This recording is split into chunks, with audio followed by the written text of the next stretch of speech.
Welcome to HOJO Radio.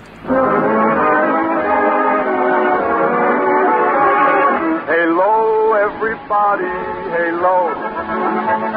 Halo is the shampoo that glorifies your hair. So hello, everybody, halo. For softer, lively curls and brighter, sparkling hair. So hello, everybody, halo. Halo shampoo, halo. President Show starring Bob Hope.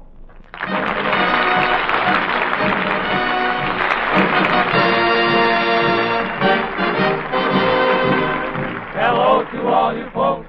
While looking at our notes, we find that item 1 is fun, and here he is, Bob Hope. Thank you so much, and welcome to Pepsodent's party. Each Tuesday we're here for your pleasure. Here's hoping we give you good measure. Again, hello, and here we go. How do you do, ladies and gentlemen? This is Bob Hope. Well, here I am back again for Pepsodent, and I'm just as surprised as you are. You know, after last week's show, letters and telegrams are still pouring in from people all over the country.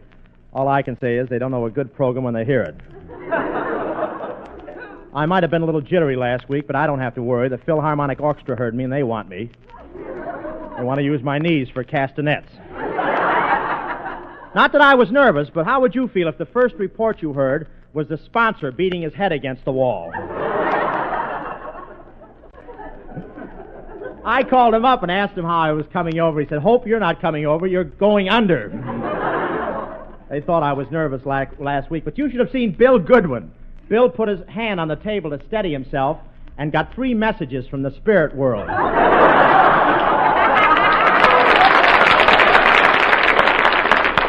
Oh, by the way, Bill, tell our audience who's with us tonight, will you? Sure thing, Bob. The charming Warner Brothers star, Miss Olivia de Havilland. We have Skinny Ennis and his band, 6 hits and a miss. Jerry Colonna, also through the courtesy of the brothers Warner, and Jack Smart. Oh, thank you, Bill. That's Bill Goodman, ladies and gentlemen. Stout fellow. Say, Bill, by the way, what did you hear about our first show? Nothing, Bob. I stayed in the house all week.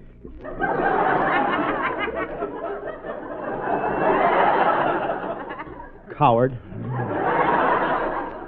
How do you feel? Well, I'm all right. I was just wondering how the sponsor feels. Oh, I wouldn't worry about him, Bob. You wouldn't? After all, how long can a man carry a grudge? Well, I got a letter from my brother. He thought the program was great. Oh, really? Did he? How'd the warden like it? Say, listen, Bill, don't kid about him. He's doing all right at Alcatraz. He has a slot machine concession. And it's too bad he was taking out of circulation. He used to make money hand over fist like a machine. In fact, he did make it with a machine. The government's mad at him now for something he printed on a dollar bill. I'm not sure. I think it was any similarity between these dollar bills and the ones Uncle Sam makes is purely coincidental.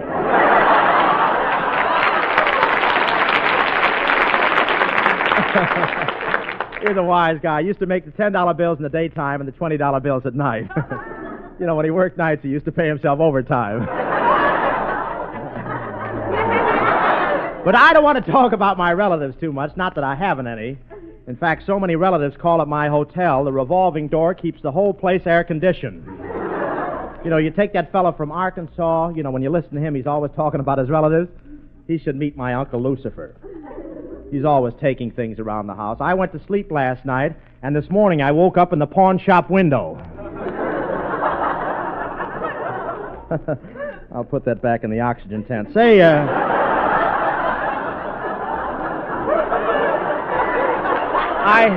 I think it's about time we hear from our band leader, Skinny Ennis. Hello, Skinny. How you, Bob? Say, by the way, Skinny, what did you hear about the show? Well, Bob, my mother, now, she hears all the funny programs on the air, and, well, she thinks you're different.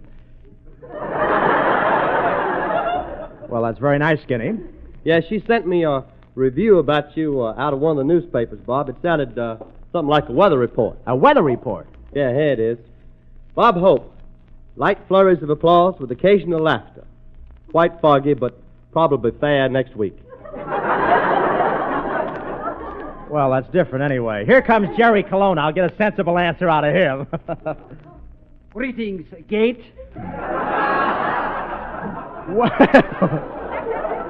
Well, Jerry, how did your brood like the broadcast last week? Oh, yes. My cousin Willie enjoyed it conclusively. Well, tell me, Jerry, did he think I was droll? My knave, there's quite a difference between droll and drool. Wait a minute. Well, I'm glad your cousin Willie enjoyed it anyway. So am I. It's been so hard to keep him happy since he went out of his head. Well, what's the difference as long as he liked the program? He enjoyed the program so well that next week we're going to put tubes in the radio. Check anyway. Hey, Bob, by the way, do you want the orchestra to laugh and applaud this week? Oh, of course. Let them enjoy themselves. Okay, boys. Double pay this week, too. Skinny, I think you better play a number. Come in. Are you Jack Benny? No, I'm Bob Hope. Oh, I'm sorry.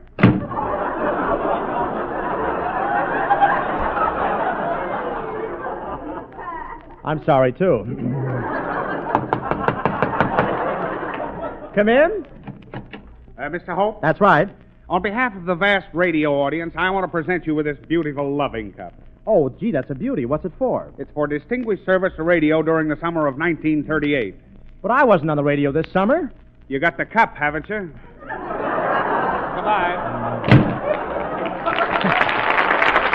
Say, I should never have put a door on this program. Now, ladies and gentlemen, our 6 hits and a miss give you their interpretation of Don't Cross Your Fingers, Cross Your Heart. Take it, talent.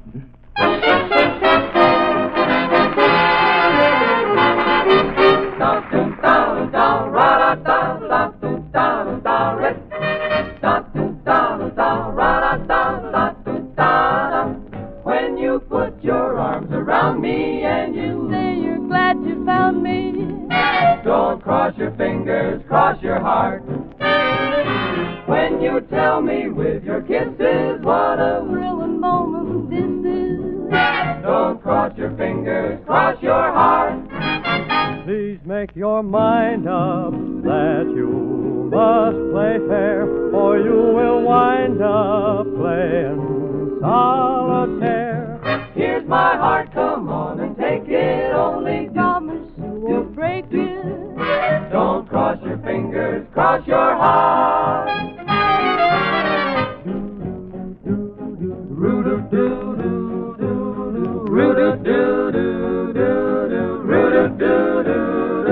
Darling, if you only knew how much I love you, try to understand it, comprehend it. That is all you gotta do. Don't cross your fingers, won't you cross your heart? Love can't be retarded, disregarded, baby. That'll never do. Don't cross your fingers, cross your heart. Please make your mind up that you must play fair to be true. It's essential. You'll wind up playing solitaire. Here's my heart, come on and take it. Only promise you won't break it. Don't cross your fingers, won't you cross your heart?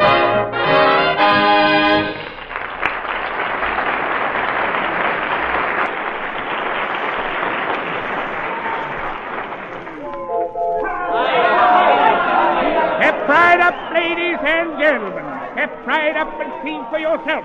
Come on, folks, you can't lose. Everybody's a winner.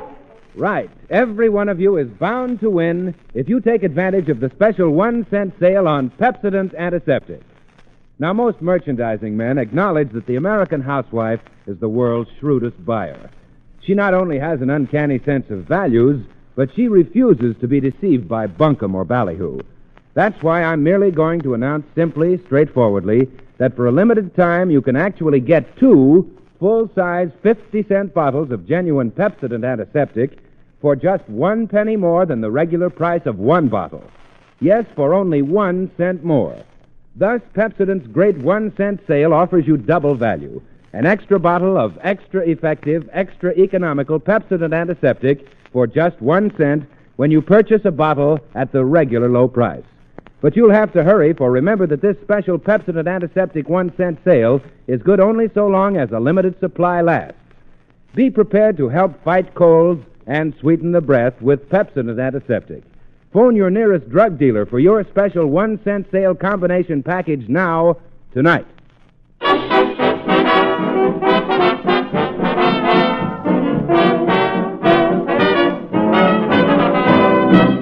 And now may I present that charming Warner Brothers star. You liked her in Captain Blood, you loved her in Four as a Crowd, and you adored her in Robin Hood, Miss Olivia de Havilland.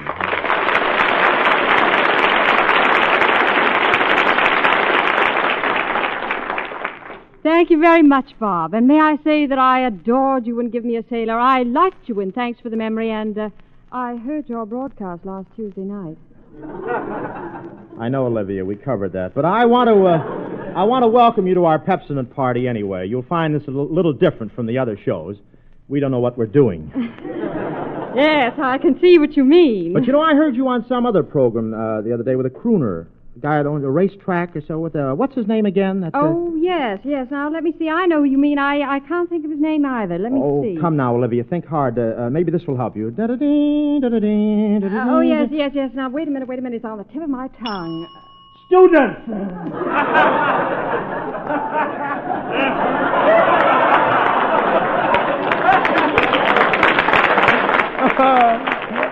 See, they don't know either. Well, anyway, you were different on that program. What was that you did on that program? Oh, that I barked. You what, Olivia? I barked, Yeah, I know. I heard it. So did my cat. She's been missing ever since. But that was a lot of fun, Bob. It's always fun working with him. Yes, he's a very clever fellow. He's so easygoing, like his horses. I like him. He took me down to his racetrack. Yeah, they took me, too. Say, what picture are you working on now, Olivia? Well, I'm on a vacation now, but I just finished a comedy picture with Dick Powell called Hard to Get. Oh, well, I just finished a comedy picture with Shirley Ross called Thanks for the Memory. And I just finished a commercial announcement for Pepsodent Antiseptic. You can't squeeze me out. Hello, Olivia. Boar meets girl.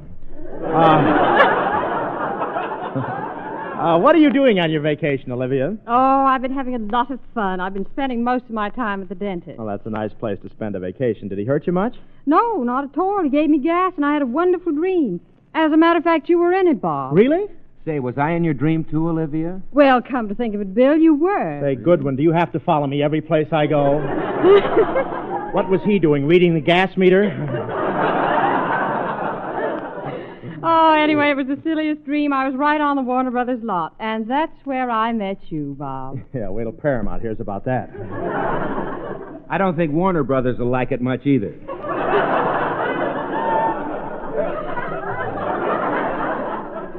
I wrote the dream down, and I brought it with me. Would you like to act it out? Well, I don't know. But, Bob, you and I play a very romantic love scene at the end. Yeah, well, I'll have to think it over. What am I saying? Say, okay, let's begin music, Skinny. Make it dreamy. Anything. Come on.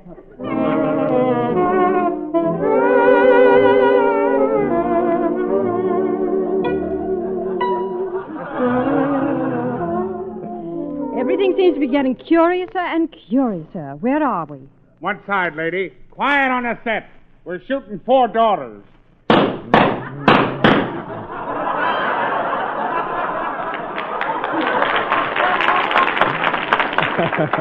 Say, you missed one. Oh, pardon me. Thanks, buddy. Okay, folks, you can go ahead now. Come on, Bob. We're wanted in a producer's office for a story conference. And here it is.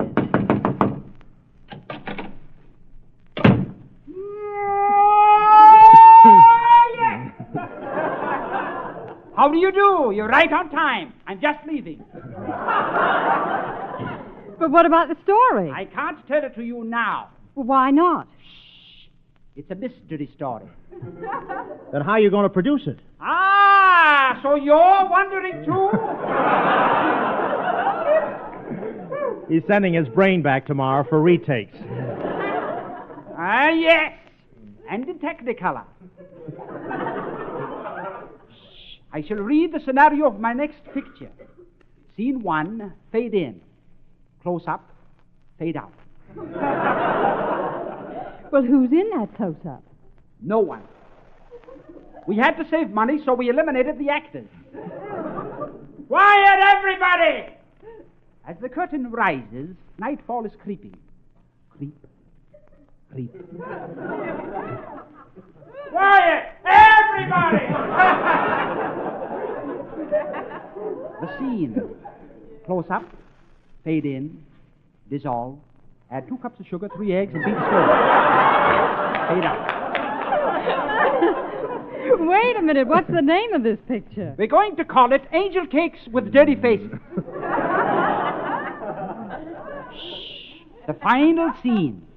Fade in, close up, enter the hero. Quote. 'Twas brillig and the slithy toves that gyre and gimble in the wave. All the mimsy were in the border groves and the mome rats outgrave. Unquote. The end. Well, don't stand there and stare at me, Gates.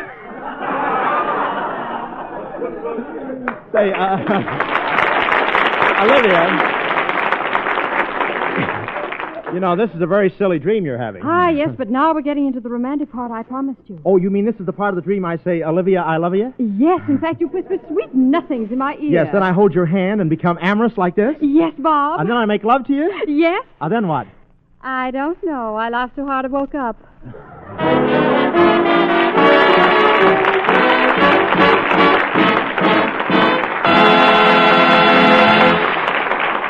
Oh, thank you, Olivia. I enjoyed walking in your sleep. Thank you, Bob. It was fun being here. And before you go, I'd like you to hear our up-and-coming band leader, Skinny Ennis.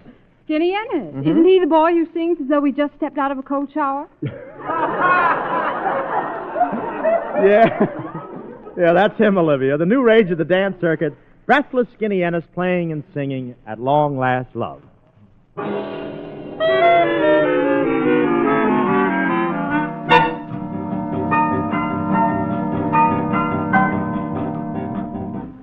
Was it an earthquake or simply a shock? Is it the good turtle soup or merely the mark? Is it a cocktail, this feeling of joy? Or is what I feel the real cause? Is it for all time or simply a lark? Is it Granada I see or only Asbury Park?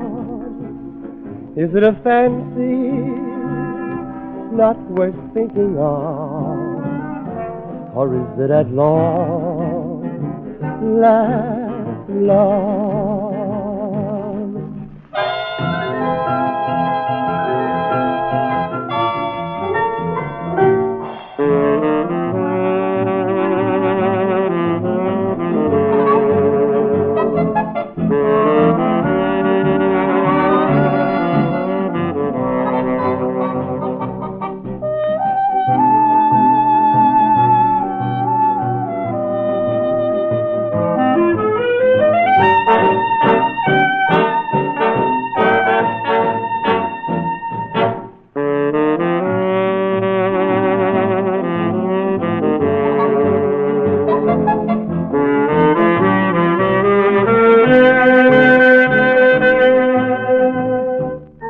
Is it a fancy not worth thinking of?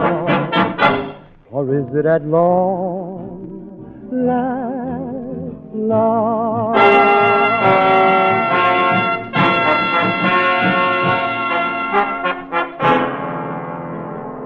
At long last love.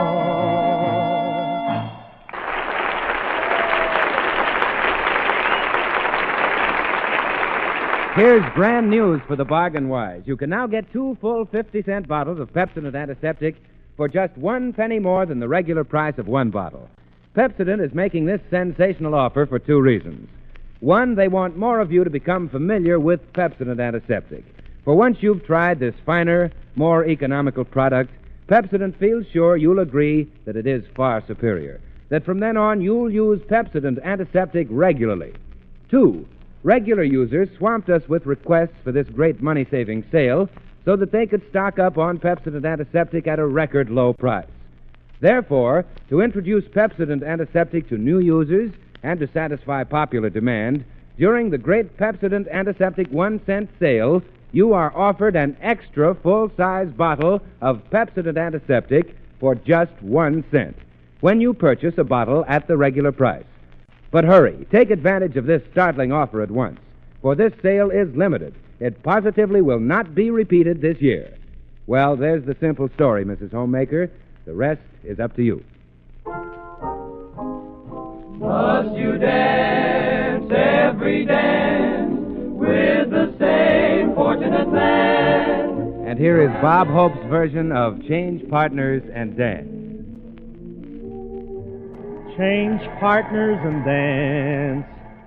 Say, Bob, wait till you see these girls. They're beautiful. Yeah, I know, Bill, but we've been driving quite a while for a blind date. Don't you know any girls in this state? Why, Bob, we ought to be there any minute now. Yeah, I know, Bill. You told me that 22 miles ago. I don't want to be too inquisitive, but we've been passing a lot of cattle. Tell me, what does my girl look like? Well, Bob, my girl has the most gorgeous figure you ever saw. She used to pose for radiator caps. Yeah, but what part of the car did my girl pose for? Well, she's a swell dancer. Yeah, never mind that. Just tell me, what movie star does she resemble? Movie star? Now, let's see now. Did you see The Awful Truth? Yeah? Gee, everybody saw that, didn't they? Just a minute. We've been driving 2 hours, we've had 2 flat tires, and it looks like I'm going to get another one. Now, look, tell me, Bill, what color hair has my girl got, if any? Well, if I remember, Bob, her hair is sort of a plaid. Right, plaid. Is that new? Oh, what are you complaining about? The last girl I got you had as many teeth as my girl. Yeah, that was the trouble. She was all teeth. She had such big buck teeth, she could eat an apple through a picket fence.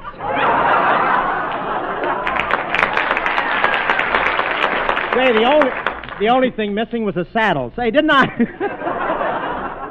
see you running at Del Mar this year?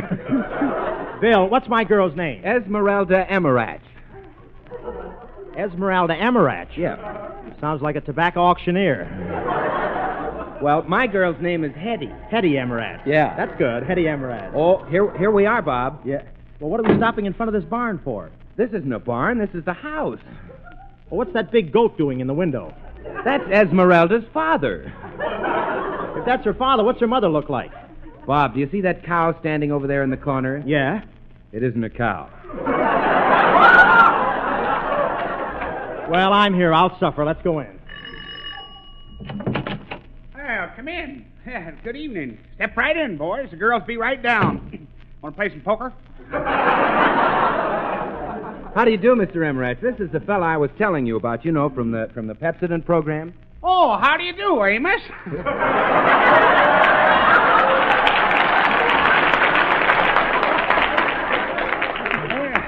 Yeah, come right in. How's Madam Queen? You can tell he listens. Is Esmeralda ready, Mr. Emirach? Ready? She's been ready for 30 years.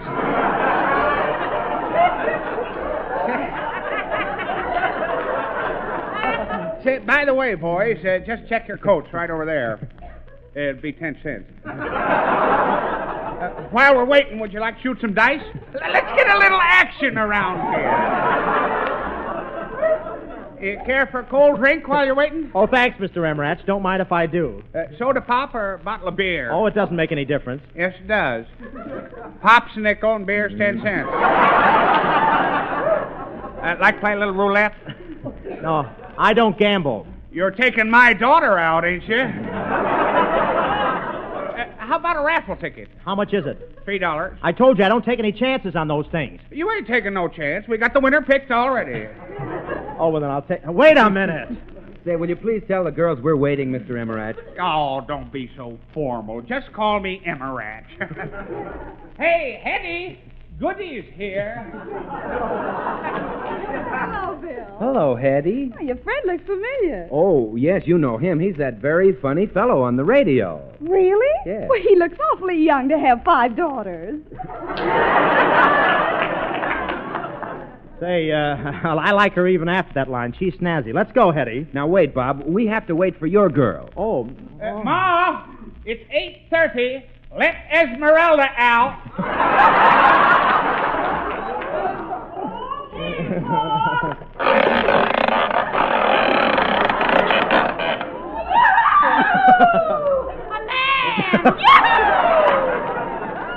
Hurry up, Esmeralda. Don't let this sucker off on the hook.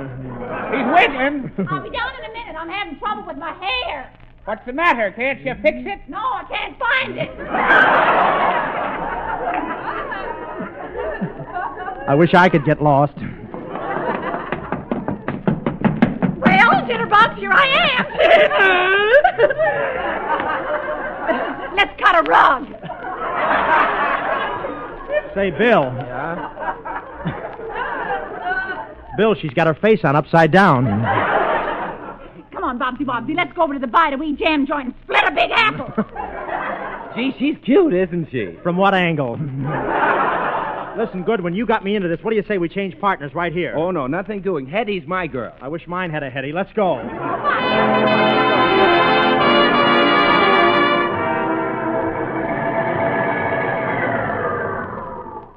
Well, here we are. Tickets 5 cents each. Get your blackjacks here. Step right up, boys. You can't have no fun without a blackjack. Tickets 5. Nice place to come to relax. I wonder what time they carry out the wounded. Say, Bob, aren't you afraid that someone will steal the car? No, I got the crank right here with me.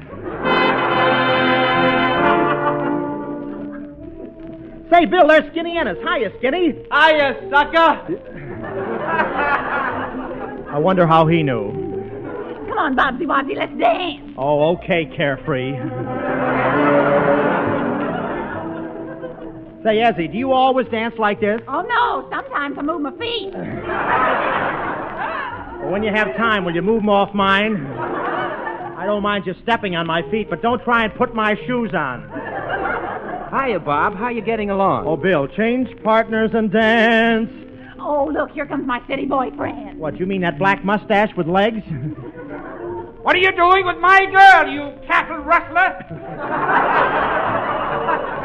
Your girl? Who are you? I'm a talent scout for Ripley. Ladies and gentlemen, we're going to turn the lights out so that everybody may change partners. 1, 2, 3, out! Oh, boy. This is my chance. Hetty. Oh, Hetty, come here. Let's slip out this way, right through this door. Ah, at last we're alone. Kiss me. Say, darling, what is that thing on your lip that tickles me so? Ah, so you're wondering, too?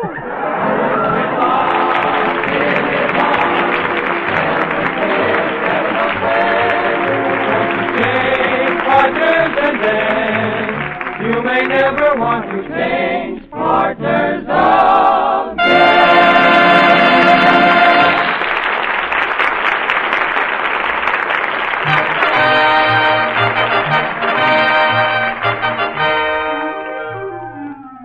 Thanks for the memory. To feel you listened in has really set us right. Just lend your ear next Tuesday. We'll return at that same night. And thank you so much. Thanks for the memory. Olivia, you were grand. Someday I will appear with you in pictures, even if I only hold a spear. And thank you so much. Thanks, folks, for both those nice letters. I shouldn't ask one more thing of you, but remember your druggist won't love you.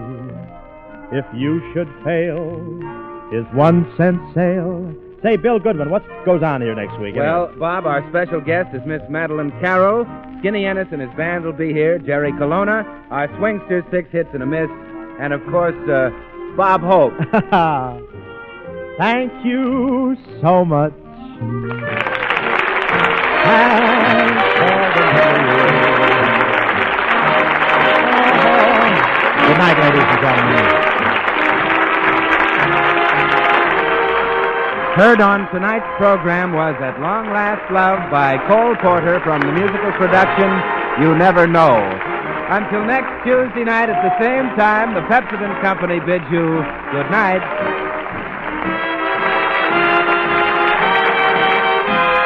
This is the National Broadcasting Company.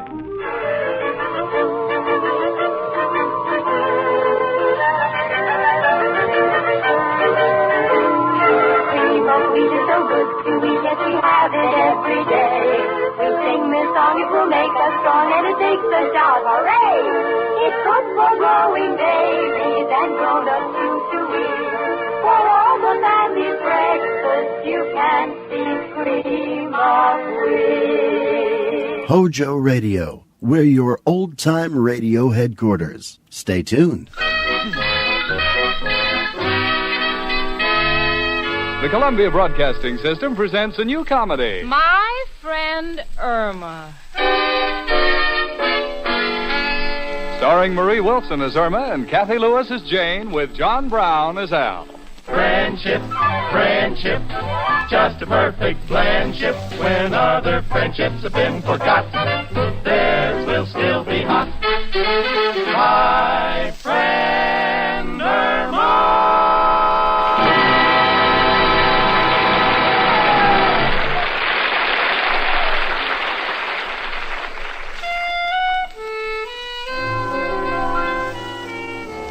You know, friendship is a thing that's been around all through the ages. Like measles.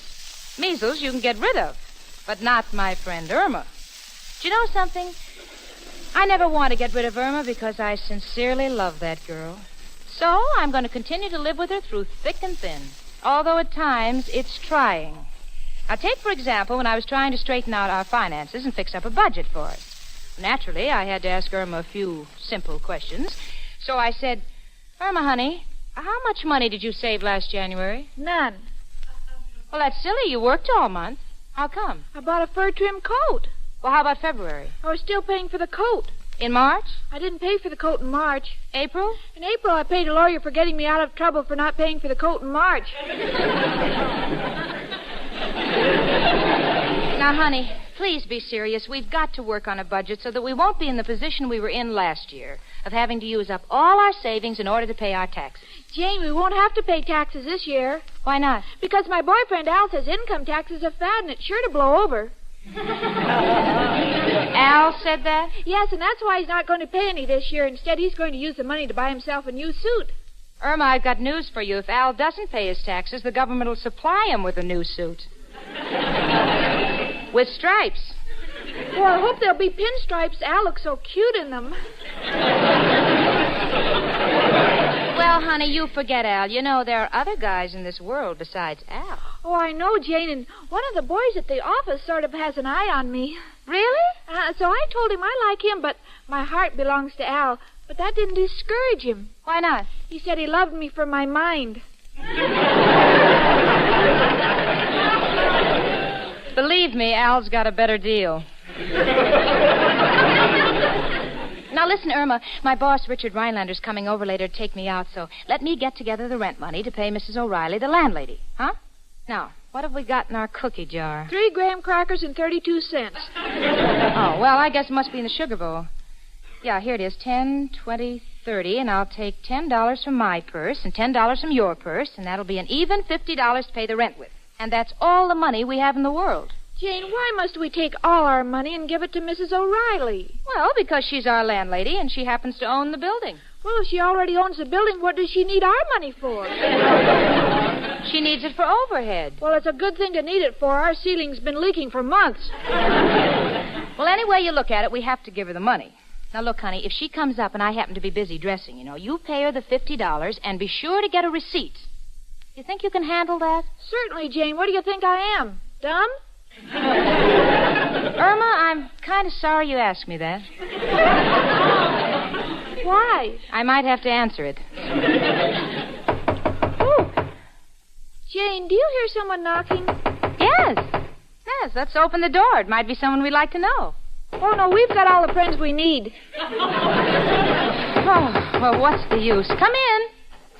Hiya, chicken. Hello, Janie. Oh, look, Jane, it's Al. Yes, I know. The change purse in my pocketbook is quivering. You know, Jane, it's lucky for you I'm not sensitive, or I wouldn't let you in on this big deal I got going. Before you tell me about any new big deal, genius, what happened to the money we gave you to help finance that new washing machine invention? Oh, that's going to be the biggest thing in the country. Do you realize it dries clothes, presses them, and sews buttons on shirts? What about washing the shirts? When we solved that, we got the whole problem licked. Al, have you ever wondered why I keep picking on you? No, Janie. But now that you brought it up, why do you? Well, I sort of got a theory that everybody in this world should have some kind of steady employment. That seem strange to you? Oh, I believe in it myself. That's why you are now looking at the manager of the next heavyweight champion of the world. Who is he, Al? Tiger McGurk. Girls, I'm telling you, the minute I laid eyes on the Tiger, I knew he was a champ. You see, I'm in this tavern over on 3rd Avenue, see? And I noticed the Tiger working there serving drinks. Well, suddenly there was a commotion because some no-good phony wouldn't pay for his beer. And the Tiger rushed in and threw the bum out on the sidewalk. Gee, Al, did he hurt you?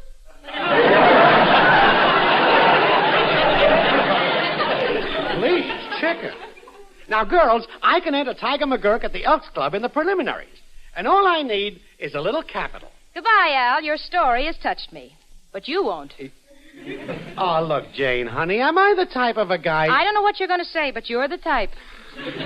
But why are we standing here gabbing? By an odd coincidence, I just happen to have the Tiger right outside.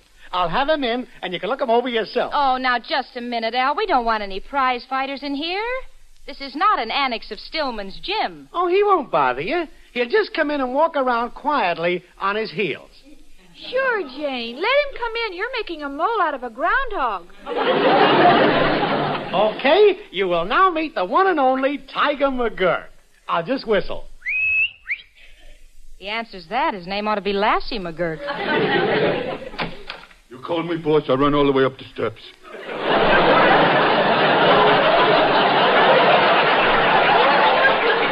Girls, this is the Tiger. The Tiger? From the pouch on him, he looks more like a kangaroo. I'm pleased to make your acquaintance, Mr. Tiger. Thanks, lady. Hey, boss, I'm hungry. I told you you mustn't eat before the fight. Yeah, but 3 days before? Jane, I think he's cute. And I think we've seen enough. Al, will you please tell the Tiger to peddle his muscles elsewhere? Oh, now, wait a minute, Jane. He's just getting started. Tiger, would you like to skip a little rope for the girl? Okay, boss. Oh, I'll take my nylons off the clothesline, Mr. Tiger, and you can use that. No, Irma, no. Mr. McGurk, please. This is not the place to... No. You're shaking the whole building. Get a load of that floor. No, please. Mrs. O'Reilly, our landlady... please. Mrs. O'Reilly, our landlady, lives downstairs. You'll crack her ceiling. Well, stop it. Okay. What in the name of heaven's going on up there? Oh, dear. We're sorry we disturbed you, Mrs. O'Reilly. Disturbed was it now? You realize the ceiling just came down, plaster and all on me poor husband. Oh, dear. Was he hurt? No, but it's the first time he's ever been plastered on the outside. Well, we won't let it happen again, Mrs. O'Reilly. Well, you'd better not. Now stop your moaning, dearie. I'll be digging you out in a minute. Girls, today's the first of the month. I'll be up for me rent later. Oh, we've got it for you, Mrs. O'Reilly. Al, will you and Tiger McGurk please get lost? Tiger, go down and run around the block a couple of times. I want to talk to the girls. Private. Gotcha, boss. Well, so long, lady. See you later. Good luck tonight, champ. Bye. Well, girls, what do you say? You want to back the Tiger and hop on the bandwagon? No, I think we'll hitchhike and stay honest. Okay, you had your chance. I withdraw my offer. It's accepted. Irma, sweetie, I'm going to go down to the drugstore to buy some of that special perfume that Richard likes, you know. And now, if Mrs. O'Reilly comes up while I'm gone, here's the $50 rent money for her, and you'll be sure to get a receipt. You think you can handle it? Certainly, Jane. Jane? Yes? Why don't we give Al the money for the Tiger? He looks like a sure thing to me. Oh, honey, we just made out a budget which leaves no surplus for stray fighters that Al manages. Yes, but Jane, what if he turns out to be another John L. Dempsey? Irma, are you really dumb or are you just acting stupid? I've got you over a barrel, haven't I? Oh, why did I ever leave Wyoming? Wyoming? Isn't that silly? You know, Jane told me she was born in West Dakota. Al, honey, I'm awful sorry. I really did my best. I know, chicken, but that's just me. Hard luck, Al. Here I got a chance to clean up on the tiger, and I can't get a break. Gee, Al, I wish there was something I could do. Ah, you tried your best, kid. But you know, Irma, I don't really care about the money for myself. It's you I was thinking about. Gee, Al, you're so sweet. You see, I figured that if the tiger could win a couple of fights, it might be possible for you and I to walk down that middle aisle. Together? If you want it that way.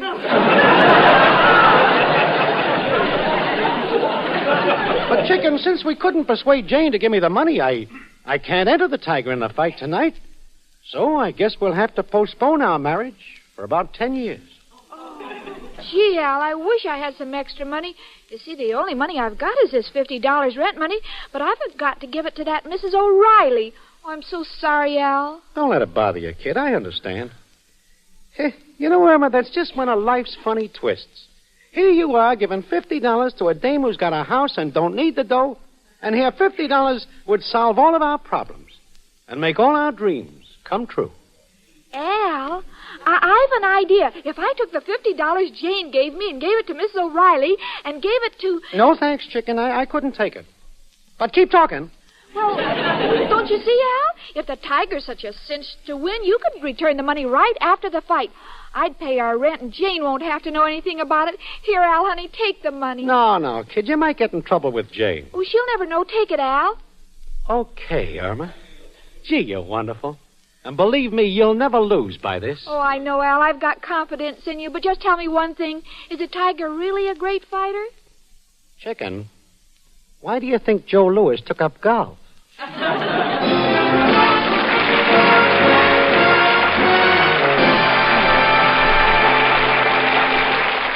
And now it's the Sportsman's Quartet with Lud Gluskin and his orchestra and their own special arrangement of Nellie Bly. Hi, Nellie, ho, ho, Nellie.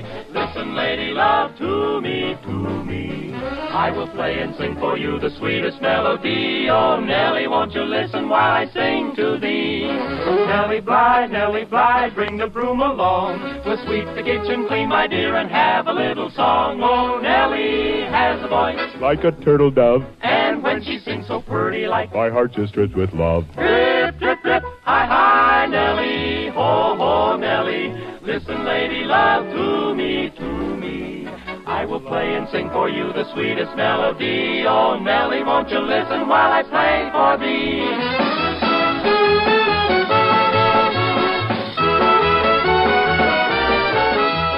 Hi, hi, Nellie. Hi, ho, hi, hi, ho. Hi, hi, Nellie. Hi, ho, hi, hi, ho. Nellie Bly has a light in the corner of her eye, and oh, it makes me so tongue-tied. My mind, dear, the hoot, Nellie. Hi, hi, Nellie. Ho, ho, Nellie. Listen, lady love, to me, to me. I will always love you till the day I die. Oh, sweet, sweet Nellie Bly. Me for you, kid. Hi-ho, Nellie. Hi-ho.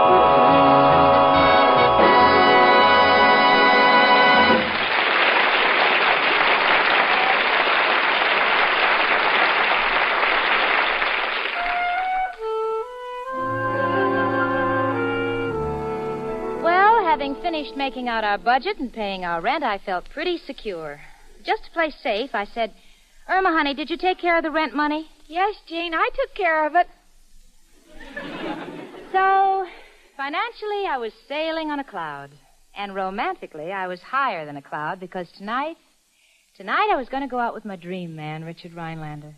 He was due in a few minutes, so I decided to fill up the time by doing a little daydreaming. Which appeals to me because it's the one thing that Irma can't complicate.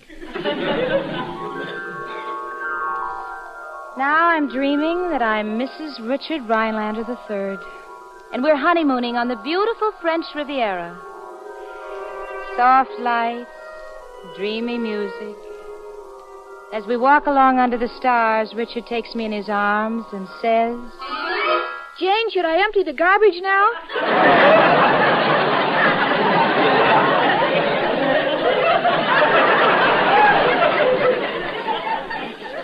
That's Irma, jerking me back to reality. You know, I'm not even safe from that girl in a dream. Irma, what is it you want to know? Well, should I empty the garbage now?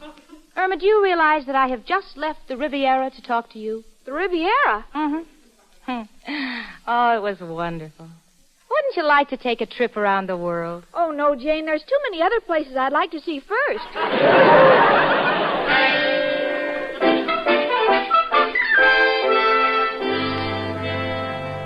Well, we started tidying up the apartment for Richard, and while I was busy sweeping the dust from under the rug where Irma had swept it, I noticed that Irma was vacuuming in the hall. I said, Irma, why are you vacuuming in the hall? And she said, Well, I finished in the apartment and the dust bag isn't full yet. You know, it's amazing that a vacuum cleaner, which in most people's hands is merely a household gadget, in Irma's hands becomes a deadly weapon. Jane? Yeah? I've got everything fixed up real nice for Richard's arrival. I put candy in the candy bowl. I put cologne on the paper flowers so they'd smell nice. And I've done something especially for you. You did? What? I loosened the bulb in the lamp. Why? So that when you and Richard are sitting on the couch, all you have to do is nudge it with your elbow and the light will go out. Oh, listen, honey. I appreciate what you're trying to do for Richard and me, but, sweetie, if you really want to do me a favor, please be careful what you say to him, huh? I will. You know, he'll be real proud that I managed to fix up a budget for us because Richard, even though he's a millionaire, he believes in things like a penny saved is a penny earned. That's cute. I know one, too. Early to bed and early to rise makes me healthy, wealthy, and sleepy. Now, you give one to me. Irma, I'm not playing games. I'm merely giving quotations that Richard and his father believe in. Business principles like, never put off until tomorrow what you can do today. Well, that's where they're wrong. I always put off until tomorrow what should be done today. You do? Yeah, I make a lot of overtime that way. Well, don't let Richard hear you say that, huh? He might not understand. Oh, excuse me. All right, Jane. What's the matter with you, Irma? What are you so nervous about? Oh, I'm not nervous. Just wish Al would telephone and tell me if the Tiger won. Oh, who cares if he wins or loses? We didn't invest any money in him. Well, I feel almost as if we had. Oh, you wanted to, didn't you? But I wouldn't let you. Imagine Al. Imagine him trying to line up a sucker to back that broken-down fighter. Isn't that silly? Yes. You needn't get hysterical. It's not the most attractive side of you, you know. Gee, I'm as nervous as a cat about to have puppies. Well, take it easy, honey. We haven't got a worry in the world. Yeah, you haven't a worry in the world. Jane. Yeah? Even though there's nothing to worry about, promise me we'll always be friends. Oh, honey. Sure we will. I may be stern with you at times, and I just hate myself for it, honest, but believe me, there's nothing that can ever break up our friendship. Don't worry, I'll think of something. Come in. Hello, Richard. Oh, hello, Jane. Irma, nice seeing you. Won't you sit down, Richard? Oh, thank you, Jane. Well, now, what have you girls been doing with yourselves? Oh, well, I've just finished putting Irma and me on a budget. Splendid. Splendid. I think being on a budget is a smart economical move. I admire you, Jane, for having such a well-developed sense of financial responsibility. Few girls have. Thank you, Richard. Yes, Dad and I have often discussed financial discipline at our board meetings. We feel that paying one's bills, taxes, or otherwise can help to combat inflation. Yes, indeed. You know the new fiscal year of 1947 has a great potential in the direction of economic upheaval. Unless consumer goods stabilize the country will have to be continued on page 19.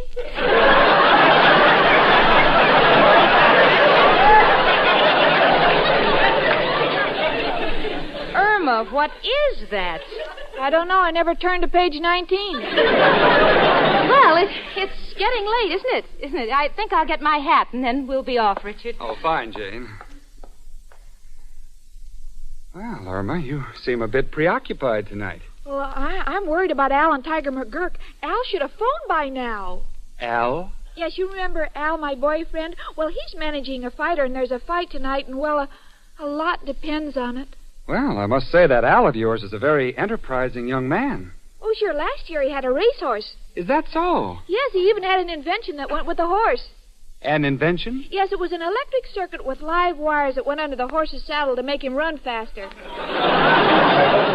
Well, that's unusual. Yes, but something went wrong. The horse won the race, but the jockey was electrocuted. And now your Al has a prize fighter. Yeah, and can you imagine, Richard? He tried to get Irma and me to back him, but I refused. I said that we'd made a budget and we'd stick to it. Well, come on, Richard. We don't want to be late for the movie. Irma, honey, why don't you come with us? No, thanks, Jane. I have to wait here for Al so he can tell me how the tiger makes out. Oh, forget the tiger. You act like you had money on him. Yeah, don't I? Come on, sweetie. Come on to the movie with Richard and myself. You'll like the picture. It's The Guilt of Janet Ames. Thanks, Jane. I'll stay here with the guilt of Irma Peterson. Goodbye, Irma. Goodbye, honey. I'm sorry you're not coming with us. We'll see you later. Oh, gee, I'm so nervous. I hope Al comes back before Mrs. O'Reilly comes for the rent. Well, that must be Al now. Come in, Al. Oh, it's you, Mrs. O'Reilly. Well, what can I do for you? Well, Irma, I just finished reading my horoscope. Jupiter's in direct vertigo with Saturn. And Sagittarius is just in back of Capricorn, leaving Aries near Pluto. Oh, what does all that mean? The rent is due. Oh, is it rent day already? Well, it seems only yesterday that we paid you for last month. It was yesterday, dearie. You are 30 days late. And now if I can have me $50, I'll be going. Well, now, don't be in such a hurry, Mrs. O'Reilly. Come in and we'll chat a little. Well, I don't mind if I do, Irma. I've got a sort of a soft spot in my heart for you two girls. Well, what's new, Mrs. O'Reilly? Well, Mrs. O'Malley had twins last night, and her husband... Now, just a minute there. You're getting me off the subject. Oh, I wouldn't think of doing that. Were they happy having twins? Indeed not. They got too many mouths to feed as it is. Oh, really, Mrs. O'Reilly? How many children do they have? Oh, now let me see. There's Timothy, Patrick, Terence, and Dennis. Care for some tea? Yes, thank you. Robert, Thomas, Michael, and little Danny. Sugar with the tea? Yes, and a bit of lemon. And then there was little Joseph, Stevie, Kevin, and Philip. Gee, that's quite a large family. And then there's the girls. There's Mary and Maggie and Kathy. Those are the twins. They were all born under the sign of Capricorn. Oh, what's the sign of Capricorn mean? Oh, that's the horn of plenty. Well, Irma, if you'll just give me the rent, I'll be on my way. Well, Mrs. O'Reilly, there's something on my unconscious that I must get off. I gave the rent money to my boyfriend Al to bet on the tiger, a prize fighter. Now, did you now? So, could you please wait until after the fight for your money? Oh, now, wait a minute. Why should I be waiting for me money when you've got a wallet chock full of money lying on the table there? Wallet? Money? Oh, gee, gosh, Mr. Rhinelander must have forgotten it. Well, now, isn't that convenient? Now, let me see. He has here, let's see, 10, 20... Oh, $150. Now, if you'll just allow me to take $50 out of the wallet, we'll call the rent settled. Oh, stop, Mrs. O'Reilly. The money doesn't belong to me. Oh, come now, dearie. You're merely letting me borrow the money until after the fight. But that's stealing. Well, not if you put it back. Now, don't worry. Just say to yourself, I'm not a criminal. I'm not a criminal. I'm not a criminal. I'm not a criminal. Fine. You just keep saying that. And thanks for the rent. Goodbye, dearie. I'm not a criminal. I'm not a criminal. Oh, but I am a criminal because it wasn't my money. It was Richard's wallet. Gosh, I'm sorry I let Mrs. O'Reilly take the money. It wasn't honest. Gee, I'm a criminal. I'm a criminal. Hi, Irma. Jane, I'm not a criminal. I'm not a criminal. Irma, what are you mumbling about? Oh, nothing. Hello, Jane and Richard. What are you doing back here? Well, Irma, the funniest thing happened. When I went up to the box office to pay for the tickets, I found I didn't have any money. How did you know? Oh, Al always pulls that one on me. Irma, darling, what Richard means is that he might have left his wallet here in the apartment. Did you happen to see it? I'm not a criminal. I'm not a criminal. No one's accusing you, honey. I just want to know if you saw the wallet. Well, Jane, let's forget about it. If Irma didn't see it, maybe I didn't leave it here after all. Well, all right. Irma, if you should run across it, let me describe it to you. It was a brown pigskin wallet with the name Richard Rhinelander on it. RICHARDRHI. Oh, you don't have to spell in front of me. I'm old enough to understand things now.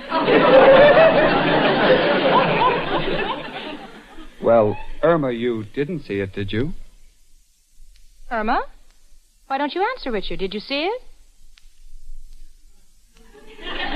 Irma, this is ridiculous. Answer yes or no. And our friendship depends on it. Yes. Yes, what? That's my answer. You just fill in the question.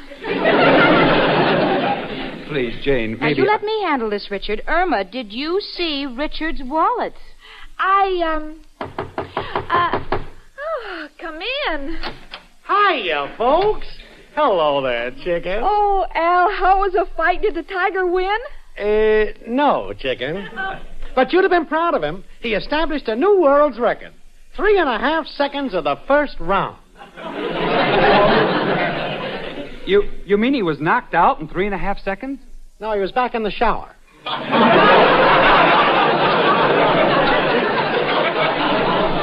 Oh, well, I'm sorry to hear that. You're sorry. Getting back to our little discussion, Irma, I'd like to find out what happened. Well, I'll be with you in a minute, Jane. I want to see Al in private first. Would you excuse me? Come on, Al. What's up, chicken? Al, promise me you'll write to me. And wait for me.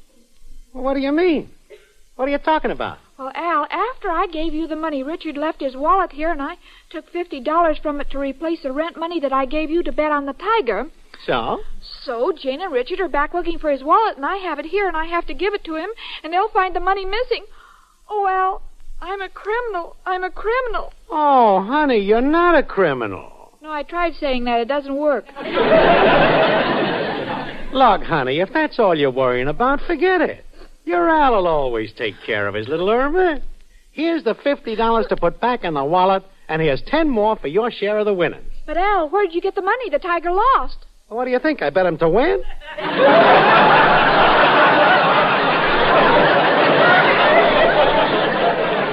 I bet against the bum. But, Al, how could you be so sure he'd lose? Kid, a guy don't win who hasn't eaten for 3 days. And runs around the block twice just before the fight. And don't have no talent to start with. Gee, Al, you're a genius. Mr. Rhinelander, did your wallet have a zipper on it?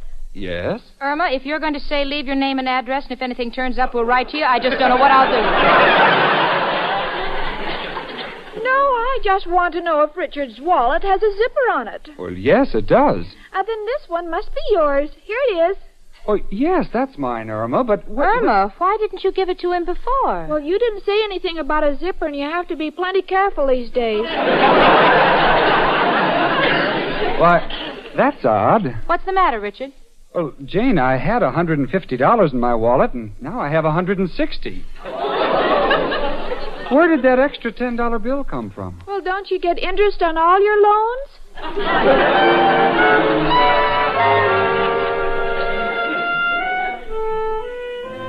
So we left to go to the movie, the four of us.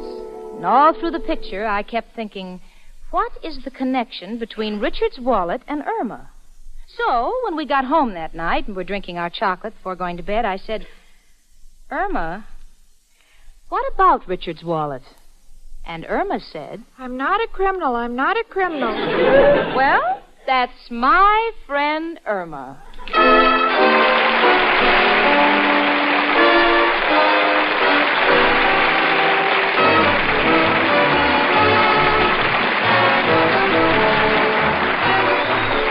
My Friend Irma was written and directed by Cy Howard.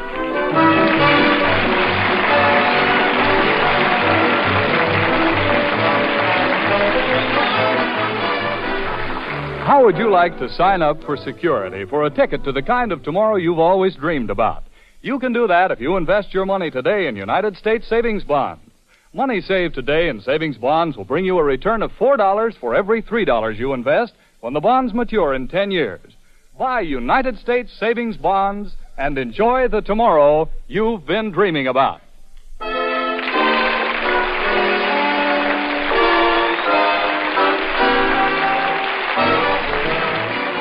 Remember, next week, instead of dialing your telephone to listen to your best friend, dial your radio to this same Columbia station, same time, to listen to My Friend, Irma. Starring Marie Wilson as Irma and Kathy Lewis as Jane, with John Brown as Al and George Neese as Richard Rhinelander.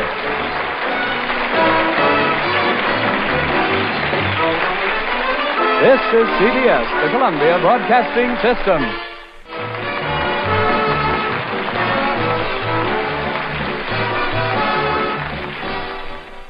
Those three beautiful stars all use Lux toilet soap regularly.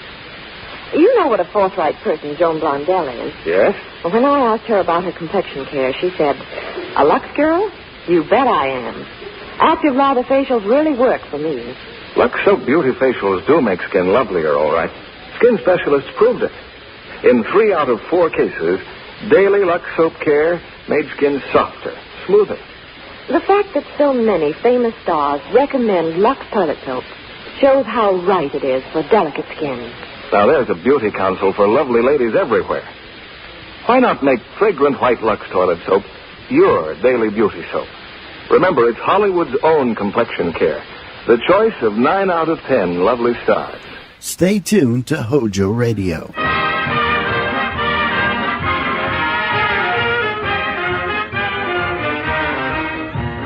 From Chicago, we invite you to enjoy life.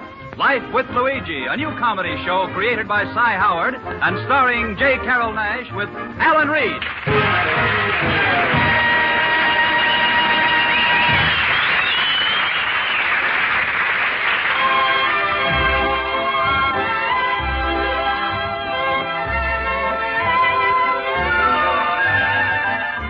A year ago, when Luigi Basco left Italy to start his new life in America, he promised his mother that he would write her and tell her about his adventures.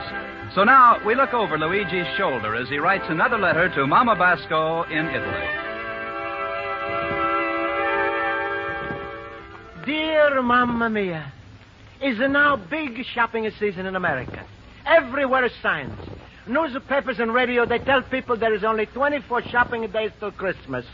Mamma Mia, with the money I got, I can do all of my Christmas shopping in 24 minutes. Streets is filled with excited people rushing to buy things. In Chicago, main shopping section is called the Loop. I guess that's because everybody run around in a circle. Department stores even have doors which you run around in a circle. It's called revolving door. People walk in, and the door walk in with them. There's also many other wonderful things. Like in old country, when a man wants to go to second floor, he walks upstairs.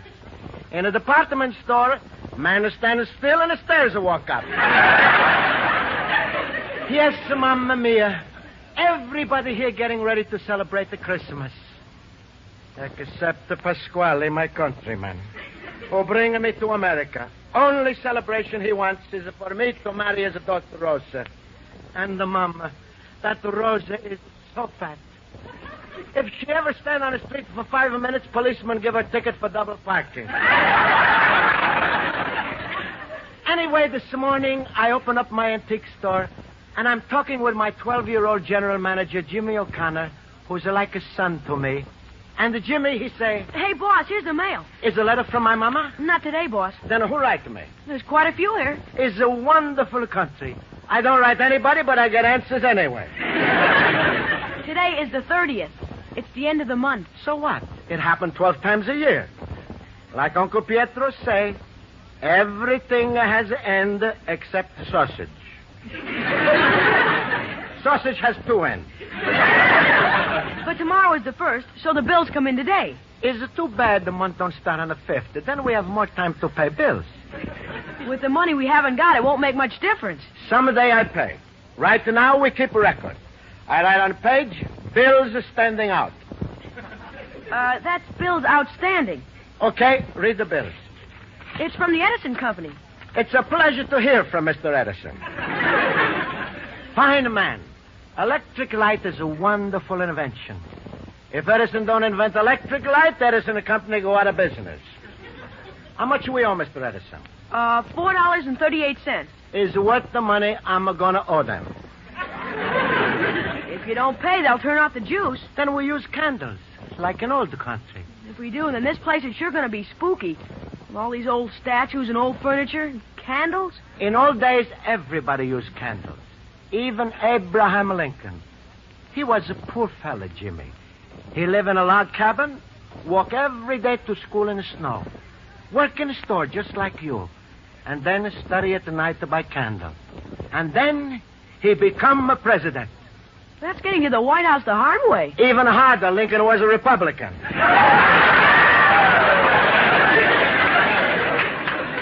What's next bill, Jimmy? Gas. $4.12. Maybe we better cut down on our cooking. From now on, we boil 3-minute eggs in 2 minutes. Guess how much the telephone bill is. $3? Try again. $4. You hit the bell. I think Mr. Bell hit me. Just the same as a wonderful invention. If there's no telephone, then there's no telephone or books. What the little kids sit on when they want a haircut? What are you going to do with these bills? When we have the money, we pay. Aren't you worried? It's no use everybody worrying, Jimmy. Right now, I let the companies worry. But what are you going to do, boss? I got a surprise for you, Jimmy. See? Here's the $15. Where'd you get that? You remember old colonial letter case? Sure, it cost you 20. I sell it for 15. But, boss... I get stuck when I pay $20 for it, Jimmy. So I sell it back to same fella for 15. But you lost $5 in the deal. Oh, no, Jimmy. I make $5 because it's only worth $10 in the first place. What's the next letter, Jimmy? It's from the president of the Windy City Investment Company. From President himself? Yep, John C. Shaw. Let me see letter. Dear friend. Jimmy, do I know Mr. Shaw? Oh, it doesn't mean a thing, boss. Your name is on what they call sucker lists. It's a pretty good, Jimmy.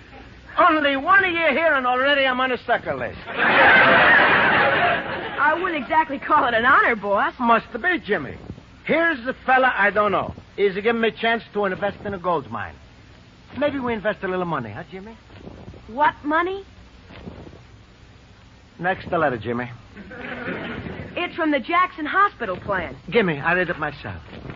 Look, it say here, Dear Mr. Basco, this is a personal letter. Believe me, boss, there's nothing personal about it. Never mind, Jimmy. Listen to the letter. Consider this invitation from us to join. How you like that, Jimmy? Invitation. It's just an ad, boss. They don't mean that. What this means? Hospital plan. They pay your hospital expenses. First I have to be sick, huh? Natch. Huh? Natch. Natch. What the natch means? Well, it's short for naturally. Please, Jimmy. I like to learn the long English, not the shorthand. How you know about this plan? I've seen the ads in the papers, and I've heard them on the radio. They got the longest commercials. Then why you not tell me? Well, boss, you can't take on any more expenses. What it say here only costs 2 cents a day. You can't even afford that. Maybe they give it cheaper if we get sick only on weekends. I see about this right away. Why the hurry? Mr. Jackson say here in his letter, hurry, hurry. I hurry. Mr. Luigi. You watch the story, Jimmy. I go see Mr. Jackson. America, I love you. You like a papa. Luigi, my friend. Hello, Luigi. Hello. Hello, Pasquale. I'm in a bigger hurry. Always you in a bigger hurry. Not always, Pasquale. Only when I see you. Where you going this time? To hospital. Who's sick? Me. What's the matter with you? I find out later. You talking, but you no make a sense, Luigi. Speak plain. I explain to you, Pasquale. See this? Show, it's a letter. No, it's invitation. Invitation to what? Invitation to hospital. That's a nice invitation. I'm here 26 years. I never hear of an invitation to a hospital. Wait, I explain. Is invitation for hospital insurance plan for 2 cents. Luigi, why you always stick your 2 cents in everything? All the time you run around like a little mouse. Is called Jackson plan. Luigi, why you gotta be different from other people? Why you must join a Jackson plan? Join a Marshall plan. If you sick, Jackson take care of the whole thing for 2 cents a day. That's stupid. When a fella gets sick, 2 cents a day is not going to help him much. Pasquale, you pay Jackson a plan 2 cents.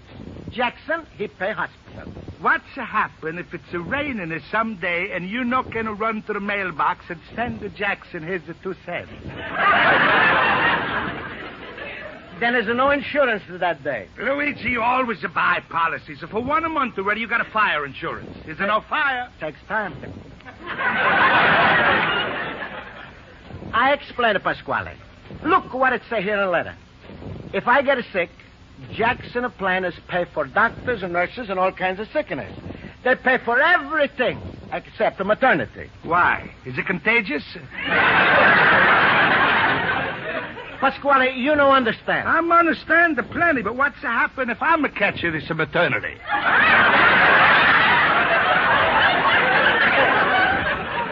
Is not possible. Maternity is meaning having little bambinos. Oh, that's fine. I tell you what you do. Forget it, it's a crazy 2 cents a hospital. Marry my Rosa. She's a have a bambino. I pay you 2 cents a day for the rest of your life. Please, Pasquale, we're not to talk about the Rosa. We talk about a Rosa, I break your arm. Pasquale, how is the Rosa? I'm glad you asked, my son. Luigi, you couldn't find a nicer girl. Or a bigger. There's not thing my Rosa can do. She's got lots of talent. What the kind of talent? Oh, she's a wonder. She's a first-class cook. She's a handy with a needle. She's a washer better than the laundry, and she's a keep a house neat like a pin. You know, Pasquale? Yes, my son. I bet you Rosa could have found a good job someplace. Luigi, I don't like your sense of humor, especially when my Rosa, she's a crazy for you. Is it too bad, Pasquale? Well, right now, she's a feeling very bad. She's got a broken heart. Maybe she joined a 2 cents a hospital. There's no hospital a cure for her. Only you, Luigi. You, the doctor. If I'm the doctor, I go find a new patient. Oh, Luigi, you're getting me so mad, I think I'm going to break you into little pieces. Then I better go join the Jackson plan quick.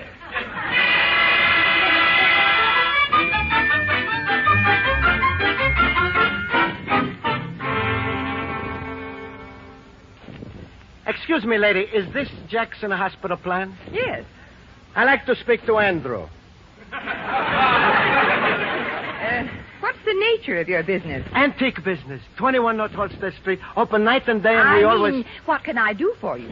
I get the letter this morning. I like to join 2 cents a day hospital plan. Oh, you want to see Mr. McGrady. First order, you're right. Thank you, lady. Come in.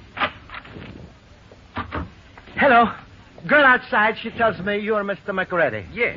She says you can tell me all about Jackson and hospital plan. I'd be glad to. You see, Mr. McReady, I'm not along in this country, and it's harder for me to understand everything it says here in a little book about a hospital plan. So maybe you explain some of the things that it says here. I'd be glad to. Says here no physical examination is necessary. I guess if there's no examination necessary, means I don't have to see a doctor. Well, I'm glad you explained to me. Another thing. It is say here, you have a choice of 90-member hospitals. That means I go to any hospital I like? Well, there are 90 hospitals. It's so wonderful how simple is everything the way you explain it. It is say here. Also say here, if I marry, plan also cover my wife. If I ever marry Rosie, there's no plan big enough to cover her. But I have a little boy, Jimmy. Is it good for him, huh? Yes. Thank you so much, Mr. McReady. You speak a beautiful English. Here's my 2 cents. I enroll in plan.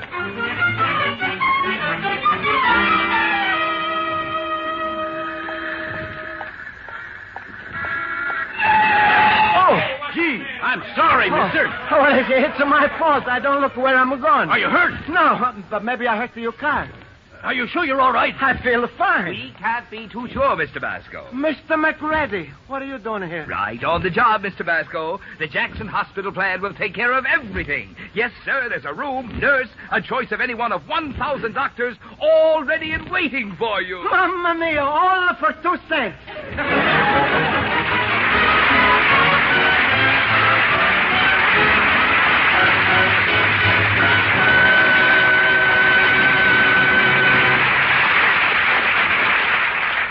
While you're wondering what Luigi is going to do next, I have a $16,000 announcement for you about CBS's popular quiz program, Hit the Jackpot. Later tonight, $16,000 worth of breathtaking prizes will be given to the lucky contestant at home or in the studio who can give the correct solution to the secret sentence. MC Bill Cullen will give you more clues to help you solve the secret sentence. For fun and prizes, be sure to tune in Hit the Jackpot tonight over most of these same CBS network stations.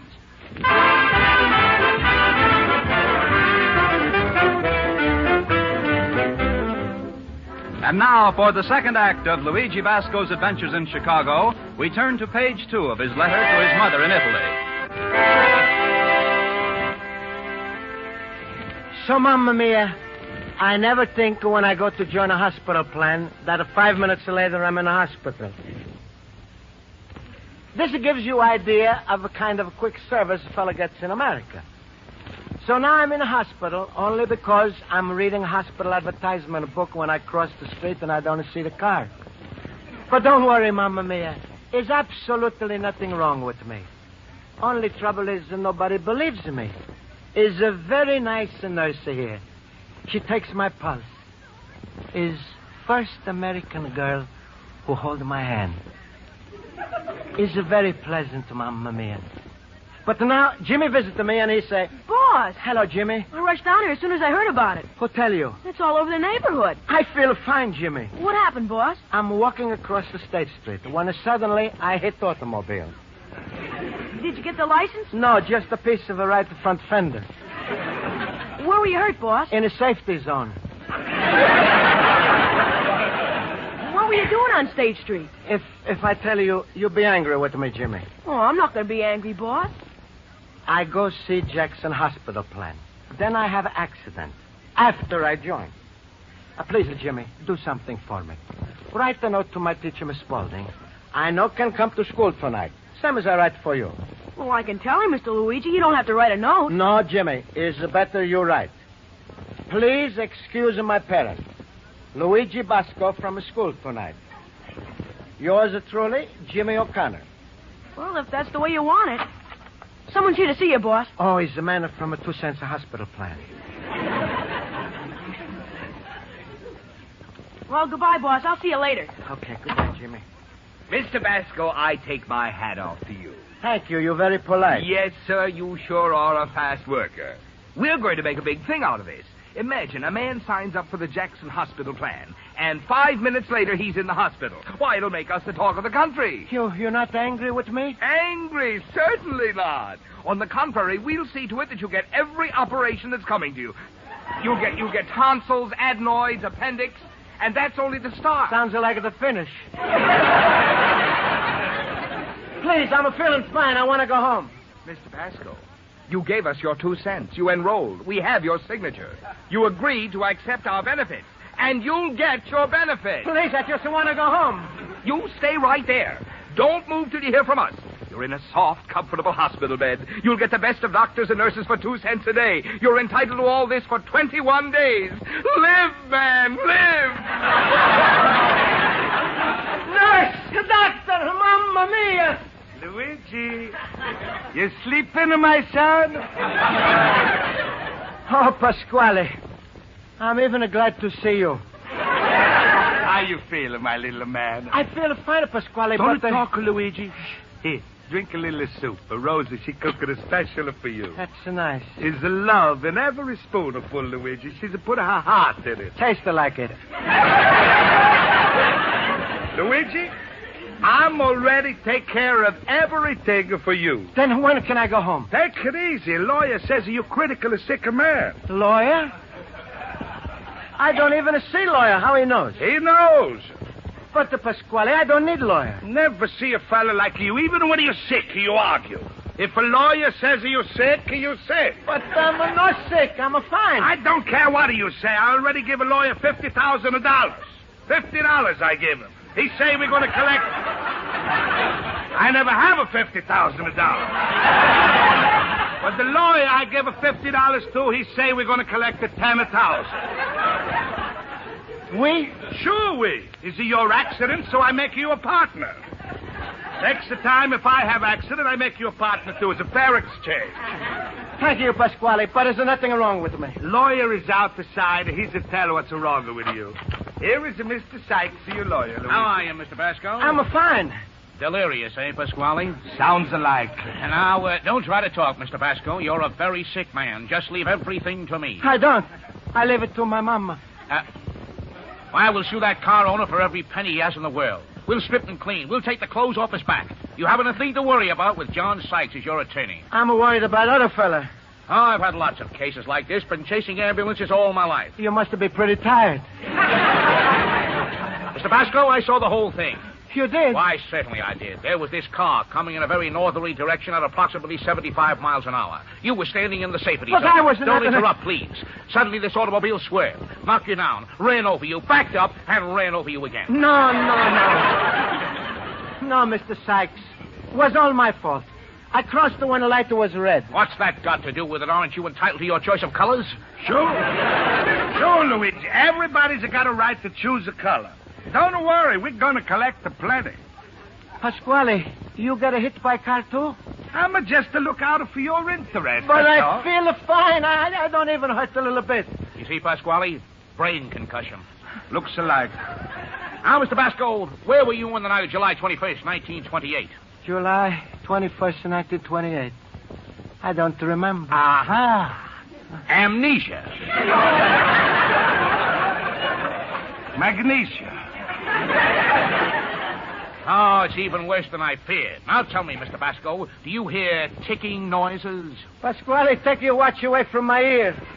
All I can say is, Mr. Basco, that you're a mighty sick man. Yes, sir, mighty sick. Please, Mr. Sykes, you're giving me a headache. Fine, don't fight it, Mr. Basco. And my back is hurting from laying in bed. Ah, wonderful, wonderful. Now you're talking. But I feel fine. Stop for saying that. Just keep them quiet, Pasquale. I'll be back in a moment.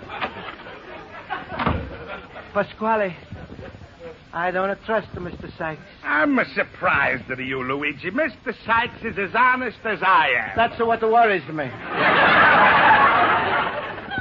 No, Pasquale. I don't sue other fella. He's not honest. I don't want his money. I want to go home. Look, Luigi, you don't worry about this. All you think about is your health. I worry about your money. Hey, lay down, Luigi. He's a doctor. Well, how are you feeling, Mr. Basco? I'm feeling... Not so good, doctor. Excuse me, I'd like to look at the chart. Sure, doctor. Here. What does it say? Sounds bad. Is it bad, doctor? Temperature? Blood pressure? He's got a temperature and a blood pressure. Yeah, these x-rays. X-rays. But I'm feeling fine. Stop arguing with a doctor. You'll excuse me, Mr. Basco. I'll be back. Pasquale. I hear you, Luigi.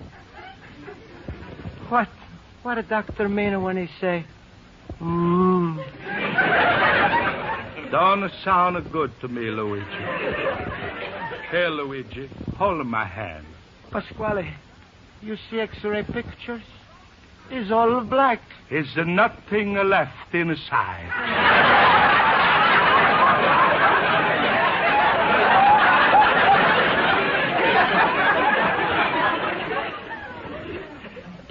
What it say on the chart? I'm not supposed to tell you, Luigi. Please, Pasquale, it's better if I know everything. All right, I tell. Temperature 98, the period is 6. That's not too good. Please, Pasquale, if anything happens, you take care of Jim. Sure. I even adopted him. And when he grow up, don't make him marry Rosa. Luigi, Rose is always going to be true to one man. You, Luigi. It's all right with me if she lie a little. Listen, Pasquale, is one more thing. In 4 years from now, I get my citizenship paper. Can you hear me, Pasquale? I hear you, Luigi.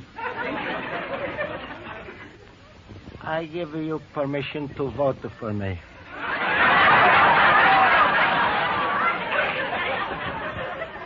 Anything else?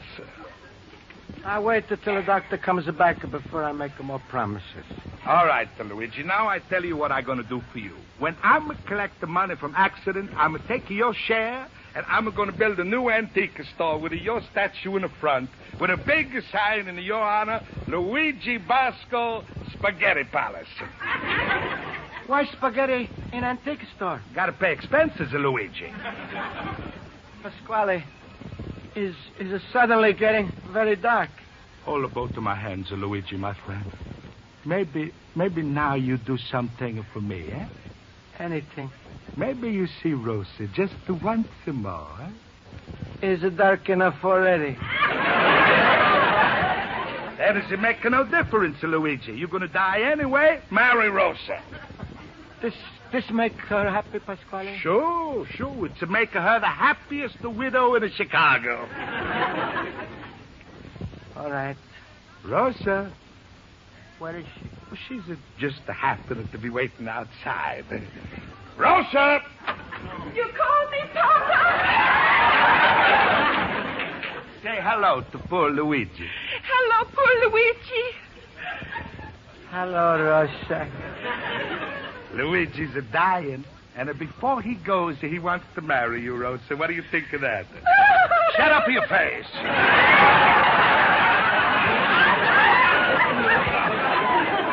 Luigi, I go bring her the judge.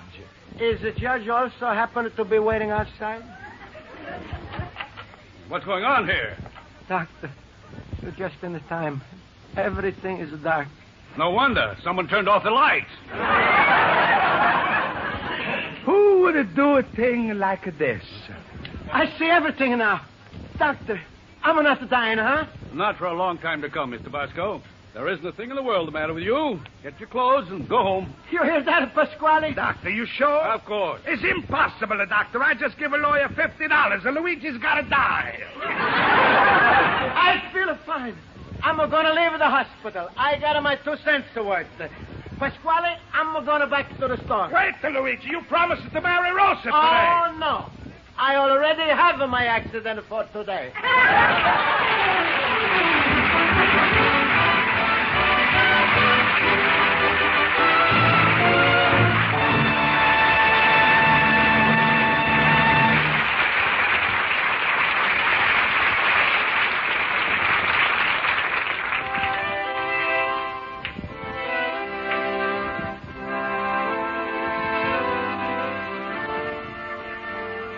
So, Mamma Mia, now if I get sick, is nothing to worry about. Because I get sick in America. Your loving son, Luigi.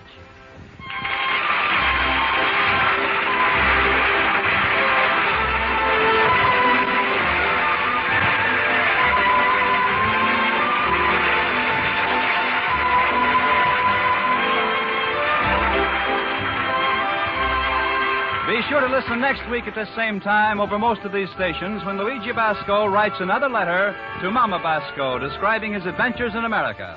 Life with Luigi is a Cy Howard production and is written by Highcraft and Cy Howard and stars J. Carroll Nash as Luigi Basco with Alan Reed as Pasquale. Music is under the direction of Wilbur Hatch.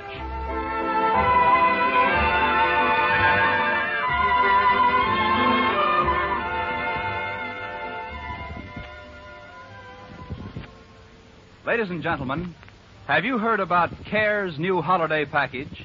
It's ration-free, it's economical, and it's guaranteed to arrive safely, all for the special rate of $15. It's extra special. Why? Because it gives your friends and relatives in Europe's ruins a chance to have a delicious turkey dinner with all the fixings. A whole turkey, butter, sugar, jam, rice, bacon, plum pudding, chocolate, and all the seasonings needed to prepare a turkey roast.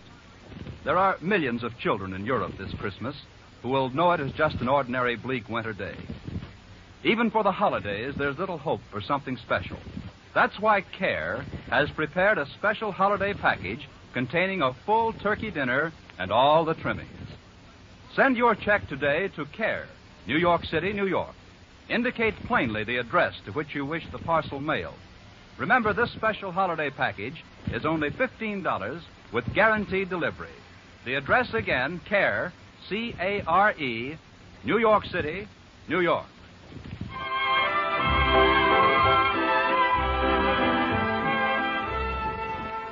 Later tonight on CBS, comedian Maury Amsterdam has a hilarious battle with gangster Knuckles Callahan, who is determined to strong-arm the hapless Maury into giving him control of his cafe.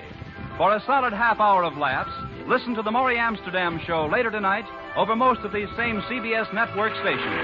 Bob Lamont speaking.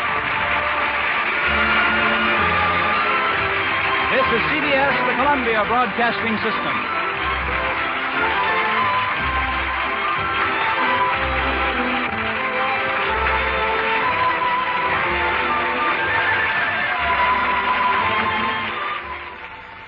Speaker, Mrs. Milan's very own. That is, when our young son Daniel hasn't picked it up and carried it off to his room. Oh, there you have it, Ray.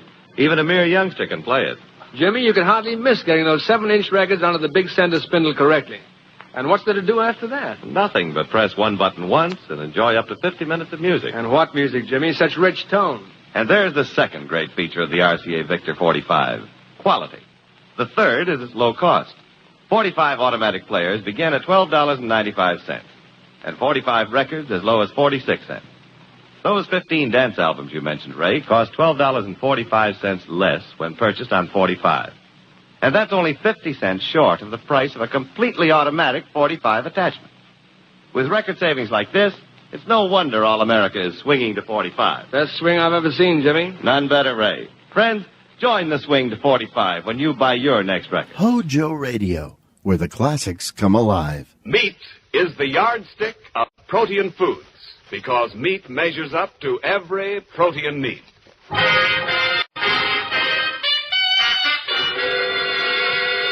The American Meat Institute presents The Life of Riley, a half hour with radio's friendliest family, and starring William Bendix as Riley.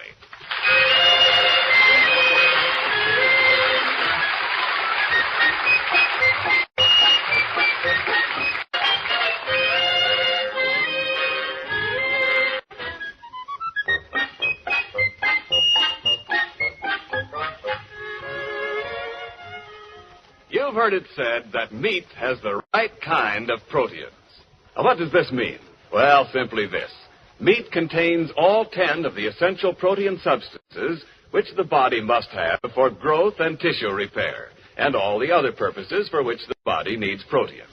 Meat is called the yardstick of protein foods because meat measures up to every protein need. And now, The Life of Riley.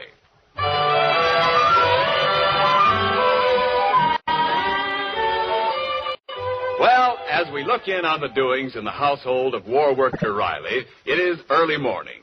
And if we may be permitted to turn the calendar back, it is 2 days before Easter Sunday. Riley and Peg, his ever-loving, ever-patient spouse, are having breakfast in the kitchen. Wow, 6 after 7 now. If I don't hurry, I'll miss the 10:30 bus. You mean 7:30 bus? About 7:30 to us, but the driver just came to California last week from Brooklyn, and he insists on using Eastern time. Hey, Pop, I've been looking over these plans you made for my rabbit hutch. Neat, huh? Yeah, but, Pop, this is an awful small hutch. Well, it's for only one rabbit. This is strictly a bachelor apartment. Oh, Pop, can I have 2 rabbits? Just 2? Junior, there is no such thing as just 2 rabbits. I'm going in the yard and build part of it before school. I want to have it ready by Sunday. Riley, we'll have an early dinner this evening. Don't forget, we have to do a little Easter shopping. You know something, Peg? I don't think this Easter we ought to spend money on clothes we don't need. If people go around throwing their dough away on stuff they don't need, then the first thing you know, everybody in this country will be inflated. No, I guess you're right, dear. But don't forget, Dumpling, you're getting a new hat. Oh, no, Riley, I could make the old one do. Ah, no, you can't. Them cherries on it are getting pretty worn out. The pits are beginning to show. Well, don't worry. I'm taking the cherries off and putting on some flowers. Use flowers with short stems. Last night in the movie, I sat behind a lady with a hat that looked like a victory garden. The only thing missing was a gopher. Well, good morning, my dear Riley. Good morning, my dear Margaret. Uncle Baxter up at 7 o'clock? Pinch me, Peg. I must be asleep. Oh, you're awake, Riley. It is Uncle Baxter. Then pinch him. He must be asleep. No, I assure you, my dear nephew, I'm fully awake. I've got a busy day ahead of me. Since Easter Sunday is almost upon us, I must procure my regalia. Top hat, cutaway, striped trousers, ascot. Riley, hurry or you'll be late. Oh, I got plenty of time. Naturally, these clothes cost a bit of money. Riley... You're right, Mom. I'm late. I got to be going. No, wait, Riley. If I can make the sacrifice of getting up at this ungodly hour, the least you can do is to listen to me. I have a plan. Okay, I'm listening with an open mind and a closed pocket. What's it all about, Uncle Baxter? Well, the Inglewood Tribune is having a roving photographer on the boulevard on Sunday. He will snap the best-dressed man in the Easter parade, who will receive a prize of $200. I will be that man. Fat chance. With a million other guys walking down the boulevard at the same time. Oh, it's inevitable that I win, because with my new outfit, I will naturally cut the most striking figure. Besides, I shall bring pressure to bear on this photographer. I'll cut him in for 10% of my winnings. Well, it would be nice if you could win $200. Oh, that's only the beginning. Having been selected best-dressed man, I will be on the threshold of a lucrative career, posing for advertising. In every magazine, you'll see my photograph. Yeah, and underneath it'll say, this old man didn't eat vitamins as a boy. Riley, by investing a paltry sum, you'll be able to see me staring up at you from the pages of every magazine. You'll see Turnbull in morning clothes, Turnbull in afternoon clothes, Turnbull in evening clothes. Uncle Baxter, I worked too hard for my dough. And I ain't spending any of it to make you a pin-up boy. Very well. If you want to wreck my entire career, so be it. Oh, come on, Uncle Baxter. Eat some breakfast. No food, please. I shall go to my room. Before I go, I want to say one thing. I am hurt. Oh. Riley, he must be hurt. He refused breakfast. He loves breakfast. Don't worry, Dumpling. Before I'm gone 5 minutes, he'll surrender. And the white flag he'll wave will be a napkin.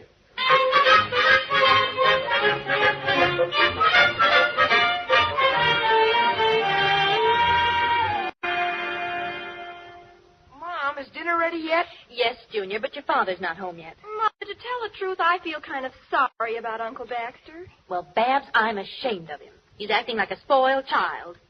Oh, your father's coming now. Now, don't say anything or he'll get excited, and then the first... Hiya, Dumpling. Hiya, kids. Oh, hi, Hello, Daddy. Hey, Peg, where is Inglewood's fashion plate? Oh, Uncle Baxter's sulking in his room, Pop. He is, huh? He hasn't come out since 7 this morning. He didn't even come out to listen to the racing results on the radio. He didn't. He must be dead. Well, I got a little surprise for him that'll bring him back to life. Riley, don't tell me you got him a new Easter outfit. Oh, that was sweet of you. Well, I got to thinking what a lucky guy I am. I got a good job. I got a pretty nice wife. Oh. Couple of fair kids. Daddy. Just fair. Swell house. Poor old Uncle Baxter with nothing to think about except getting dressed up for Easter. Oh, it was a very generous thought, dear. And then, if he should win that $200 prize, and if he used it to buy a train ticket back east, we'd be rid of him.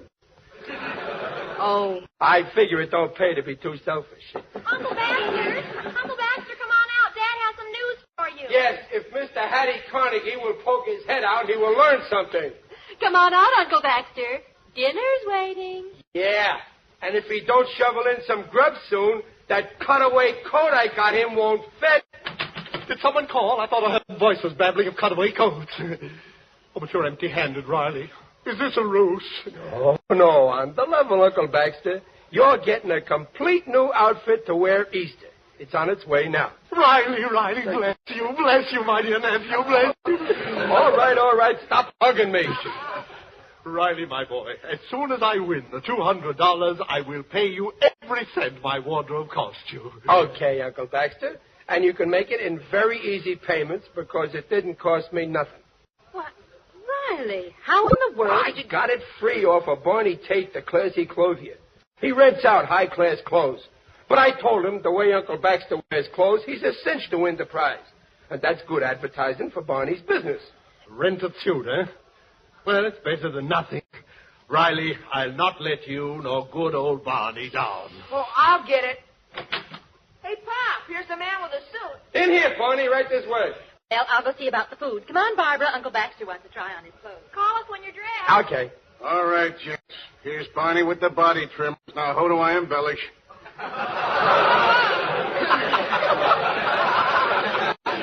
Barney, I want you to meet Mr. Turnbull. Charmed, Barney, charmed. A little taller than the dummy I got in the store.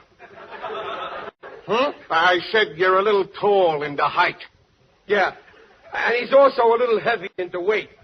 But he sure can wear clothes, Barney. He'll win in a walk. Oh, yes, of course I shall. Now, may I try on my togs? Hey, wait a minute. My togs. This is strictly a loan out. Yeah, here's the striped pants. Oh, splendid. These trousers fit like a glove. Yes, sir. Now, slip off your shirt. That's it. And put Richard on. Richard? This Dickie. I wouldn't think of wearing a dickie. Put on the dickie, Uncle Baxter. The vest will cover the rest of the shirt that ain't there. Here, let me help you. But, Riley, the end of it keeps popping up into my face. Fine, but I thought you knew how to dress classy. What do you think that string is tied to the dickie for? Well, sure, Uncle Baxter. Just slip the string down your pants leg and tie it around your ankle. Ain't you never read Esquire? Now, put on this ascot tie. It's pre-tied in advance. Look at it. A perfect knot. The confounded tie won't stay in place. Oh, lummox, use the piece of string on it. Yeah, Uncle Bax, all you gotta do is tie it to the dickie. If I have no shirt, just this dickie, what about cuffs? There they are. Catch them. Now, be careful of them ruby cufflinks. They set me back 6 bits. How on earth will I keep these cuffs on? Ain't you never dressed formal? There's a string attached to each cuff. Just tie it to the suspenders. Certainly, you just tie it to the Hey, Barney. Yeah? There's no suspenders. What do you think those strings are dangling from the pants? That's it. Oh, gee, Uncle Baxter. With all them strings on you, you look like a bass fiddle. Yep, and here's your coat. Come on, try it on. Thank you. There. Yeah, Riley, you was right. This guy's crawling with class. Didn't I tell you? Baxter, if I didn't know it was you, I'd think you was an undertaker. You look great. Thank you, Riley. Thank you. Well, here's the finishing touches. Gloves, cane, top hat. There you are, Baxter. You're all dressed from tip to toe. Well, I dare say I cut a dashing figure. Yep. Wait a minute. There's one more thing. Yeah, what's that? The sign.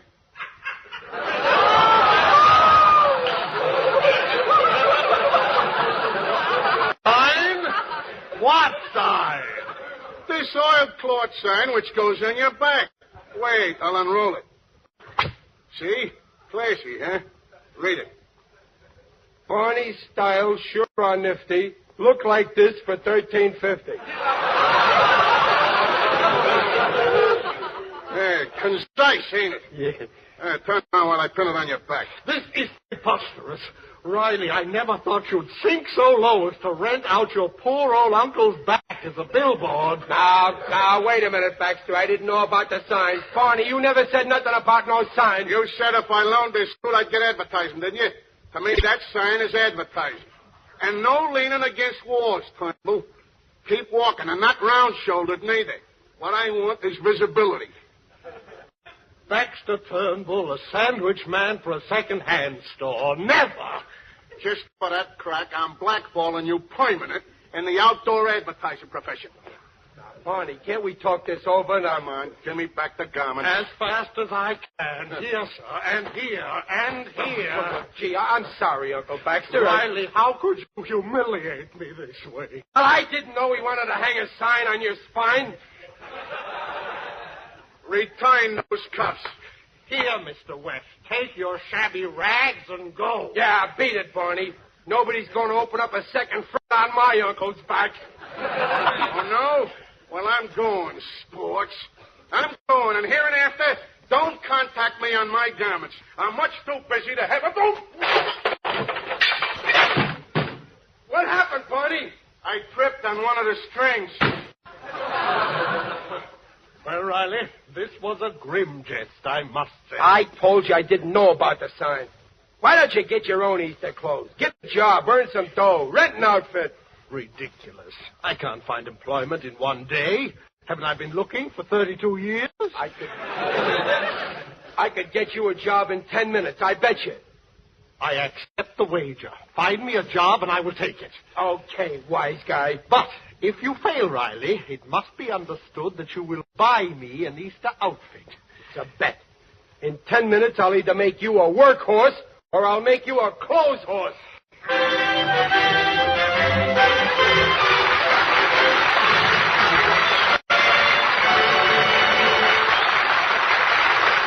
While Riley sets out to achieve the impossible, namely getting a job for Uncle Baxter, this is Ken Niles. I wonder how many millions of American families are having their traditional Easter dinner of baked ham today. You know, it's a grand and glorious feeling to be able to serve this fine Easter meat and know that it only costs 3 ration points per pound. It's good to be able to keep up those happy traditions of Easter. Traditions like these are the bridge between the present day and the past, between war times and peace. There's another bridge that I'd like to talk about, one that's carrying an extra load these days. In fact, during the first quarter of 1944, the extra load carried by this bridge was nearly double the average for the first quarter in the 5 years prior to 1940.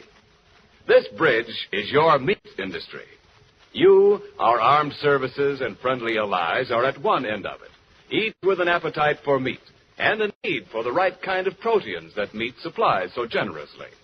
At the other end of the bridge are millions of farmers and ranchers, livestock men who raise and fatten fine meat animals.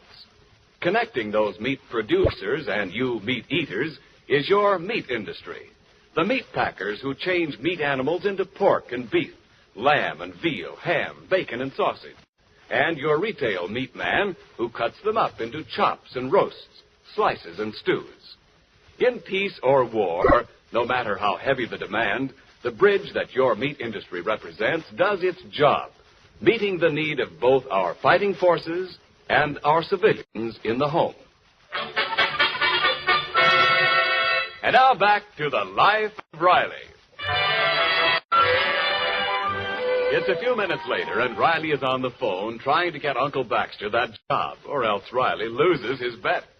Well, Riley, you've made 7 calls and no job for me yet. Well, I almost got you a job at the delicatessen. Only Mr. Greensprinkle said he wouldn't hire any clerk. He'd have to weigh every time he wanted to take inventory. Time is fleeting, Riley. Why not admit you've lost? You owe me my Easter tong. I ain't licked yet. There must be somebody in town who would hire you. Somebody who don't know you. Pardon my coming right in, Mr. Riley, but I got too much work and no time to do it in. Well, it's Sam Graham, the cleaning man. Yeah. Is that my wife's dress she had cleaned? Yeah, take a look at me. Established 22 years, same location, and I got to do all of my own delivering. I can't get no help. You hear that, Baxter? Surely, Riley, you don't think that Listen, Sam. Yeah? You got a lot of stuff to deliver for Easter and you need help, right? Yeah? You gotta have help. Yeah? In fact, you're desperate for some help. Yeah? How about hiring Uncle Baxter? No, sir. Now, wait a minute, Sam. Riley, this is nonsense. I, a delivery boy? You said if I got you a job, you had to take it. Now, look, Sam, don't be hasty. You need help bad. Well, I know, but... Uncle Baxter is a working fool. Look at him. Look at his arms. Like buggy whips, ain't they? I mean, they're long, see? Why, with arms that long, he could deliver 10 coat hangers full all at once. Yeah, but how about his legs? Can they take it? Legs? Why, just come over here and feel the muscles in his legs. Wait a minute now. There's got to be muscles here someplace. Riley, don't pull up my trouser leg. I refuse to be haggled over. Well, Mr. Riley, I'll tell you, he ain't no bargain, but like you say, I'm up against it, so... Okay, so I'll take him on for 1 day till Easter. That's the stuff, Sam. This is high bindery. Uncle Baxter, leave me congratulate you. For 1 day at least, you have retired from unemployment.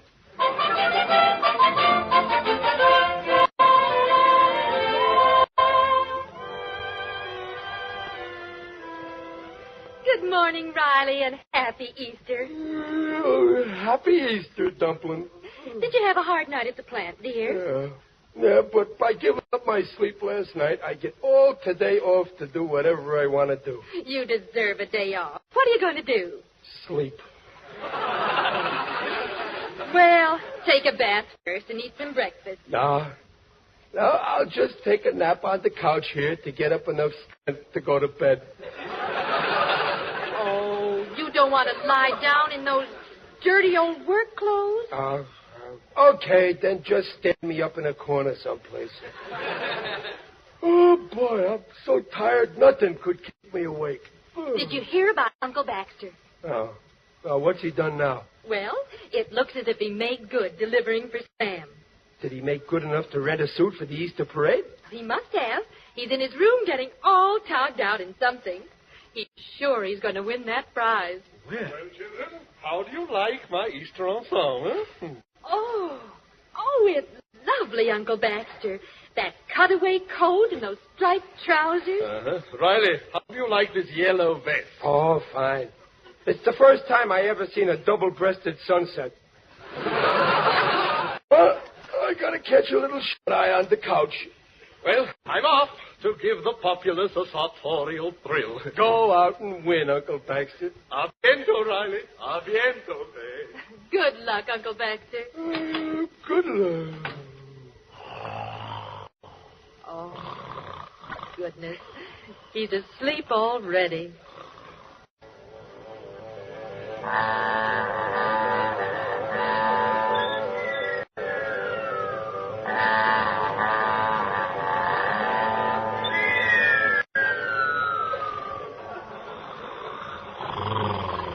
Hey, Mr. Riley. Mr. Riley, wake up, Mr. Riley. It's Sam Graham, the cleaning man. I'm pleased to meet you. Come back next week. Mr. Riley, I gotta see you, Mr. Riley. Riley? Oh, I think he's here someplace. Riley? That's me. Mr. Riley, this morning I wake up, my doorbell starts ringing. A client. He wants his cutaway coat. Then my doorbell starts ringing again, another client. He wants his striped pants. Somewhere lately I seen striped pants and a cutaway. Yeah. Then my doorbell rings again, another client. Where is his yellow vest? A yellow vest? Yeah. It's all coming back to me now. You mean Baxter delivered them clothes to himself? Mr. Riley, if them clothes are lost... Now, wait a minute, Sam. They ain't lost because I know just where they are. Where? On Uncle Baxter. Riley, I'm holding you responsible. You made me hire him. Sam, you got a car out there? Yeah, my delivery truck. Then deliver me down to the boulevard. I'll get them clothes back for you, Sam. And when I get through, Uncle Baxter will finish the Easter parade in his union suit.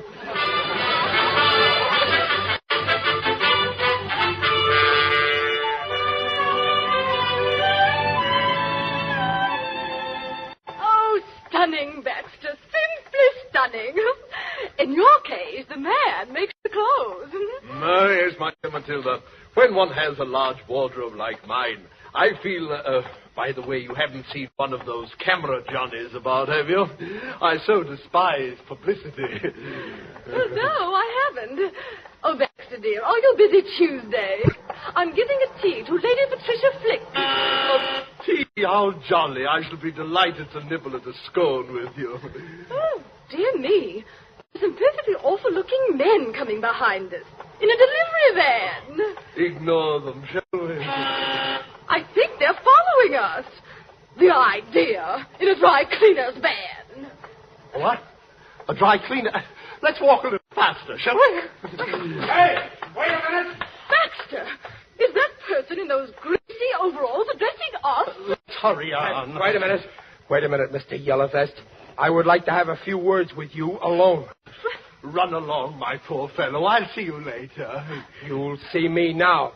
If you don't, my uncle's gonna be in very big trouble. Get the coat, get the coat.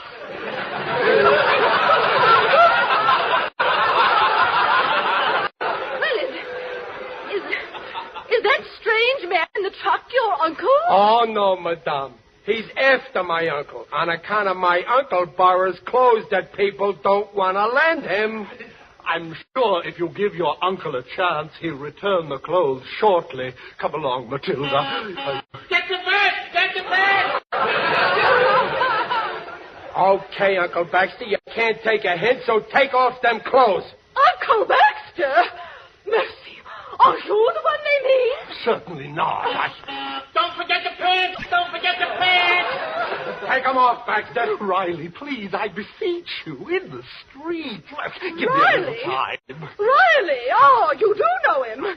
Well, never mind Tuesday's tea, Mr. Turnbull. You'd feel out of place. The guests are wearing their own clothes. Hey, Riley, get him into the truck. Don't grab the lapels. Riley, how could you disgrace me like this? Come on, Baxter, or do I have to drag you? Get his feet, Sam. Oh, wait, stop. Here comes the cameraman. I can still win the prize. Riley, take your hands off me. Okay, but just for the picture. Oh, boy, this is the picture of the day. Hold it, gents. I'm ready. Smile, Baxter. He got it. I sure did, mister. And if you want to see it, buy the next edition of the Inglewood Tribune.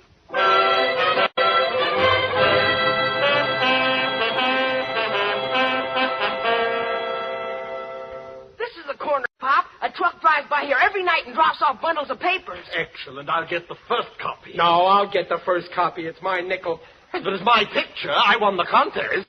Here comes the trick now. Yes, and I could certainly use that $200 prize. Get back, Mom. They heave 'em out without stopping. There's the bundle. And there's my picture right on the front page. Wait a minute. I'll cut the string. Yes, sir. There's your picture, all right. And here's the story beside it. Hey, wait a minute. Look. I'm in the picture, too. Yes, you might have ruined everything, Riley. As it is, you mar the effect of my appearance, standing there in front of me in your shabby work clothes. Read what the story says, Riley. It says, picture at left shows this Easter's best-dressed man. The winner of the Tribune's $200 prize is the man in overalls. If this war worker will call at the Tribune office, he will receive his check. Peg, you read it. I'm getting dizzy. Hot ziggity! Let's see. In a country at war, every minute on the job counts. And because this citizen's work-stained garb shows that he had been at his job yesterday, instead of strutting like a peacock and wearing out valuable shoe leather, the judges have decided that he is their unanimous choice for this year's best-dressed man. Oh, Riley, isn't it wonderful? Oh, yeah, it's great. I can see it all now. A whole new career. My picture in all the magazines. Riley in morning overalls. Riley in afternoon overalls. Riley in evening overalls. Riley in beach overalls.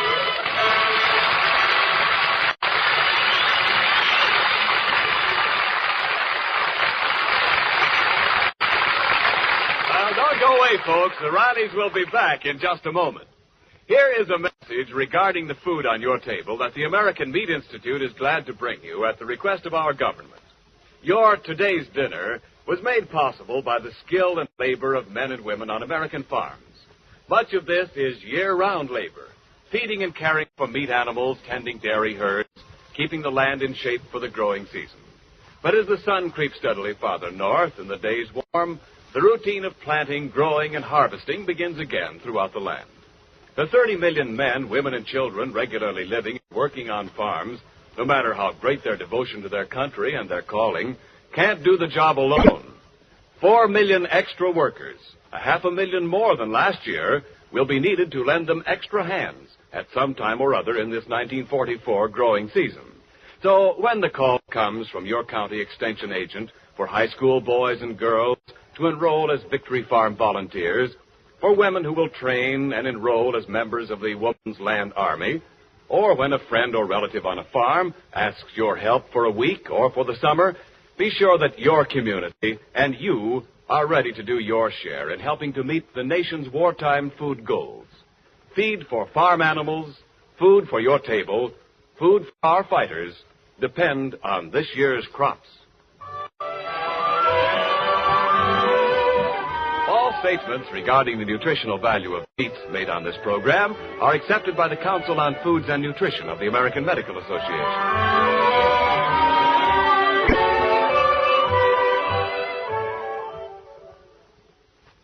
$200 for not changing my clothes. Well, I'll be a monkey's uncle. Correction, Riley. It seems you're a monkey's nephew. Well, the old order changes. Oh, well. Riley, let me be the first to congratulate you. Your greasy hands, sir. Uncle Baxter, that spoke like a man. Shake. And any time you want to dress up in real style after this, just look me up. You invite me to borrow your clothes? Sure. I always got an extra pair of them overalls handy. And Uncle Baxter, everybody looks swell in overalls.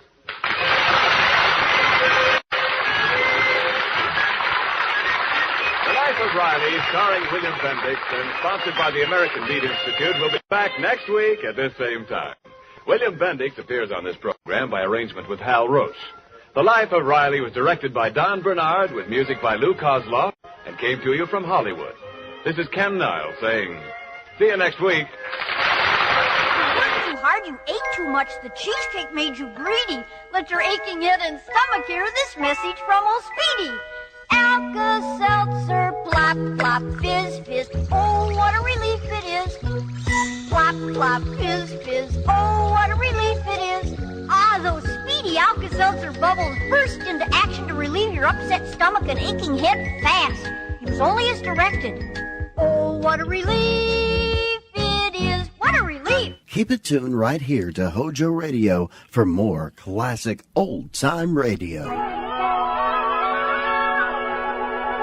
We present My Favorite Husband, a new series based on Isabel Scott Rorick's gay, sophisticated Mr. and Mrs. Cougat, starring Lucille Ball with Richard Denning.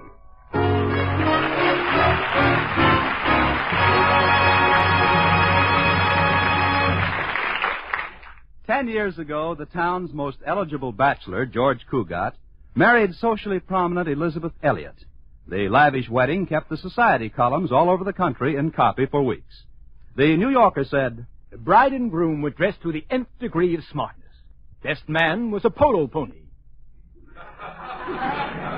The Hearst papers said, the bride and groom were dressed handsomely in attractive comment from guest Douglas MacArthur. And the Reader's Digest said, the bride and groom were dressed. Well, after the honeymoon, George sold his polo pony, bought a stylish suburban home, took the first job that came along, 5th vice president of a bank. And now the Cougats are just George and Liz, two people who live together and like it. George says, when I married Liz, she didn't know a thing about keeping house. She couldn't cook, she couldn't sew, she couldn't clean. But later she overcame this lack of domesticity in a most ingenious manner. Liz says, I got a maid.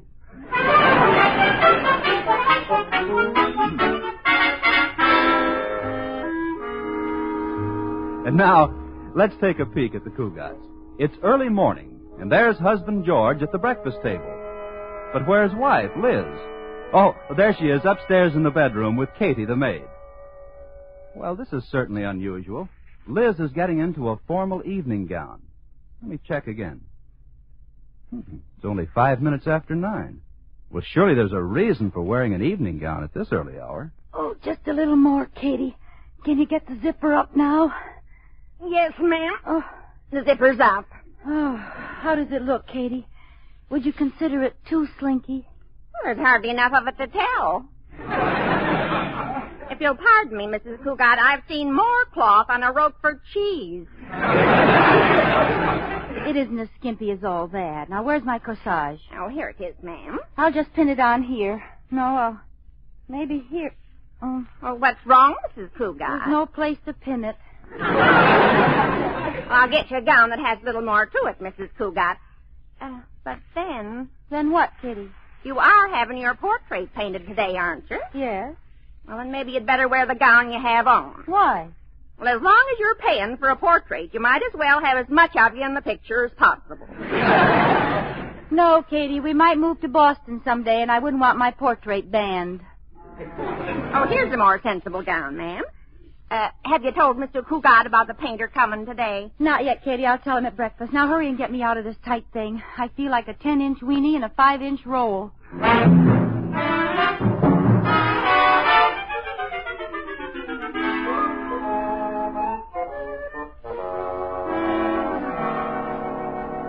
Good morning, George, darling. Good morning, Liz. You're looking very... George, what's wrong? That evening gown. Well, you've seen me wearing an evening gown before. Well, I've seen you wearing galoshes, too, but not at breakfast. Of course not. It never rains under the table.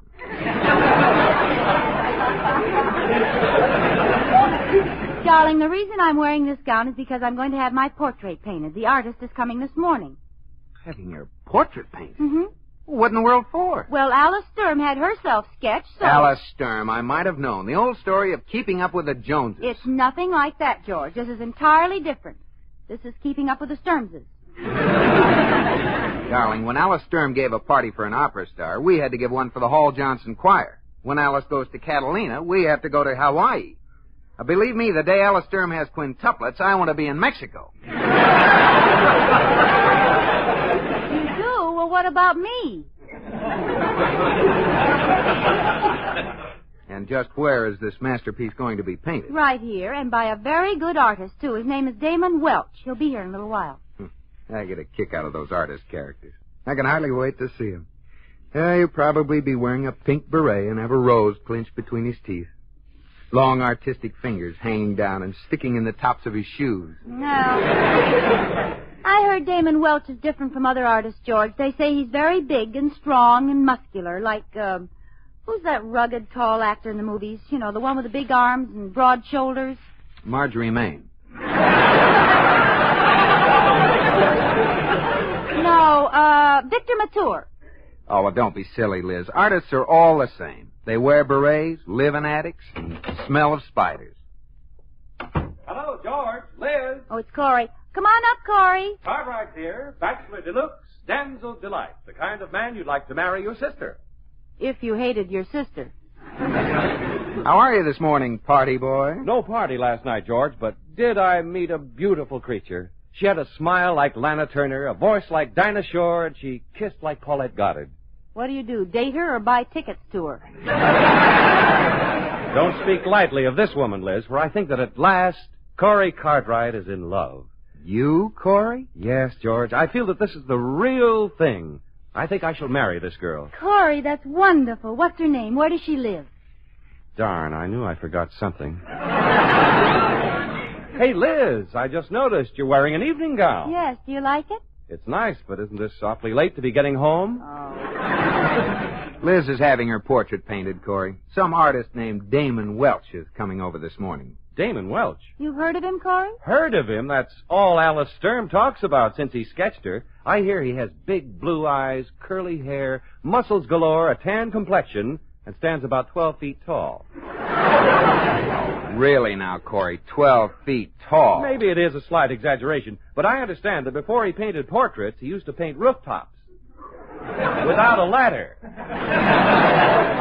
Well, anybody could do that if they had a long brush. Or a short house. Well, what do I care what he's like? Excuse me, I have to make a phone call. Who are you calling this early, darling? The time operator. My watch has been acting up again. Well, maybe Corey has the right time. No, I left my watch home on my other wrist. At the tone, the time will be 9:42 9:42. Have to be getting down to the bank. Right with you, George. I have a luncheon date with a girl who was a gorgeous blonde yesterday, and I'm anxious to find out what she is today. Kiss me goodbye, George. Your kisses give me strength for the day. When Corey Cartwright kisses them, they stay charged up for a month. Bye, darling. Bye-bye, Liz. Bye.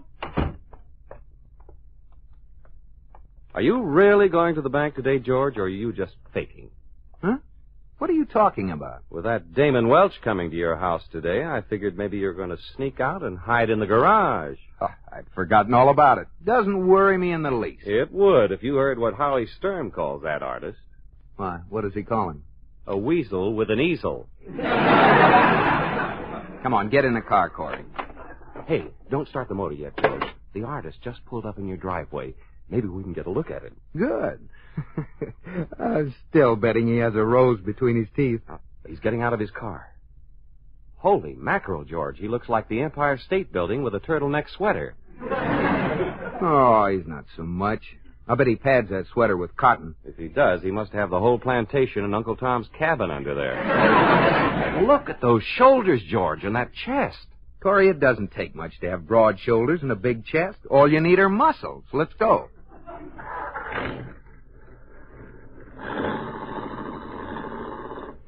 Did you see that thick neck, George?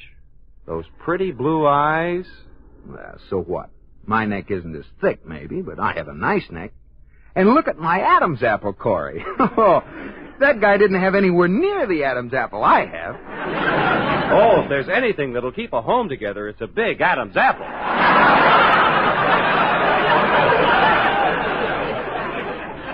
And as far as his blue eyes are concerned, my eyes are blue, too. Look at my eyes, Corey. See the pretty blue? It's kind of hard to see the blue right now, George. Your face is so green.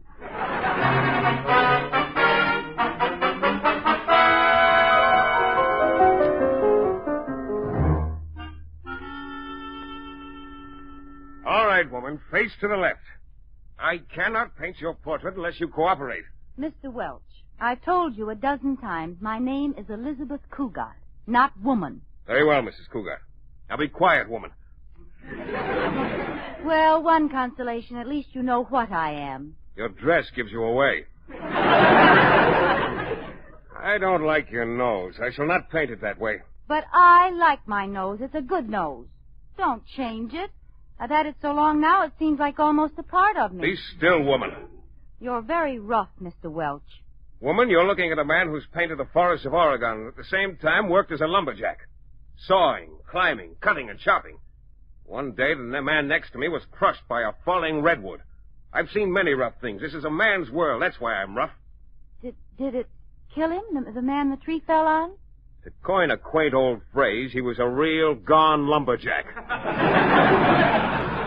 You know, Mr. Welch, you and my husband have a lot in common. He lives a rugged life, too. What does your husband do? He's a banker. Oh, that is rugged. It's plenty rugged. He goes to work every morning at 10 and doesn't get home until after 3. Just what's rugged about that? He has an uncomfortable office.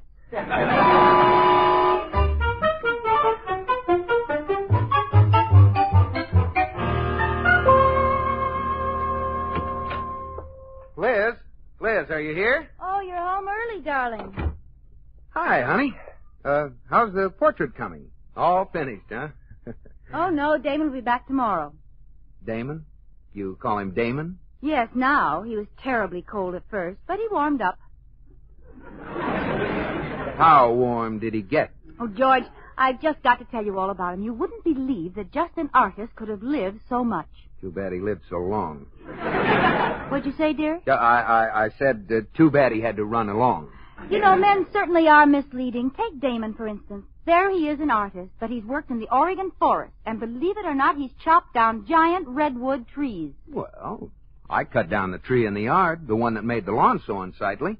That wasn't a tree, dear. That was a laundry pole.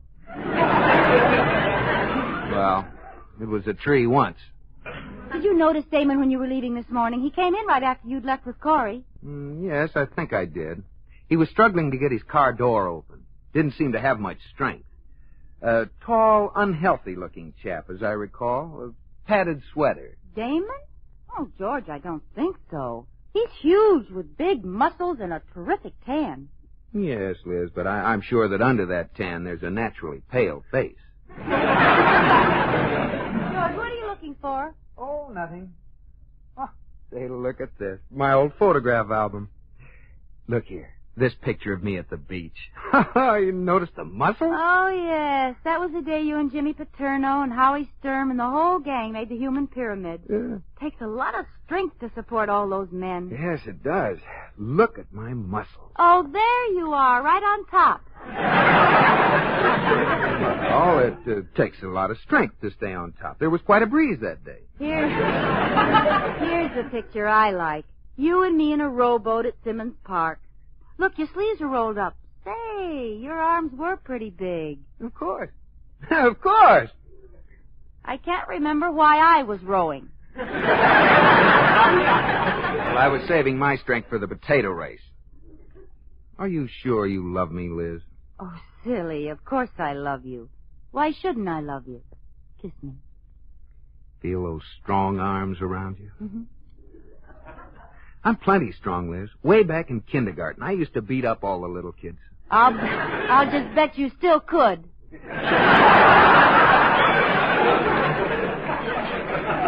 Kiss me again, sweetheart. Liz, are you positive you love me? I'm the only one, nobody else? Oh, don't talk such nonsense. Just hug me tighter. Make believe I'm a tube of toothpaste and pop my cap off.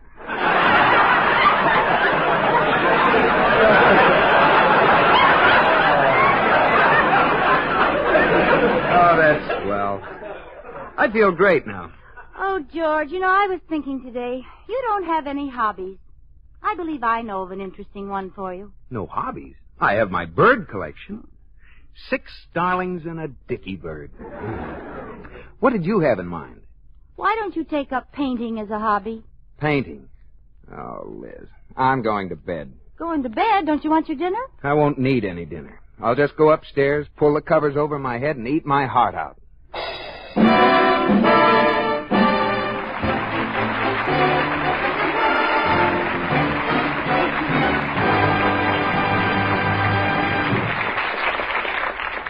You are listening to My Favorite Husband, starring Lucille Ball with Richard Denning.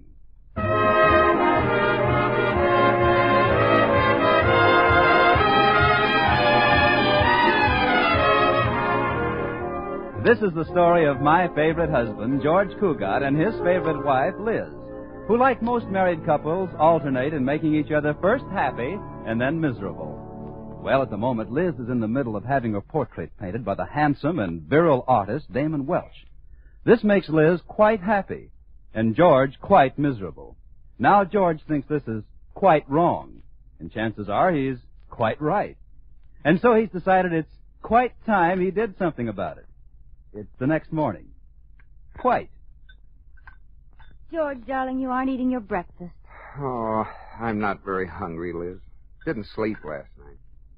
I'm going to stay home today. Stay home? George, are you ill? Yeah, that's it. I'm sick. Awfully sick. What's wrong? Oh, I don't know, Liz. Maybe it's painter's colic. Painter's colic? That is, the inside of my mouth feels like a brush. I'd better call Dr. Buell. What do I want with a doctor? Well, you just said you were sick. Oh, yeah. Call a doctor.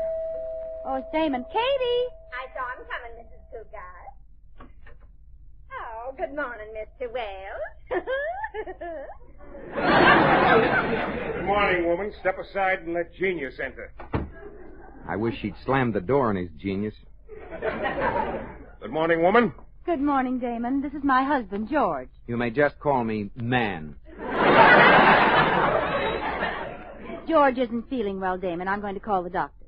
What's wrong with him? He looks well enough. Trouble with you, Cougat, is that soft, decadent living has finally caught up with you. You should get out of doors, do some exercises.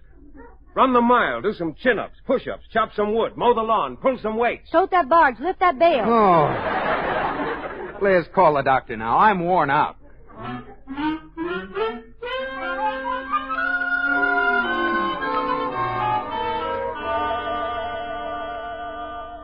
All right, George. Let me have a look down your throat. Certainly, Dr. Buell.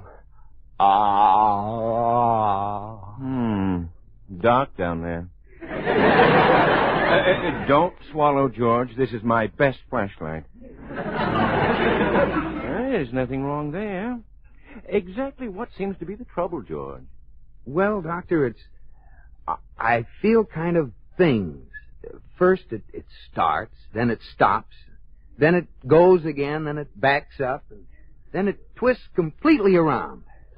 What does it sound like to you? A woman driver. Come on now, George. Tell me, what's wrong?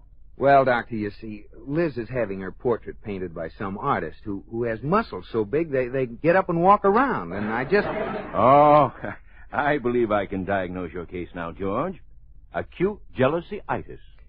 Is that anything like borderline anemia? Jealousy-itis is serious only if it isn't checked early. Fortunately, I believe I have with me the very thing you need to snap you out of it. Miss McCarthy, I just happen to have my nurse with me. Nurse? I don't need a nurse. Yes, Doctor? Marianne, this is Mr. Cougat, our newest patient. I tell you, I don't need it. Oh, how do you do? Forgive me for not standing up in bed, but I only have on the pajama tops.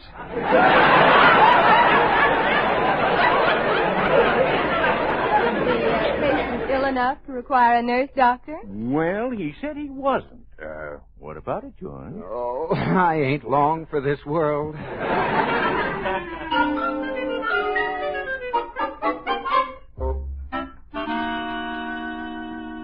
Sit still, woman. I cannot paint your portrait unless you relax. I don't make moving pictures, you know. Well, when are you going to paint in my hair? You still have me bald-headed. I don't like myself bald-headed. I look like my mother was frightened by Guy Kibbe. I'll paint in your hair when I see fit, woman, and not a second sooner. Until that time, you'll remain an egghead and like it. Damon, do you ever smile? I laugh sometimes. My sense of humor is a bit unusual, however, not on the beaten path. Well, what's funny to you? Well, I laughed heartily when my friend Chadwick fell from the roof of the school in Paris. Did Chadwick see the humor in it? Oh, he screamed. Yes, I'll never forget it. Fractured half the bones in his body. Yes, he must have been all broken up.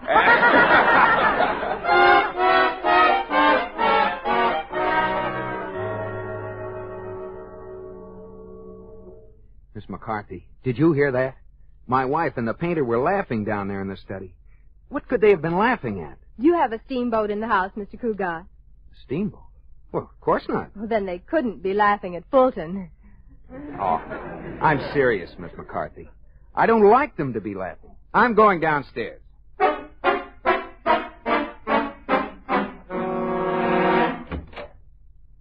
Hello? Hello, darling. What are you doing out of bed? I heard some laughing. What was all the laughing about? Oh, Damon was telling jokes.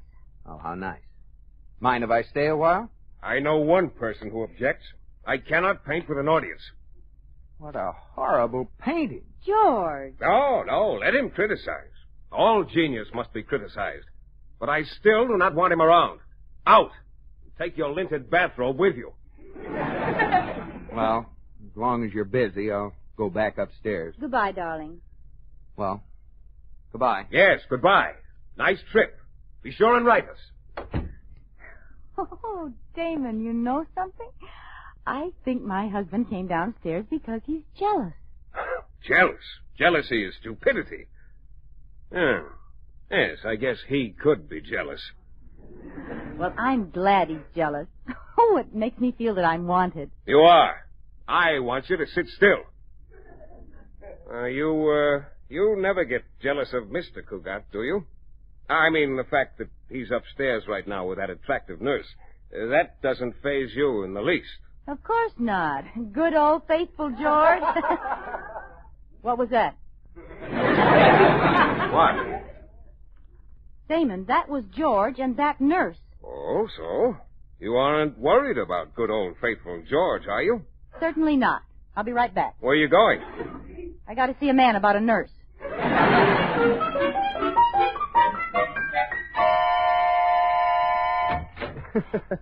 Hello. May I come in? Yes, Mrs. Cougat, but you mustn't stay long. I have a naughty boy on my hands, and I don't want him to get excited.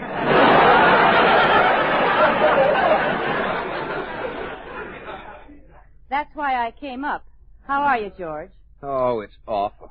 I just had a relapse. I accidentally plugged my electric heating pad into the radio, and H.V. Kaltenborn got in bed with me. He's delirious. Yes. You better go, Mrs. Cougat. Yes, I'll, Goodbye, George.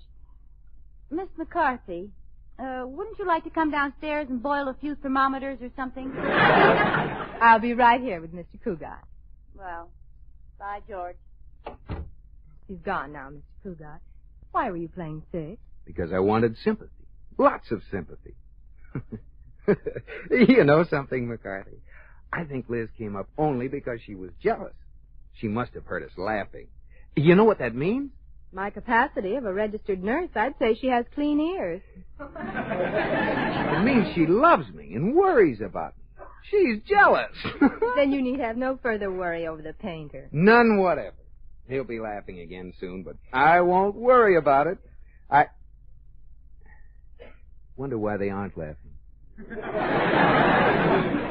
McCarthy, they're not laughing. Doesn't that please you, Mr. Cougat? No, they should be laughing. Where do you think you're going? I'm going down there and find out why they're so darn quiet. Where is he? I'll break him in half. He's gone, George. Gone? He's not here anymore? I had to get rid of him, darling. Why did you have to get rid of him? Because I knew that if he left, you'd stop playing sick, and then Miss McCarthy could get the heck out of here. Oh. Were you a little, jealous of Miss McCarthy? Of course not, but I know you were jealous of Damon. That's ridiculous. George. Yes, Liz. Who do we think we're kidding?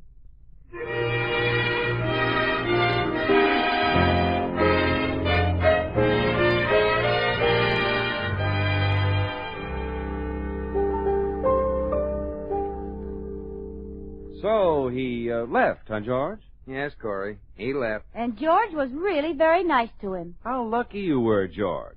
Suppose, instead of going quietly, the man with the big muscles had gotten tough with you. Oh, Corey, you're just trying to stir me up. No, seriously. What would you have done if the painter had wanted to fight? Oh, I'm sorry, George. I shouldn't embarrass you this way in front of Liz. If Damon had wanted to fight, George would have fought, wouldn't you, darling? Wouldn't you, George? Why, certainly. If I had his phone number, I'd call him up right now and tell him a thing or two. Oh, I have his phone number, dear. Here. Oh, thanks. When Damon answers the phone, I'll catch you, George. Hello, Damon. This is George Cougat. I've changed my mind about being nice to you. If you want to fight, just come over here whenever you feel like getting knocked for a loop. You got anything to say to that? At the tone, the time will be 9:27 1/4. Well. George Cougat, kiss me. Kiss me this very instant. Why right now? Because you've got your dander up, and you're just dandy with your dander up.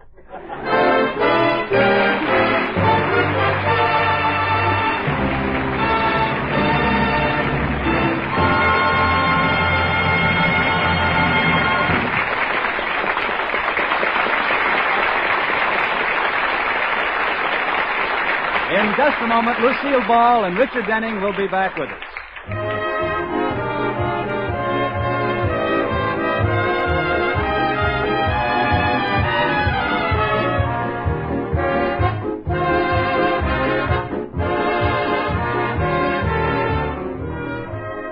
Here's a friendly suggestion that may mean a lot to your own happiness.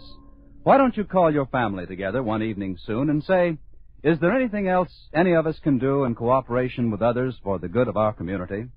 You may find that somebody will come forward with the news of a community project that you haven't heard of. Maybe it has to do with Scouts or 4-H clubs or Red Cross. Well, there'll be an opportunity for service, something you'll like to grab hold of. For you know that what you're doing is more than helping make your life and your families and your neighbors better. By positive action toward improving the place where you live, you help preserve something we prize highly. That's freedom. You show that you agree with the statement that freedom is everybody's job. George, are you asleep? No, darling. I'm not asleep. Do you love me, baby? Yes, I love you. How much? Lots. Well, in terms of pounds, how much do you love me? 3 pounds, 6 pounds, 7 pounds? 12 tons. Oh, I love you 100 tons. You have a bigger truck.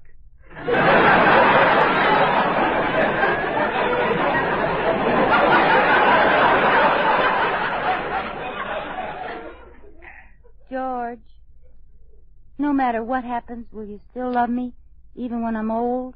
I'll still love you when you're old. Will you take me out? Yes, dear. I'll wheel you around the block every day. George, something strange happened to Katie tonight. Really? What was that? Well, tonight around 9:27, Katie picked up the phone extension in the kitchen and heard a man shouting at the time operator. Good night, George.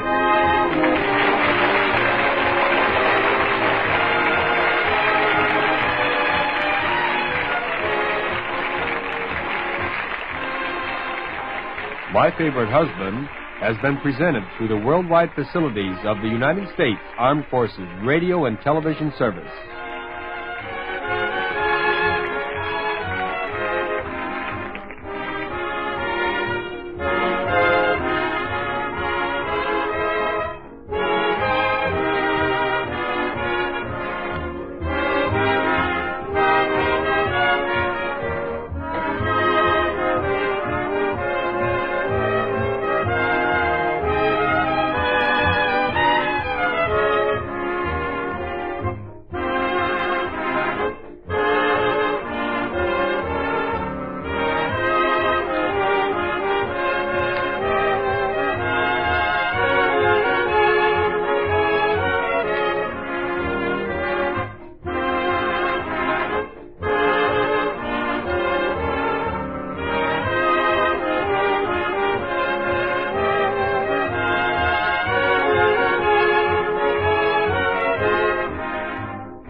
In the month just ahead, there will be many days that are cloudy and gray. Isn't it very important on such days to have your home bright and cheerful? Your kitchen especially, where you spend so many hours? There's one thing that will brighten your kitchen more than anything else. Gleaming linoleum floors kept fresh and spotless with Johnson's self-polishing Glow Coat. Glow Coat requires no rubbing or buffing. There's practically no work to it. You just apply Glow Coat, it shines while it dries with no further work from you. It not only keeps your floors beautiful, but it actually makes linoleum last many times longer than an unprotected floor. Glow Coat is safe, easy to use, and sure to please. Try some tomorrow on your floors. Ask for Johnson Self-Polishing Glow Coat, GLO-COAT. Stay tuned to HOJO Radio. From Hollywood, Colgate Tooth Powder for a breath that's sweet and teeth that sparkle presents The Mel Blanc Show.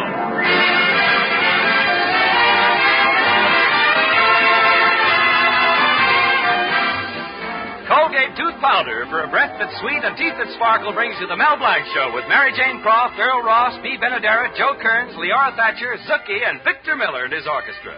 Ladies and gentlemen, you've heard Mel Blanc as the happy postman. Hello, Mrs. Burns. Here's your mail. Well, goodbye, Mrs. Burns. Remember, keep smiling. You've heard him as the famous train caller. Train leaving on track 5 for Anaheim, Azusa, and Cupocomics. You've heard him as the lovable character Zookie. Well, in the fix-it shop, I'm the president. I'm the vice president. I'm the vice president. I'm the treasurer. I sweep out the place. You've heard him as the famous Warner Brothers cartoon character, Bugs Bunny. What's up, guy? Now hear him as the star in his own show. Hello, Mel Blanc's Fix-It Shop. You bend it, we mend it.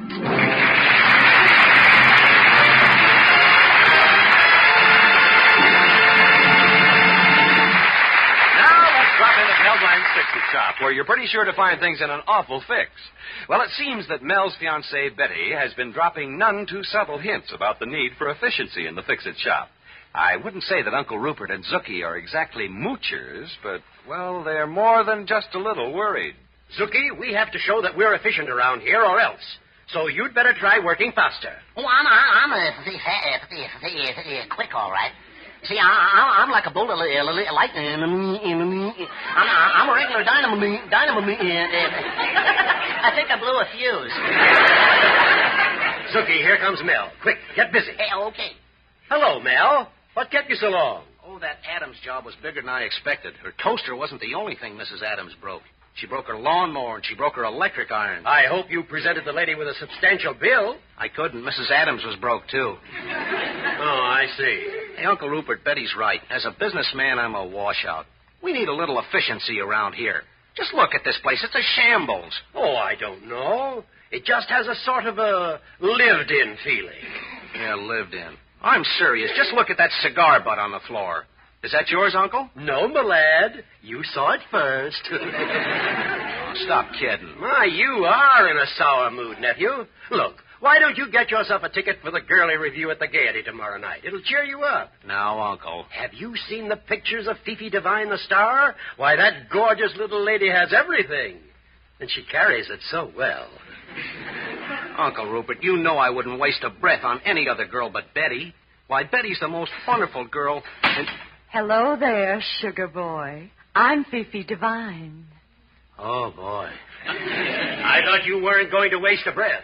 On her, it wasn't wasted. Gosh, I feel better already.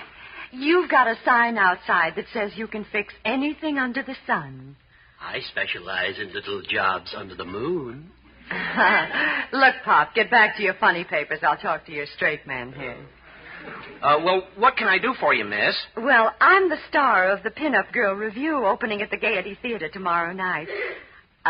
You've been at the Gaiety, haven't you, sugar boy?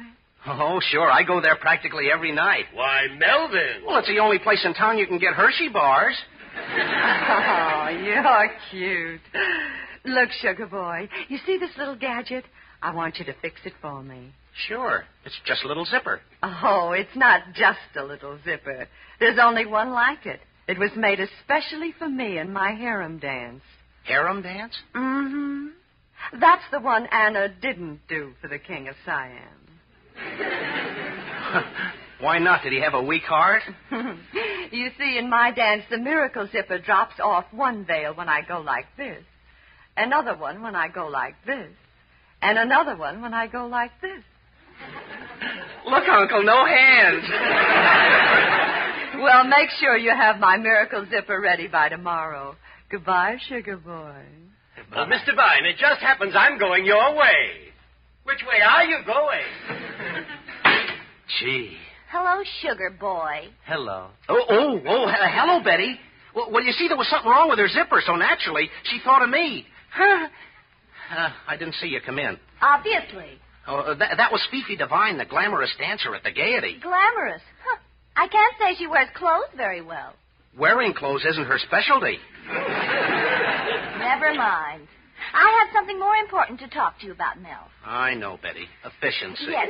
I finally found a man who will tell you how to run your business, what to buy, what to sell, and how much to charge. Gee, he must be from Washington. Well, he's an efficiency expert, just came to town. Herbert Goodhue. Now, are you or are you not going to let me get a hold of him for you? Well, okay, honey. When will you get in touch with him? The day before yesterday. Oh, the day before... Huh? Yes, I wanted to make sure you wouldn't change your mind.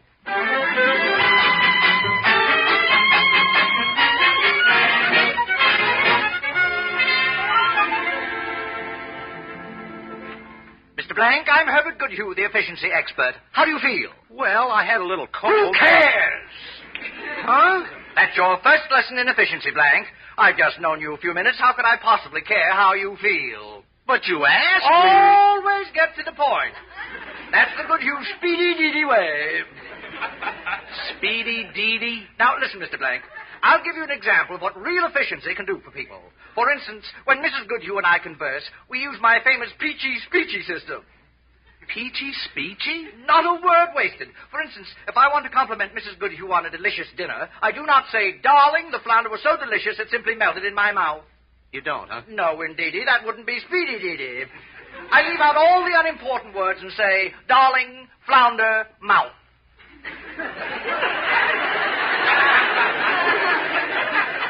Well, I guess you can get away with that as long as you say darling.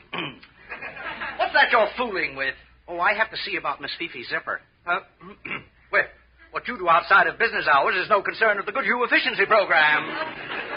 Mr. Goodhue, I don't think you understand. I see I'll have to change your whole business approach. First of all, how do you say no to your customers? Oh, I just open my mouth and it rolls out. Oh. When you say no, you've got to make people realize you mean it. Oh? I have proof that dogs and guinea pigs, that when you shake your finger in their faces and say no, spelling it out, N-O, they react fastest. Well, what about the dogs and guinea pigs that can't spell? Number 2, another feature of my speedy-deedy plan. Yeah? Look at this mad jumble here in your shop. When I'm through, every time you turn around, you'll fall over just what you're looking for. It never fails. Do you sell accident insurance, too? And number 3, that's the hearty-to-party way of saying goodbye. Gosh, I better write all these things down. It's a goodbye with just a touch of hello in it, like this. Goodbye!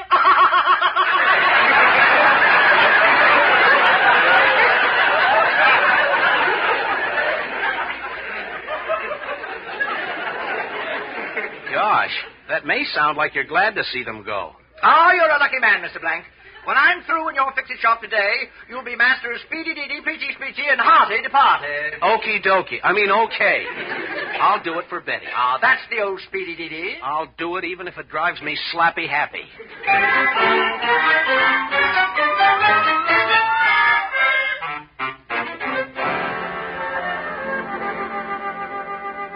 You want me to fix this vase, Mrs. Otis? Yes, if you please, Melvin. Oh, you should see my little grandchild. Poor little fellow, he's teething. My daughter just has to keep burping him all the time. Who cares? Huh? What was that? Speedy-deedy, speedy-deedy.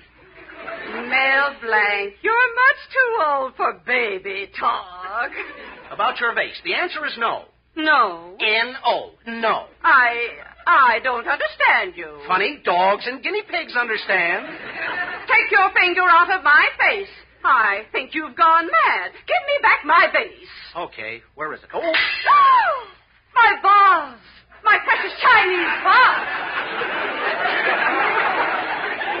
You see, another feature of the speedy-deedy plan. Oh. You can't turn around without falling over just what you're looking for. It never fails. I'm getting out of here, but you're going to pay for that vase, and I'm going to tell everybody to stay away from this store. Oh, Mrs. Otis, I almost forgot. Hardy to party. Goodbye!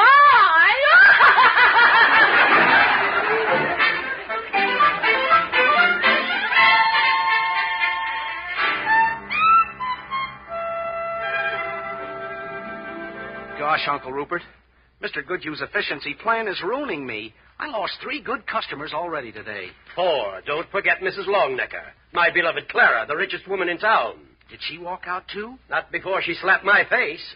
But why? I decided to try Mr. Goodhue's peachy-speechy system to propose marriage. You know, leave out all the unimportant words.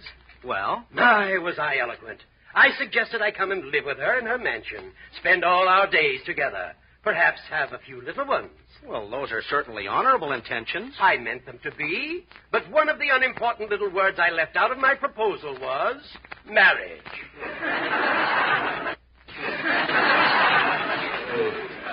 What's going to happen next? Well, I fixed Miss Fifi's zipper, but I can't find it anywhere. What? All this darn efficiency stuff. Oh, I'll ruin her career. She'll drag me into court. She'll sue me for every dollar I've got. I just hope Mr. Goodhue was satisfied. Now, Melvin. He and his speedy deedy, peachy speechy, hardy to party. He just left out the most important thing, that's all. What's that, nephew? Carry.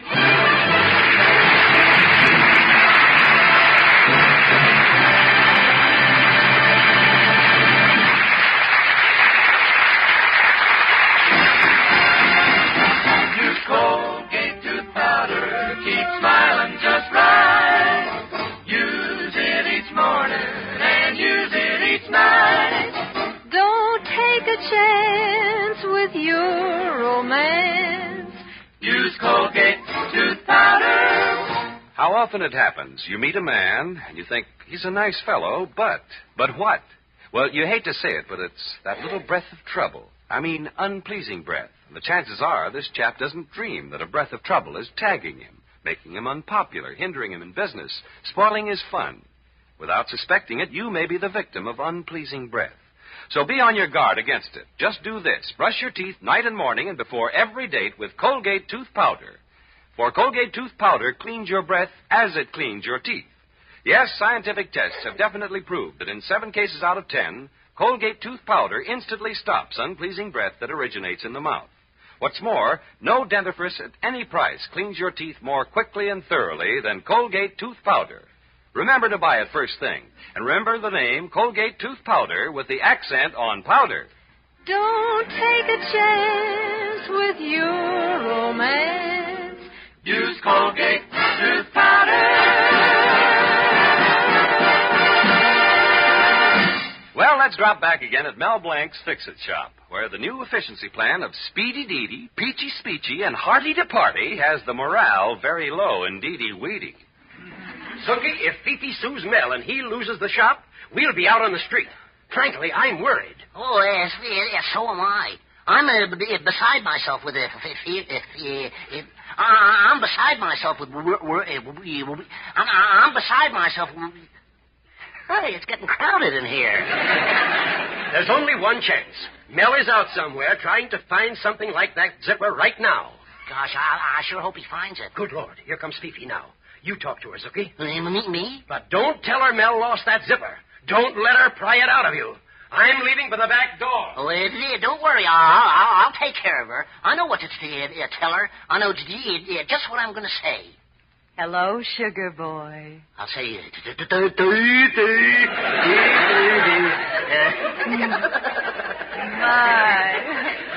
My, you're cute.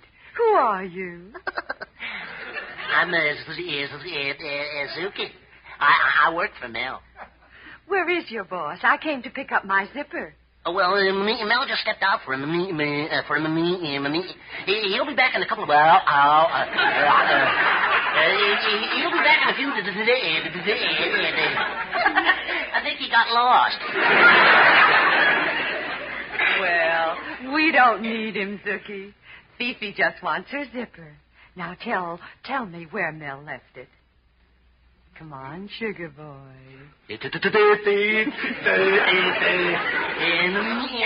No. Oh, you can tell me anything. We're here all alone, aren't we? Just you and me. Mm-hmm. That's nice and cozy. But I can always call for help. We're all alone. And after all, you're a man, and I'm a woman. Well, let's leave it that way, huh? Oh, I'm tired of this. You tell that pin-headed boss of yours, if I don't have that zipper for my show tonight, I'll sue him for every dollar he's got. But... Don't you butt me. Do you know what that zipper's supposed to do for me tonight? Oh, sure. Keep your shirt on.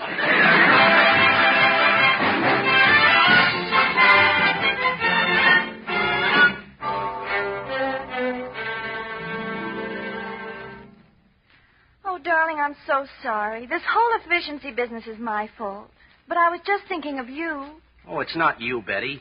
It's just that I'm not good enough for you. Mel, don't you dare talk like that. Well, I know a couple of people who can't see why you want to marry me. Your mother, your father, Well, darling... your grandmother, Uncle Emmett. Cousin Oliver. Darling. Then there's a couple of others. Mr. Thayer, the banker. Mr. Cooney, the traffic cop. Mr. Abernathy, the taxidermist. Darling, stop. My old scoutmaster. My landlady.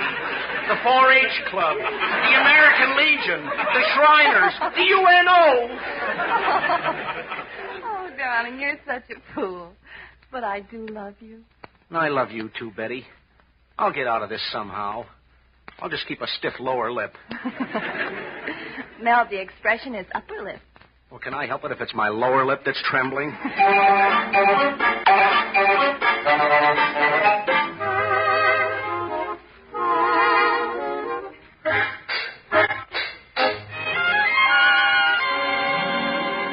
She'll be here any minute, Uncle Rupert, and I don't know what else I can do. I just can't find her zipper. Well, nephew, don't worry. If worst comes to worst, I'll go out and get a job. Gosh, I'd hate to see you spoil your record. Oh, my gosh, here comes Dr. Crab, the veterinarian. He would come at a time like this. Never mind, my lad. I'll take care of that canine Kildare. Well, thanks, Uncle. I'll go and take one last desperate look around. Well, hello, Christopher. How's the dog doctor this morning? Consulting veterinarian, if you don't mind.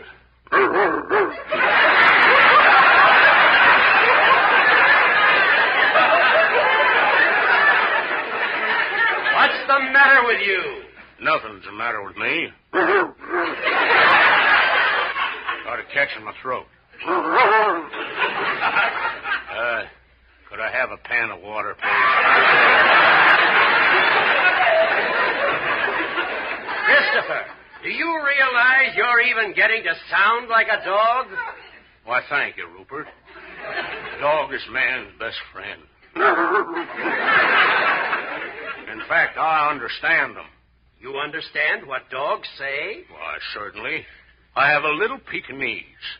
When he looks up at me with his big watery eyes and says, you know what that means? He's hungry. Oh, somebody must have told you.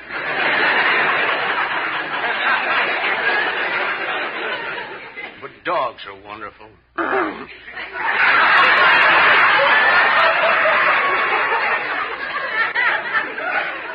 When my little Cocker Spaniel goes over to meet my Great Dane, he says, "Row, row, row." And then the Great Dane says, "Row, row, row, row." And then that little Cocker. Great Dane says,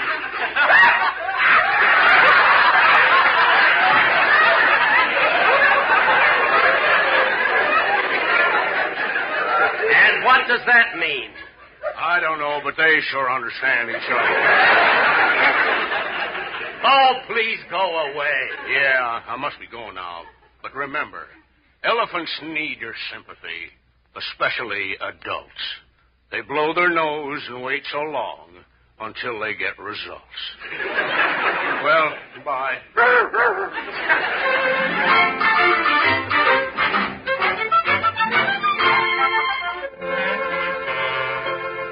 I know, Miss Devine. I should be over at the theater right now, but I can't go on. What am I going to dance in, my girdle?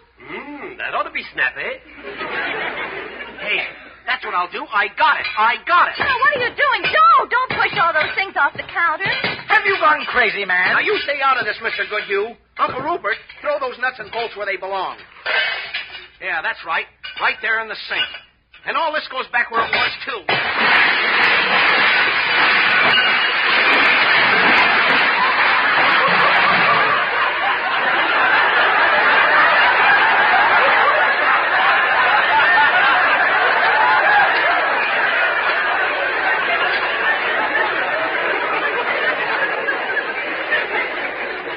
Does it?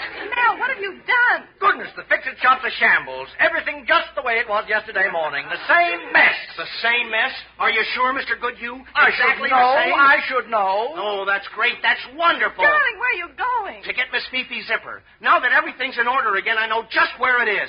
Here, you see? It was inside Mrs. Zabrowski's zither. You know, Z for zither and Z for zipper.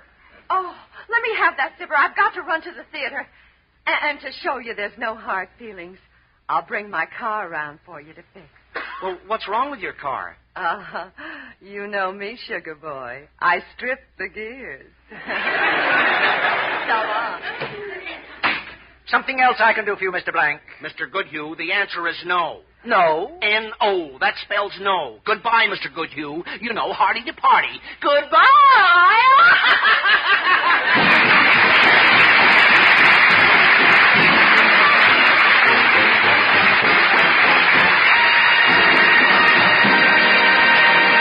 We'll be back in a minute for a Zookieism.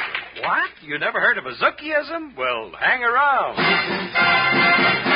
Use Colgate tooth powder. Keep smiling just right. Use it each morning and use it each night. Don't take a chance with your romance. Use Colgate tooth powder. Look, let's face the facts. A little breath of trouble, unpleasing breath, is no respecter of persons. Girl or woman, man or boy, teamster or tycoon, debutante or duchess. All are possible victims of unpleasing breath. Why, even you, though you don't suspect it, may risk your happiness, ruin your romance, even jeopardize your job because of unpleasing breath. So isn't it best to be on your guard, to watch out for that little breath of trouble? My advice is do this. Brush your teeth night and morning and before every date with Colgate tooth powder. For Colgate tooth powder cleans your breath as it cleans your teeth. Yes, scientific tests have definitely proved that in 7 cases out of 10, Colgate tooth powder instantly stops unpleasing breath that originates in the mouth. What's more, no dentifrice at any price cleans your teeth more quickly and thoroughly than Colgate tooth powder. Remember to buy it first thing. Remember the name Colgate tooth powder with the accent on powder. Don't take a chance with your romance. Use Colgate tooth powder. Well, Suki, we've had a lot of excitement, but I hope you learned something about efficiency. Yes, Suki. To be efficient, you should score yourself on things like ingenuity, perseverance, industry. How would you score yourself? Well, on ingenuity, I score for 5. On perseverance, I score on industry, I score I don't know what the score is.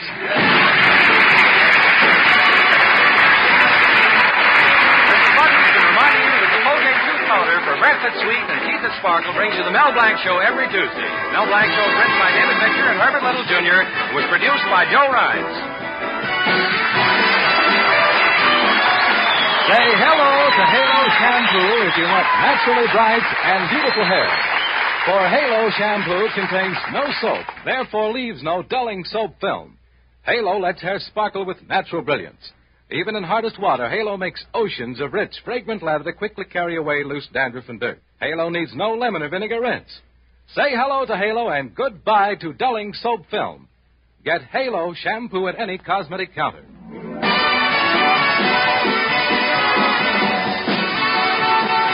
This is CBS, the Columbia Broadcasting System. Every one of you undoubtedly has a headache or pain remedy that you swear by. But haven't you noticed that on some occasions it fails you? That there are times it does not seem to work? On these occasions, let me suggest that you try Anacin, for here is a remedy that I'm sure won't fail you. You'll find the fastest and most complete relief in Anacin you have ever experienced. The reason is simple. Anacin contains not one pain-soothing agent alone, but 4, one of which is in all probability the remedy you now customarily take to relieve pain. You can get Anacin at your druggist for a few cents. Your money back if you're not pleased. I'll spell the name. Anacin. Keep it tuned right here to HOJO Radio for more classic old-time radio. I was a communist for the FBI.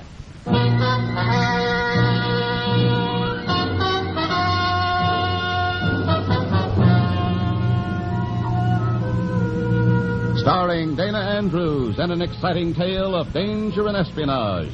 I was a communist for the FBI.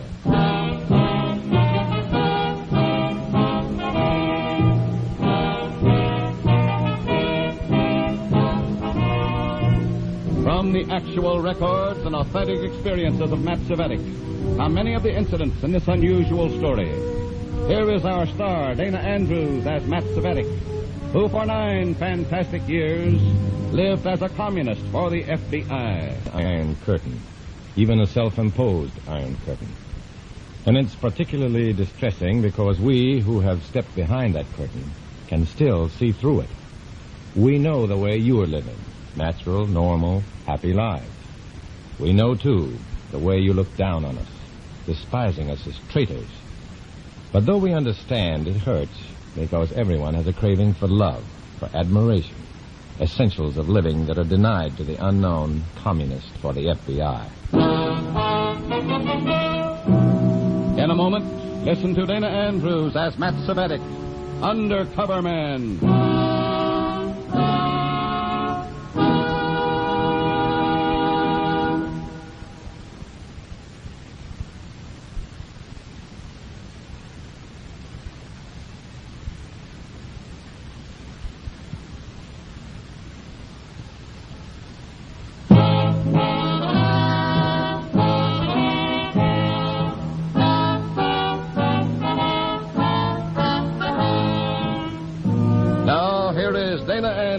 As Matt Savetic, Undercover Man. This story from the confidential file is marked A Study in Oils.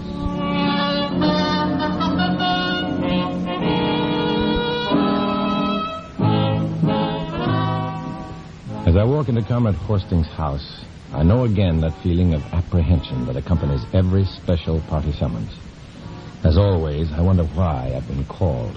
Have they seen me making a contact with the FBI? Or have they finally been able to fix the failure of some party project on me?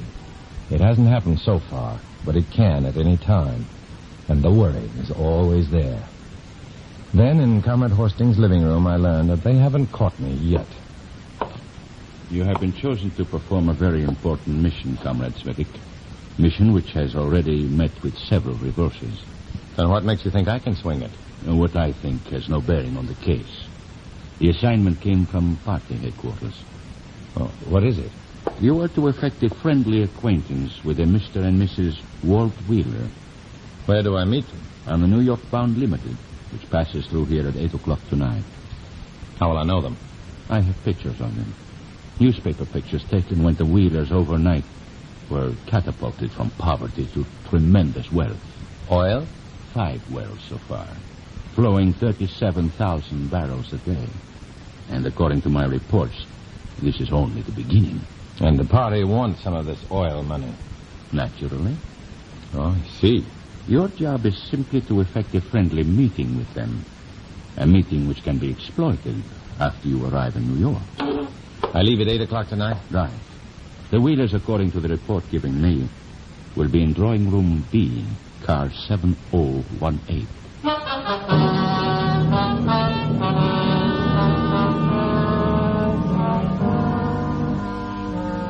After leaving Comrade Horsting to go home and pack for my trip to New York, I step into a phone booth and call the FBI.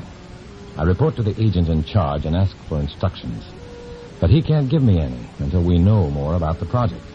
Instead, he tells me to contact the bureau office in New York as soon as I learn something definite.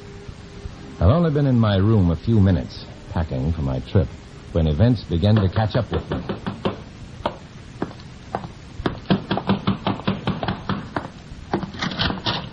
You take your time, Comrade Savetic. I wasn't expecting you, Comrade Horsting. Come in. Has my trip to New York been canceled? No. In fact, your responsibilities have increased. I just received this package which you are to deliver to Comrade Crowder at party headquarters. What is it? I wasn't told, Comrade Savetic. And I didn't ask. Well, I just wondered. A large, flat package like that. If Comrade Crowder thinks you should know, he'll tell you. After you deliver the package. Now, finish your packing. We'll have dinner together. And then I'll drive you to the station.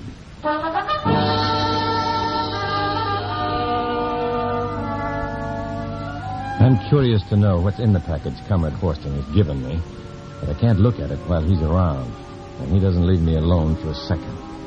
During dinner, he gives me his newspaper pictures of the Wheelers, and I memorize them. After dinner, he drives me to the station, where I pick up a copy of Petroleum News, the trade paper of the oil industry, before boarding my train. The first thing I do after the train leaves the station is to open the package I'm to deliver to Comrade Crowder at party headquarters. I'm not prepared for what I see. It's an oil painting of a boy dressed in the period known as the Renaissance. And it's signed Rembrandt. Communists and Rembrandt don't go together, naturally. So I decide to phone from the first scheduled stop to ask the FBI to inspect the painting at Grand Central Station in New York. Then I take my petroleum news and walk toward the club car, where a man I recognize as the man in my newspaper pictures, Walt Wheeler, is staring out the window. I sit down beside him and begin reading my oil industry paper. It's Batewell Cast, and Wheeler opens the conversation. You in the oil business, mister? No, not really. I'd just like to read about it and hope that the leases I hold on government land may be worth something someday. It could happen. Sure, but not to me. It happened to me, mister. You're joking. Not a smidgen, mister. I was stuck with 250 of the most worthless, no-account acres a man ever broke a plow point on. That's where they struck the oil? Yes, sir. Well, imagine that. What's your name? Wheeler. Walt Wheeler. Wheeler? Mm-hmm. Well, I think I read something about you in this magazine a month or so back. You might have. We sure had a flock of people after us, taking pictures and writing articles, trying to sell us things we never even heard of. I'll bet. I didn't catch your name. Oh, it's Smith, Matt Smith. Oh, glad to know you, Mr. Smith. Well, I'm certainly glad to know you, Mr. Wheeler. You just call me Walt. Thanks, Walt. You know, I haven't dared say that to anybody since we struck the darned oil.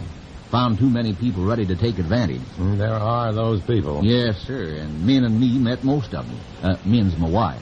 I'd like to meet her. I'd like to have you meet her. Right now, she's back in the drawing room primping. Just like a woman, huh? She's entitled to it. If Min wants to spend the rest of her life primping, it's all right with me. She's had it tough enough before. Things were pretty bad before you struck the oil, huh? It couldn't have been much worse.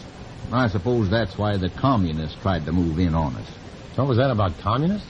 Well, sir, as soon as we struck oil, we was approached to join the Communist Party, and, well, can you imagine me having anything to do with a Red?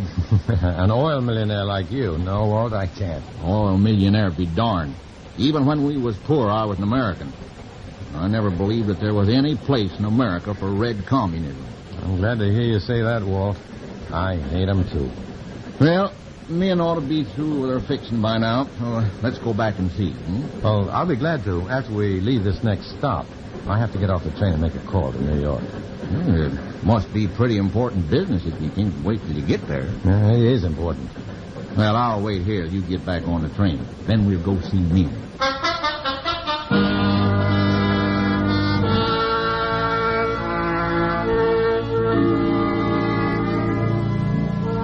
While they're switching engines, I get off the train and call the FBI in New York and arrange to have an agent meet me at Grand Central Station and check on the Rembrandt I'm carrying. Then I meet Walt Wheeler's wife, Min. She's about 50, and the years of poverty have left their marks. Marks that their newfound fortune can dim, but never erase. This trip to New York's the first real shopping trip I've ever taken in my whole life, Mr. Smith. I'm going to make it a good one. What are you going to buy first, Mrs. Wheeler? I don't know exactly. I only know it's going to be the most expensive thing I can carry. Walt promised me that. I meant it, too, honey. There's nothing too good for my men. It'd be fun to go shopping with you, even though I couldn't buy anything. Well, why don't you come on with us? Why, well, I'd like to. You've been around a lot more than we have. We could sort of lean on you for advice. I have a little business I have to take care of first. We got all the time in the world, Mr. Smith. Then we'll get together in New York sometime tomorrow. Where'll you be staying? Well, we got reservations at the Towers. You're really living like oil millionaires, aren't you? The sky's the limit this trip, Mr. Smith. I'm not sure that I can stand the altitude, but I'll certainly enjoy the ride.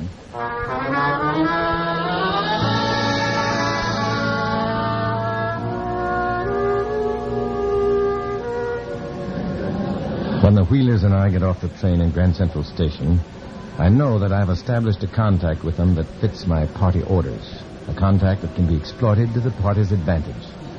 After we part, I try to figure out what the angle is going to be. Then suddenly, shockingly, the Wheelers are erased from my mind by the sight of a man walking toward me. A man with his arms folded. A signal that he's an FBI agent that I'm to meet and show the Rembrandt. I nod and start toward him. He smiles. Then when I'm only 3 paces away, his smile changes to a frown, and he turns his back as a voice says to me, Mr. Svetic? What? Are you Matthew Svetic? Yes. I'm Comrade Crowder. I believe you have a package for me. Yes.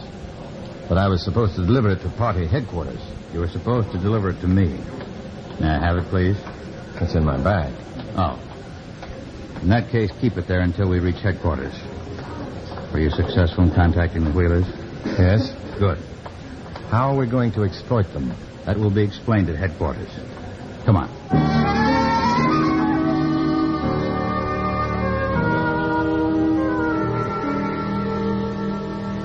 I didn't want to talk in the station or the cab, Comrade Svetic, but the party is going to sell the Wheelers the contents of the package you brought to me. How can we be sure that they'll buy? That is your assignment, Comrade. Oh? And what am I supposed to sell them? Open your grip and take out the package. Here. Thank you. There you are. An oil painting. Signed by Rembrandt. Do you think that you can sell that to the Wheelers? Possibly. Though I doubt that they've ever heard of him. That doesn't matter. We have to sell it to them. But why to the Wheelers? The Rembrandts would be worth a lot of anybody's money. There are several advantages in selling to the Wheelers, Comrade. In the first place, they have almost unlimited financial resources, newly acquired. Is that a particular advantage? Certainly. Once we have their money, their check for this picture, we'll have the check photostated on both sides. And the endorsement will be made in the name of the Communist Party. Then we'll claim that the money was intended as a contribution to the party and can blackmail them indefinitely. Exactly. With your help, Comrade Svetic, we'll convert the Wheelers' money to the party. Every dollar of it.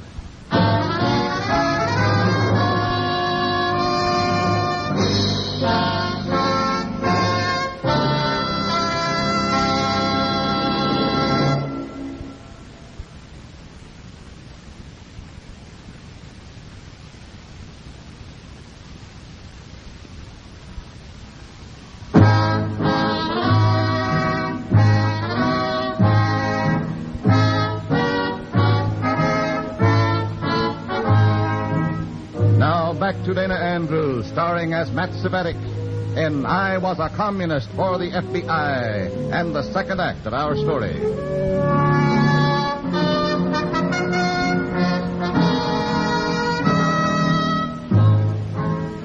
Now that I know the party's plan to sell the Wheelers an oil by Rembrandt, I'm anxious to get away to report to the FBI so that Walton men can be warned against buying any painting. But I can't get away. Instead, with Comrade Crowder, I enter an inner office. Shut the door, Comrade Svetic. What is he doing here, Comrade? He has clients for our Rembrandt, Dr. Brokaw. Oh? Well, in that case, welcome, Comrade Svetic, Doctor. Comrade Svetic? This is Dr. Sergei Brokaw, Comrade. Dr. Brokaw is an art dealer, critic, and expert. And party member? But of course, Comrade. My Avant art gallery is simply a necessary front.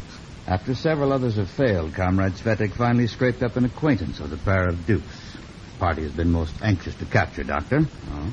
Peasants with oil wells. Oh, they should be very good prospects. Frankly, I doubt if they've ever heard of Rembrandt, Doctor. So much the better, Comrade. They'll not be so critical. Our artist, while improving, is not yet perfect. I'm afraid I don't follow you. For example, on this portrait of an unknown boy that was just delivered to us... Comrade Svetic also delivered the painting, Doctor. No matter who delivered it, our artist is improving. Except for the subject's left eye being 1 centimeter too short in this... Forgery?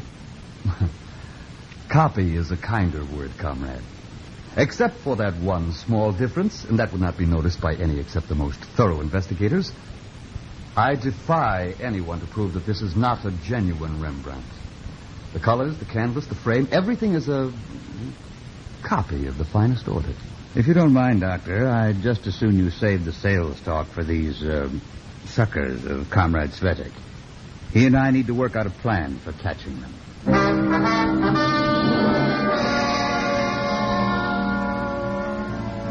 Crowder has a plan all worked out without any help from me. A con game that would catch people a lot more sophisticated than the Wheelers. And there's nothing I can do to warn them. But I do get one break. While Crowder's checking in at the Wheelers' hotel, it's part of the trap, I get a chance to get to a phone booth and call the FBI.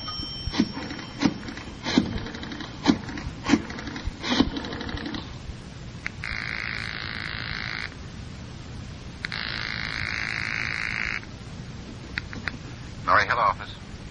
I called you long distance from the railroad junction last night. Oh, yeah. The man who was to check a possibly smuggled or stolen Rembrandt for us reported an interception. Where are you now? I'm in a phone booth. That picture wasn't either smuggled or stolen. Sure? I'm positive. It was forged. Canvas, frame, everything. Describe the picture. Well, Dr. Sergei Brokoff called it Portrait of an Unknown Boy. It's a canvas about 14 by 16 inches.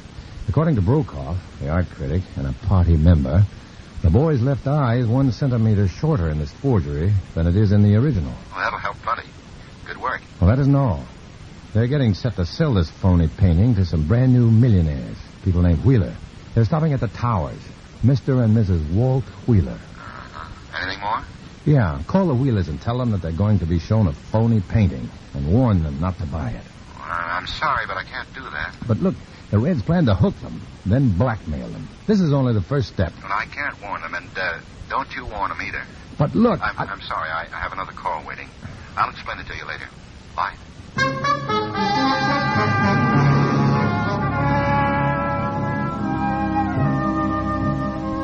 I can't understand the agent's attitude.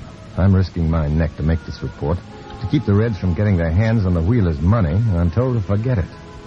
My hands are tied. I know we're fighting a war against communism, and in any war, people get hurt. But I still feel like a traitor when I go to Comic Crowder's room at the hotel, call the Wheelers, and get them to come down to see the Rembrandt.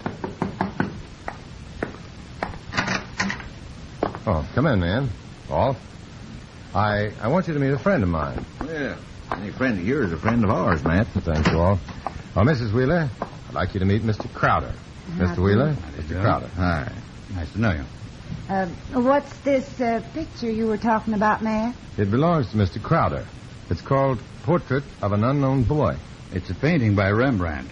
Little known and extremely valuable.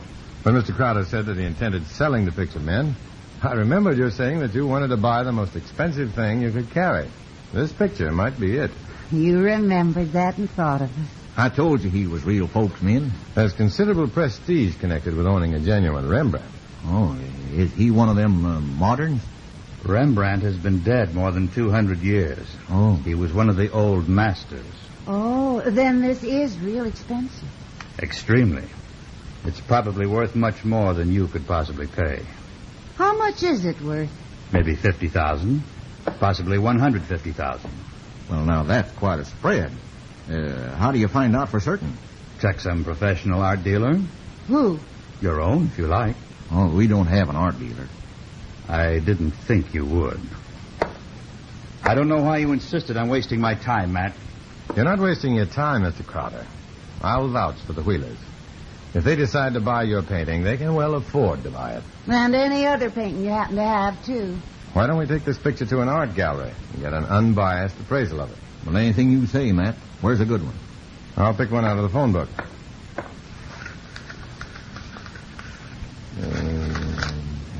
Here we are. The Avant Art Gallery. Dr. Sergei Brokoff, art dealer, critic, and expert. Well, get the picture and let's go. We'll show Mr. Crowder who can or can't buy a painting.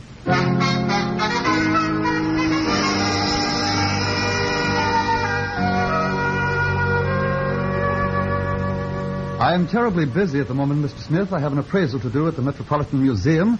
Showing to Mr. Rockingham the restoration of an early Goya. Yeah, if he's that busy, Matt, let's try somebody else. Just a second, Mr. Wheeler. Walt Wheeler. I didn't refuse to look at your painting. Well, it isn't ours yet. May not be. I was simply reminding myself of the number of important tasks confronting me. Will you appraise this picture, Dr. Brokoff, or won't you? I'll be very happy to, Mr. Smith. Please, bring it into this next room and set it up on the easel. Thank you. You sure know how to handle these big shots, Matt. There's no point in wasting time if he doesn't want the job. Oh, excuse me while I help Mr. Crowder with the picture and the easel. Well, what do you think, Min? It'd sure make their eyes pop out back home. Yeah, that's for sure, but maybe $150,000. I would never pay that, Walt. Mr. and Mrs. Wheeler. Coming. I want to thank you for bringing this work to me. Well, I thought you had more than you could handle. I was referring to the painting. You've permitted me to make a discovery which will be remembered long after I'm forgotten. Yeah? You ought to be congratulated, Mr. Wheeler. Is the painting for sale? Well, I don't own it. It belongs to Mr. Crowder there. Oh? Oh, well, pardon me. Is the painting for sale, Mr. Crowder? It is, if the price is right. Would you accept $100,000? Cash? Well, it would take me a little time to get in touch with my principal. Hey, now, we brought that picture in here. You don't own it, Mr. Wheeler. It may take me a few days to get in touch with my client, Mr. Crowder, but I can assure you that he'll be more than willing to pay $100,000 for this painting. Now, if you will accept my check for $10,000 as evidence of good faith, Mr. Crowder... We're buying that picture, Mr. Crowder. Oh, now, see here, Mr. Wheeler. If your client can pay $100,000 for that thing, Min and me can, too. And we'll give you a check for the whole thing right now, Mr. Crowder. Well, Talk to him, Matt. I didn't know it before, but I do now. I got to have that picture.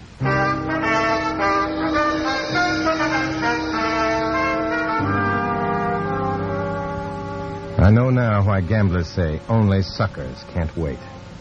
Min and Walt Wheeler were so afraid that Brokoff's non-existent client would buy the phony Rembrandt, they couldn't take time to think it over. And Brokoff and Crowder played them that way. And the Wheelers actually thanked them when they took the check. A little bitterly, I phoned the FBI and reported that their refusal to warn the Wheelers had given the Reds a present of several $1 million. I left for home that night, and it was 2 days before I again checked with the FBI and arranged a meeting. Ah, hello, man. Sit down. Thanks. Well, feel proud of yourself?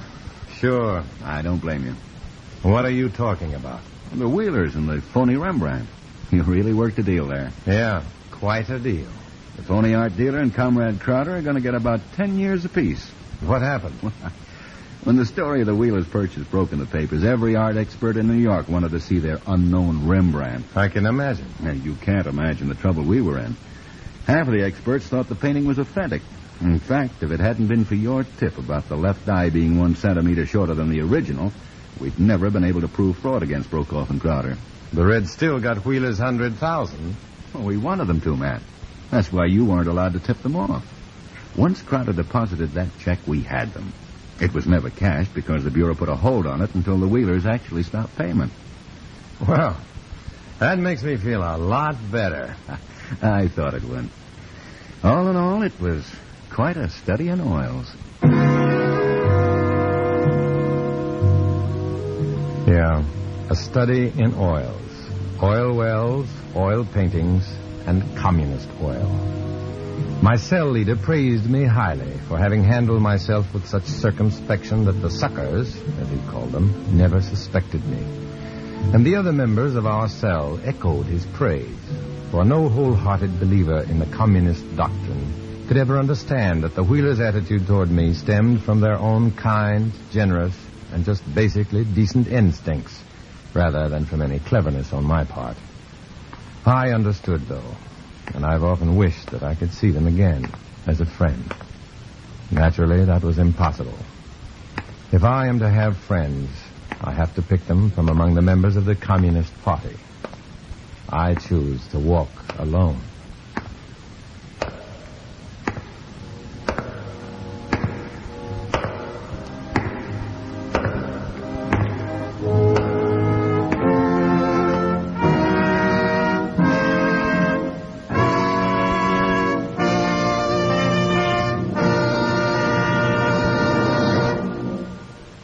Dana Andrews will return in just a moment.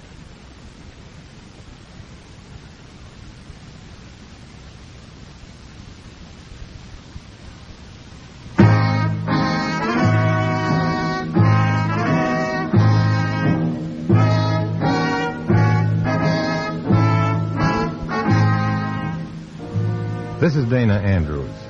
All over America and in all walks of life, men and women are belatedly learning that they've been duped by the Communist Party, tricked into contributing their names or their time or their money to a group whose only aim is their enslavement. Although to protect innocent persons, names, dates, and places are fictitious, the danger they warn against is very real. Many of these stories are based on the fantastic experiences of Matt Cvetic. Next week, we'll bring you another strange adventure. Join us then, won't you?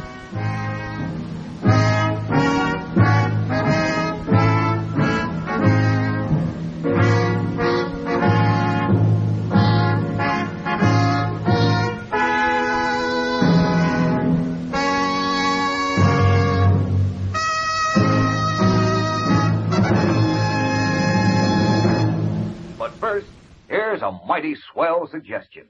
Kellogg's Pep! Say, gang, you'll want to spread the news around to all your friends that you're collecting those slick new comic buttons that now come in packages of Kellogg's Pep. Because that's the only way they'll know you can trade duplicates with them.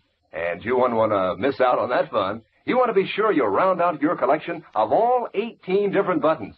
Yep, that's 18 different comic strip characters, like Smitty and K.O. and Herbie and Superman, of course.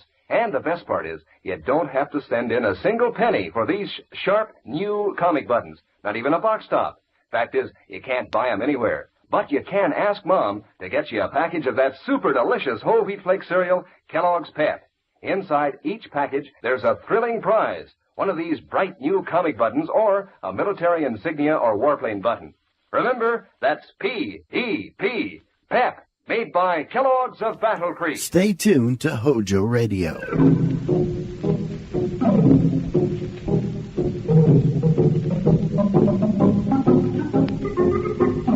Lifebuoy presents The Adventures of Philo Vance, starring Jose Ferrer.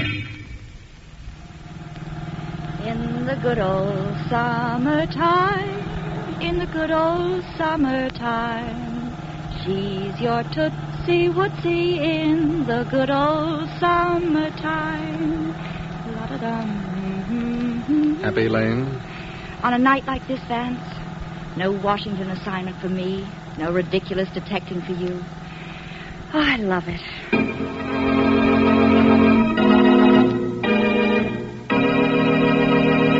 In all the realm of crime and crime detection, in all the history of murder, mystery, intrigue, the master of them all, Philo Vance. Tonight, the case of strange music. But first, when it's hot and sticky and muggy, you'd probably like nothing better than to whip off your clothes and hop right into a mountain lake or the surf at the seashore. Well, if you can't do that, try the next best thing, a swell tub or shower with thoroughly refreshing Lifebuoy. You'll find that Lifebuoy's grand, rich lather is cooling, exhilarating, and makes you feel fine. You'll feel extra clean, too, because you're Lifebuoy clean. And Lifebuoy in your daily bath means you're safe from... Lifebuoy is the only soap that's especially made to stop BO. Lifebuoy gives double protection, all-over protection, and lasting protection. Use Lifebuoy, and you'll come out of that bath saying... I feel great. Be popular. Use Lifebuoy.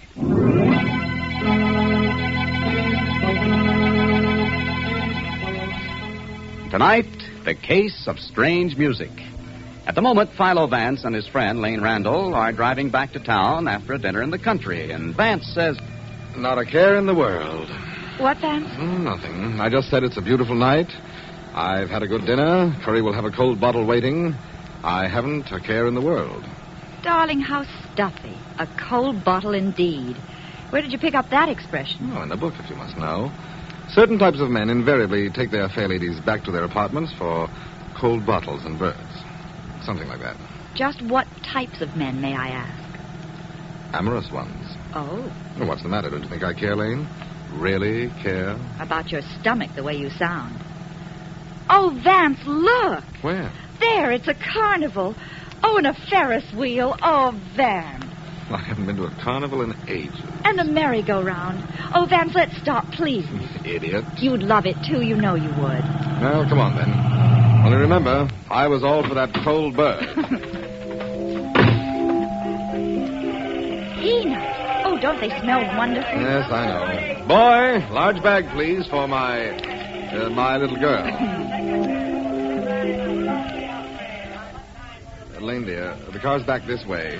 Vance, a wax museum. Here we go again. What wax museum? Right there, see?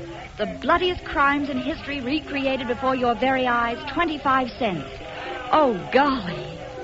Golly. This we've got to see. Oh, mister. I wonder if Van Johnson has this trouble. 2 tickets, please. Me and my gentleman friend. We want to see the bloody crime. What your gentleman friend wants, Lane, is something... Oh, don't be unromantic, darling. Come on.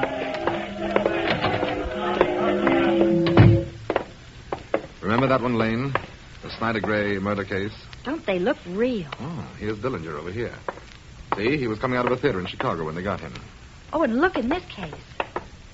Vance, it's a... Oh! Lane. That man, he's real. You're a complete idiot. Look, Lane, it's wax, just like all the rest. Oh. Well, it gave me a shock. Funny. For a moment, I could have sworn... You've had too much pink lemonade, lady. Let's go, shall we? Where's the car? Over to the right, Oh, excuse me, please. Oh, will you help me, please? That's good. My ankle. I've turned my ankle. She's going to faint. Here, miss, here. Thank you. Take it easy. Just lean on me a moment. Lane. Are you all right? Yes, thank you. I didn't mean to faint. I turned my ankle. Quite all right. Perhaps we can find a bench of some sort. Francis? Francis, come here. I can't, Bertram. My ankle. I've turned my ankle. Nonsense. Come along, I say. Time we were getting back. I can't. I tell you, I can't walk. Francis? I'm afraid the lady is right, sir. She did turn her ankle. Then I'll take care of her, thank you. Give me your arm, Francis. No. I'm certainly not going to carry you all the way back to the house. Never mind, Bertram. I'll get there alone. You little fool. Must you make a scene every time we go out of the house? Give me your arm. That will do, sir. If you won't carry me, Bertram, I'm sure this gentleman will. What? Do you mind, dear? Francis, I warn you. Would you mind, Mr. Vance. Philo Vance. Mr. Vance, we live just through the field beyond here. Why? Newberry is my name. Mrs. Bertram Newberry. And this is my husband. How do you do? Francis, I demand that you stop this display and come home. Get away from this man. Yeah. Will you, sir? Mr. Vance, really, I can't make it alone. I'd be delighted. You don't mind, Lane? Oh, no, Vance. If you like, I'll walk in front of you with trumpets. And you, Mr. Newberry? Go on, go on. I warn you, Francis, someday you'll go too far.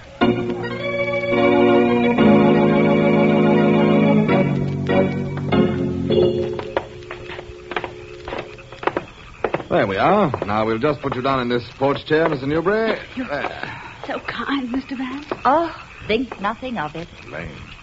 I'm sorry if your husband was disturbed, Mrs. Newberry.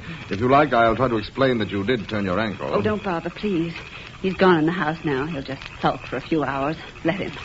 I see. Could I offer you a drink?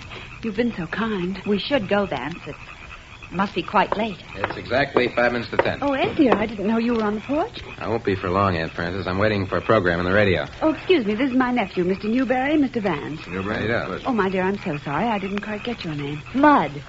I beg your pardon? Miss Randall. Miss Randall? How nice. Friend, is that you? On the porch, Tom. I saw Bert going to the library. Oh, I beg your pardon. Tom, dear, these very nice people carried me home from that horrible carnival. Carried you? Well, what do you... Mrs. Newberry has a turned ankle. Oh, I see. He made you go, did he, Fran? It was easier to humor him. He insisted that we walk down there. His little joke. I see. Oh, I'm so sorry, Miss Randall. Mr. Randall. Mr. Vance, Mr. Rhinelander. How do you do? Mr. Rhinelander lives on the next estate, our neighbor. Ha-ha. I didn't see you, Ed. Is that so unusual? Ed, dear, please. I have my car in the drive. Can I drop you people? Oh, thank you, no. We're parked just through the field. Ready, Lane? I am, Vance. You must forgive my husband's behavior, Mr. Vance. He has a rather strange sense of humor. Oh. His money went to his head. Ed, you mustn't. It's true, isn't it? He enjoys his little joke, Mr. Vance, like tonight. It amused him to make me dress up just to go to a country carnival. He insisted that I wear an orchid. It's a very beautiful orchid. My husband and I don't go out socially, you see. Tonight was his way of showing me a good time. He got quite a kick out of it. Oh, Fran, no. I didn't mind, Tom. Anything to... Oh, but really, this is most discourteous. I shouldn't be talking this way at all. Why not? Is there anybody who doesn't know? Why not put it in the papers, Aunt Fran? An ad. Bertram Newberry spends a dime. Edward, that will do. Nicely, I think. Well, I'm going to my room. It's 10 o'clock. At least Uncle Bertram won't have to pay for the radio. It's free. Really, I'm so embarrassed. If you'll let me ring for a drink, I'll get them, Fran. No, really, we are going. Take the path down by the river, Mr. Vance. It's a little longer, but it's pleasanter walking. Good evening, Bert. I suggest you go now, Mr. Vance. Get out. All of you. Get out of my house. Vance. Right. Lane, this is our exit line. Good night. It was nice to meet you. Well. Chummy, aren't they? Oh, come on. He was right about the path by the river. Look at the moon. Of all the neurotic, mixed up, unbelievable. Oh, come now, Lane. Don't be so shocked. You've seen family skeletons before. Never such naked ones. Why, they don't care what they say or who knows it.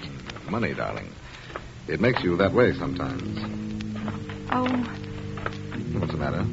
Lose something? one of my gloves, my good white ones, too. What, do you want me to go back? Not on your life.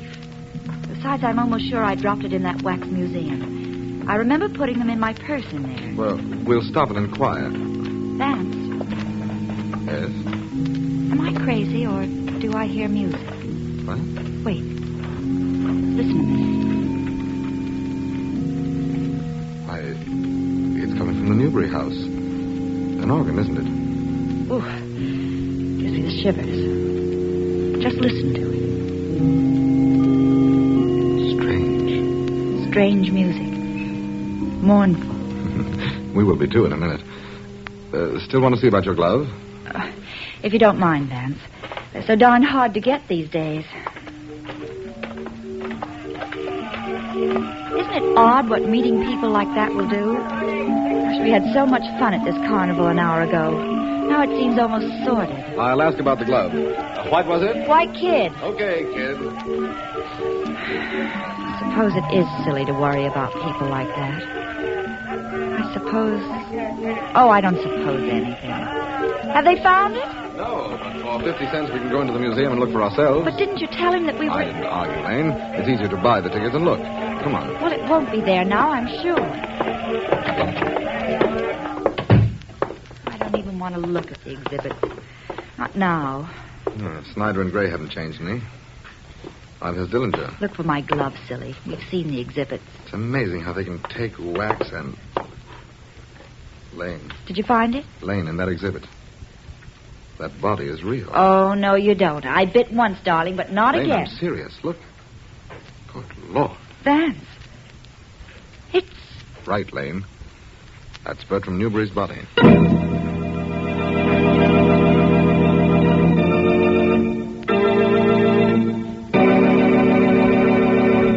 Bertram Newberry, his body part of an exhibit in a wax museum. We'll return in just a moment with more of the Case of Strange Music. But first...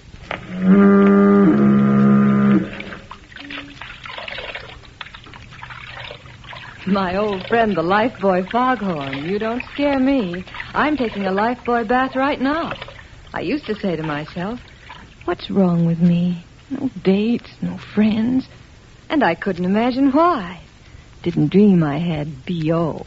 Oh, what a fool I was. But I always feel safe now with Lifebuoy in my daily bath. I just love my bath with Lifebuoy. Such mild and gentle lather. It really is divine.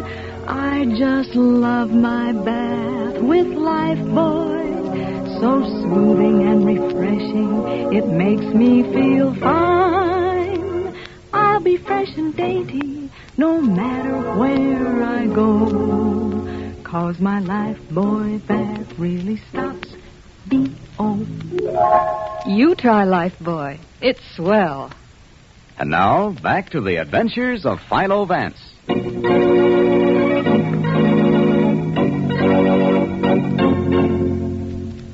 You came out fast enough, John. You remember Lane, of course. Lane, the district attorney. Of course I do. How are you, John? Well, not too happy, Lane. I just bit a small slam when Vance's call came in. Well, where are they, Vance? Inside? Well, I suggested they stay in the library.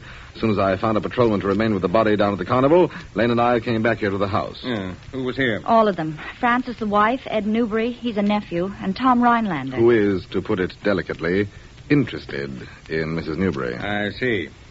Any ideas, Vance? Oh, I'm full of them, John. Care to hear? I would. Well, down in the Wax Museum, we have a body. The body is stabbed in the back and placed in an exhibit. 15 minutes before it was placed in that case, that body told us to get the blazers off this porch. Which we did. Go on. Inside, 3 people. A wife who was quite obviously put up with a lot from the old boy. And who loves her neighbor. Tricky, darling. Thank you. Number 2, a disgruntled nephew who apparently had nothing to do in life but wait for the reading of his uncle's will. Money. Bertram's money seems to be Edward's big interest. And finally, the boy next door. He's got money, incidentally. I know the name. He's rather pleasant, John. We had a little talk while you were on your way. Oh, then you've questioned him. And toured the house. Vance has been playing detective like mad, John. Oh, thanks for the playing, Lane. Well, Vance, who, what, why? Well, frankly, John, I'm not sure. Not sure at all. What about the servant? Oh, all accounted for. Let's go in, shall we? Lane and Mrs. Newbury were hitting it off so well earlier this evening. Maybe there's a chance for a beautiful friendship.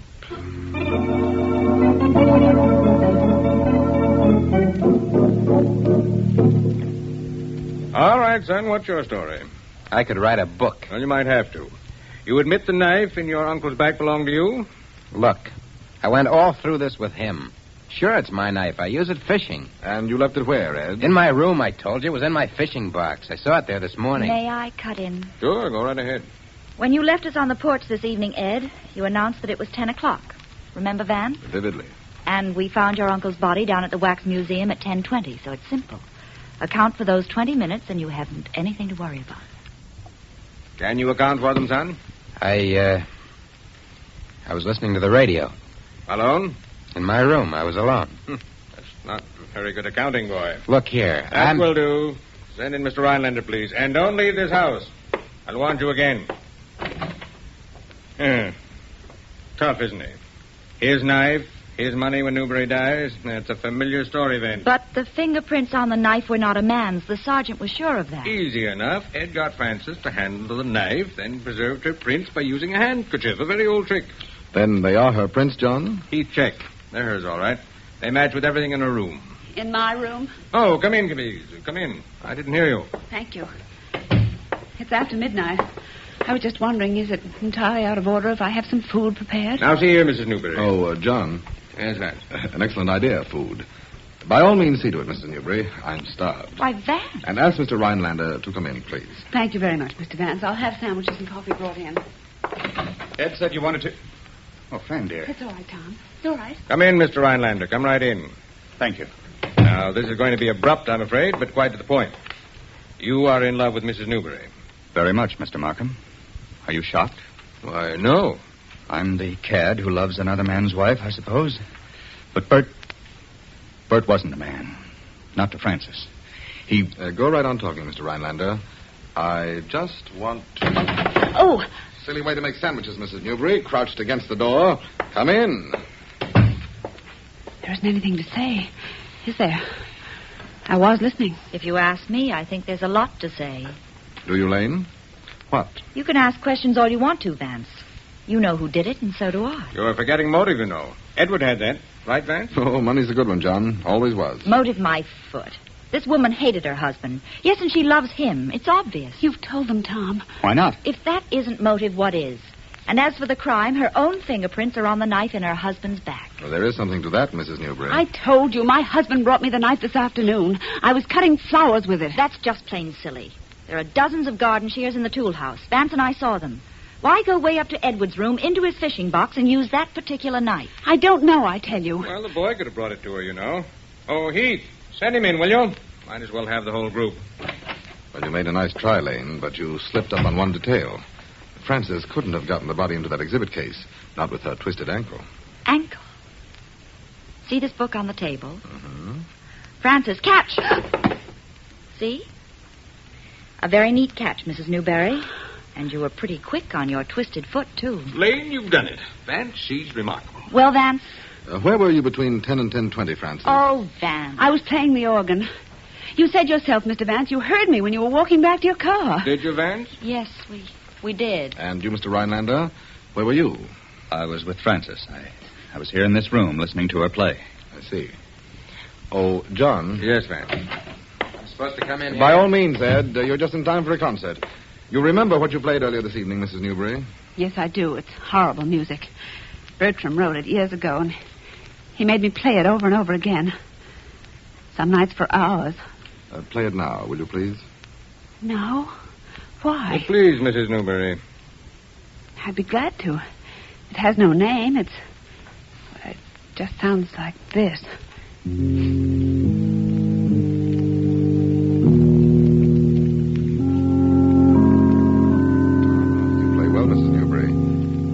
Quite sure this is the music you played tonight?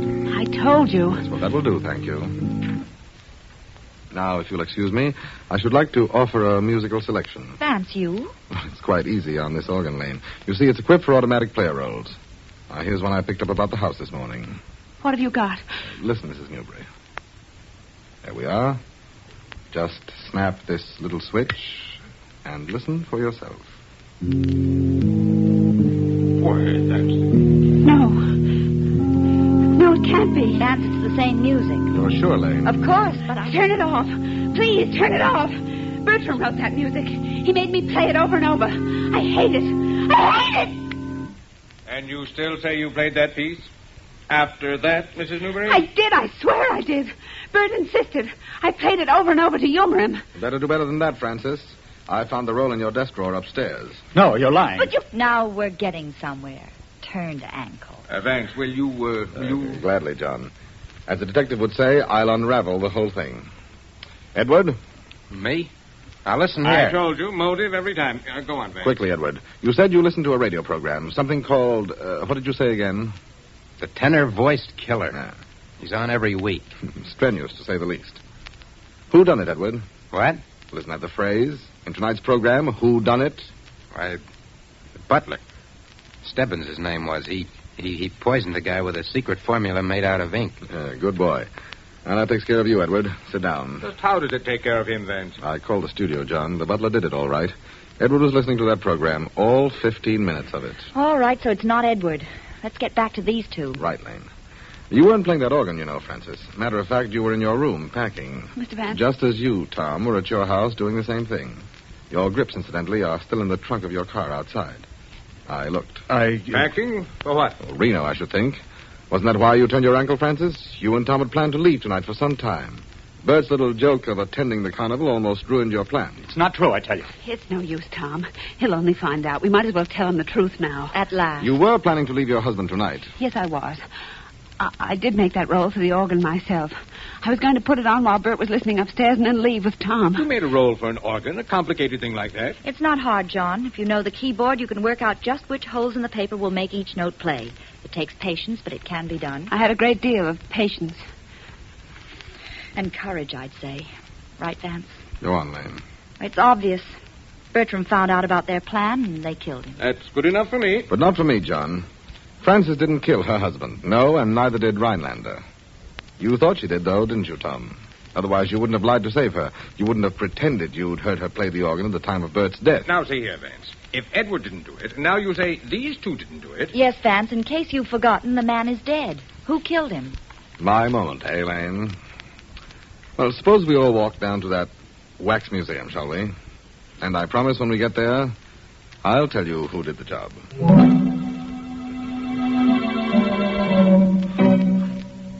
All right, Vance, it's all your show. Go ahead. Well, thank you, John. Now then, here's the original exhibit, as Lane and I saw it first this evening. Lippy the knifer, that's that figure in wax against the wall there, was standing just where he is now. His victim, also a wax dummy, was on the floor, just as you see Bertram's body now. I can't look. I'm afraid you must, Mrs. Newbury. Really, Vance, we know all this. Someone simply took the wax victim out of the exhibit and put Bertram's body in its place. Right, Lane. Look at Bertram's body, John. Face down, knife in the back. I see that. Now, look at Lippy here against the wall. A body made of wax, but strong as steel. These dummies are steel, you know, with a wax coating. Oh, Lane. Yes? Pull on Lippy's arm, will you? Pull hard.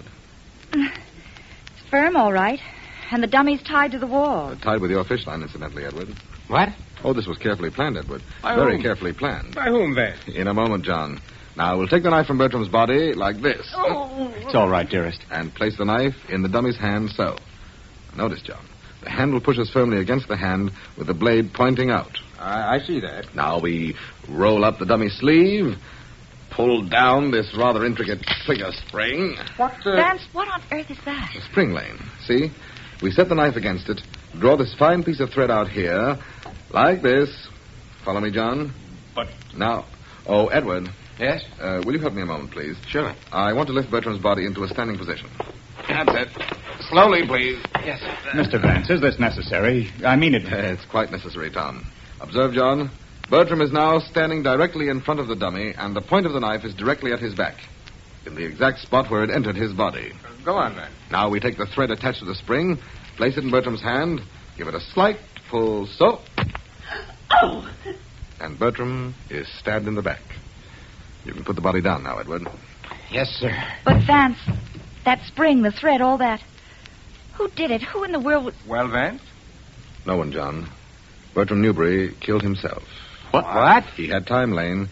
We took the long way back here from the house, remember. And while we did, Bertram came down here alone, got into this exhibit, and committed suicide. The end of a plan he'd worked on a long, long time. But I... Bertram was ill. Ill in mind and body, I'd say.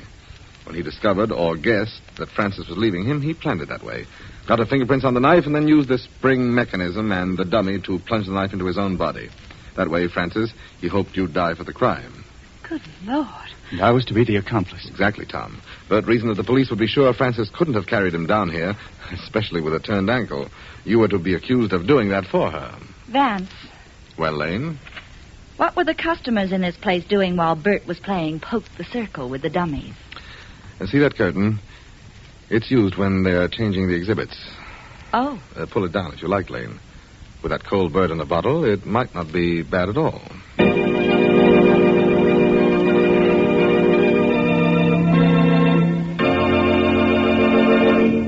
We'll return in just a moment to tell you about next week's adventure. But first... They say there's a manpower shortage. Hasn't affected me. The girls still give me the brush off like they always have. That's because you're not careful. Not careful? What do you mean? This sound should tell you. Say, have I got... In hot weather especially, use Lifebuoy in your daily bath. It stops BO. Lifebuoy's protection is double protection. First, all over head-to-toe protection. Second, protection that's lasting. Lifebuoy is the only soap that's especially made to stop BO. So why take chances when it's so easy and pleasant to make sure that you're safe from offending? There's no better summertime habit than wonderfully refreshing Lifebuoy. Say, I'm heading for a Lifebuoy bath right now. La-da-da-dee-da-da-da. I'm singing in the bathtub, singing for joy, living the life of Lifebuoy. Can't help singing, 'cause I know that Lifebuoy really stops B-O.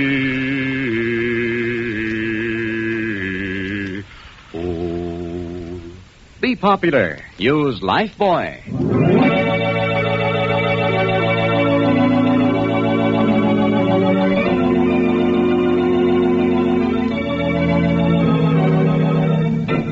The script for tonight's program was adapted for radio by Bob Shaw from the characterization originally created by S.S. Van Dyne. Philo Vance is played by the brilliant young star of Broadway, Jose Ferrer.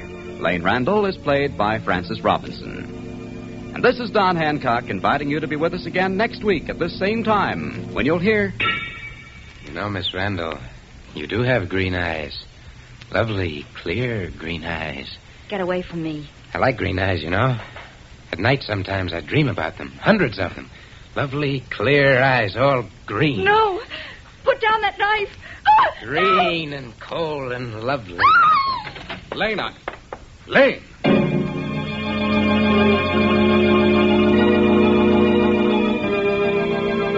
A mad killer, the amazing atomic bomb, and the strangest motive in the history of crime.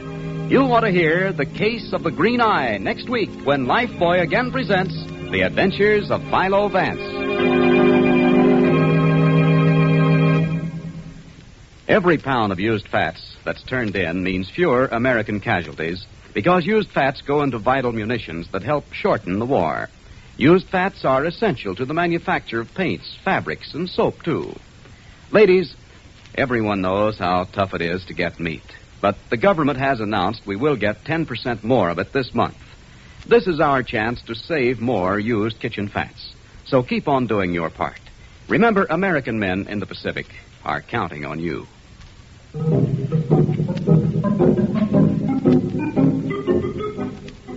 For an easier wash day, get Rinso. You'll whistle while you wash because Rinso gives you a wash that's Rinso white.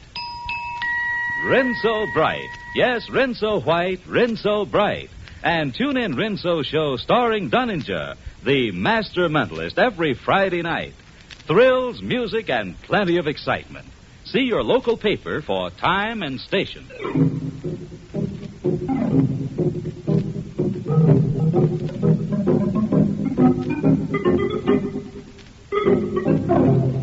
This is the National Broadcasting Company. Friends, you know what happens when you take a fish out of water? Sure, it dies.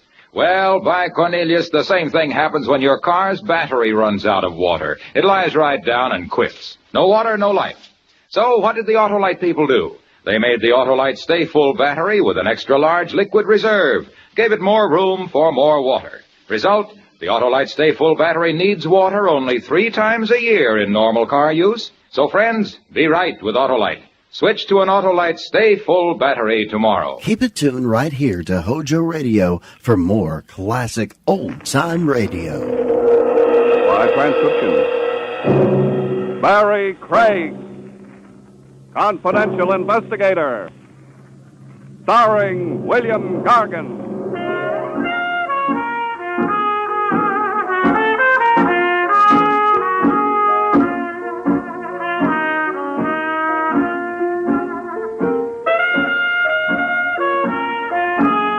Barry Craig speaking. Detectives come in 3 sizes. City cops, big agencies, and guys like me with a small office and an insurance company retainer to pay the rent. Cops don't have to worry about getting cases, and the big agencies have branches from here to Shanghai. But from where I sit, you never can tell where your next case will come from. Last week it started with my old brown suit. I'd been on a bodyguard case, and the suit looked as if I'd been sleeping in it for a week. There was a good reason for that. I had. I tucked it under one elbow and ducked into George the tailor's. George had a king-size shoebox in the basement of my office building. Morning, Mr. Craig. Hi, George. What can you do with this suit? If you like herringbone handkerchiefs, I could maybe salvage enough goods. All right, so I'm not Adolph Monju. How about it? Tuesday? With the spots out, Thursday. Okay, Thursday. Say, Mr. Craig, I wanted to ask you, I've got a problem. Well, what is it, George? Got a pair of plaid slacks with no coat to match? No, I'm serious. My wife says, George, you go to the police. But she wasn't here when that man came. What man? What's the pitch, George? The man said I need protection. Shakedown, huh? The man said I've got to pay $50 a week to stay open. He says, George, you wouldn't want trouble. Maybe a bottle of acid spilled on your racks. Did you pay him? Well, I didn't have $50. I told him to get out. Now I'm scared, Mr. Craig. Look, you're a detective. I want to hire you. You protect me. That won't work, George. Stopping a protection racket is a big operation. You need 24-hour guards, a whole setup to protect all the shop owners. Well, I could pay in installments. You've already paid for protection, George. Your taxes. You better call in the cops. They're the only ones who can swing it. No. He said they'd beat me up. Maybe kill me. Look, George, I'll tell you what I'll do. I'll drop in at headquarters tomorrow and bend the lieutenant's ear. He'll give orders for a cop from the precinct to look after you. And start the ball rolling to find out who's behind this racket. Will you really do that for me, Mr. Craig? Sure. After all, I wouldn't want anything to happen to my brown suit. George disappeared in a spritz of steam, and I headed home. I put in a call to Lieutenant Edwards. He was out, so I left a message that I'd call in the morning. I was propped up in bed eating pretzels, reading a medium hard-boiled private eye opus, wondering where he found all the beautiful blondes with the low-cut problems when the phone rang. I left the intrepid sleuth under a falling blackjack and stretched for the receiver. Craig speaking. Mr. Craig, you've got to come quick. George? You've got to come down right away, Mr. Craig, please. Please. What's up? Somebody there? Hello, George. George! Hello, George! I slid into my shoes and took off across town. When I hit the pavement outside of George's shop, I had company. A hook and ladder, 2 pump engines, and a crowd of fire buffs who traveled to Denver to see a lit can of Sterno. The smoke was pouring out of the cellar as I muscled my way through the police lines and ran into Lieutenant Edwards. What do you want to be be when you grow up, Craig? A cop or a fireman? I'll take a rain check on the laugh, Lieutenant. What are you doing here? Just holding back the crowd. If you ask me, all these fire buffs are nuts. Anybody know what started the fire? Doubt it.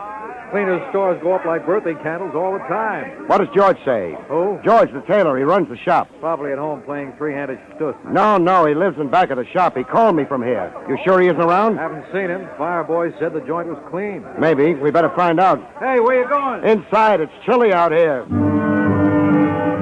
I grabbed a rubber Chesterfield from the hook and ladder and headed inside. The first flash had died down, and the shop was burning nicely at the proper temperature for browning a turkey quickly. Under the fireman's coat, I was beginning to baste in my own juice as I pushed into the back room.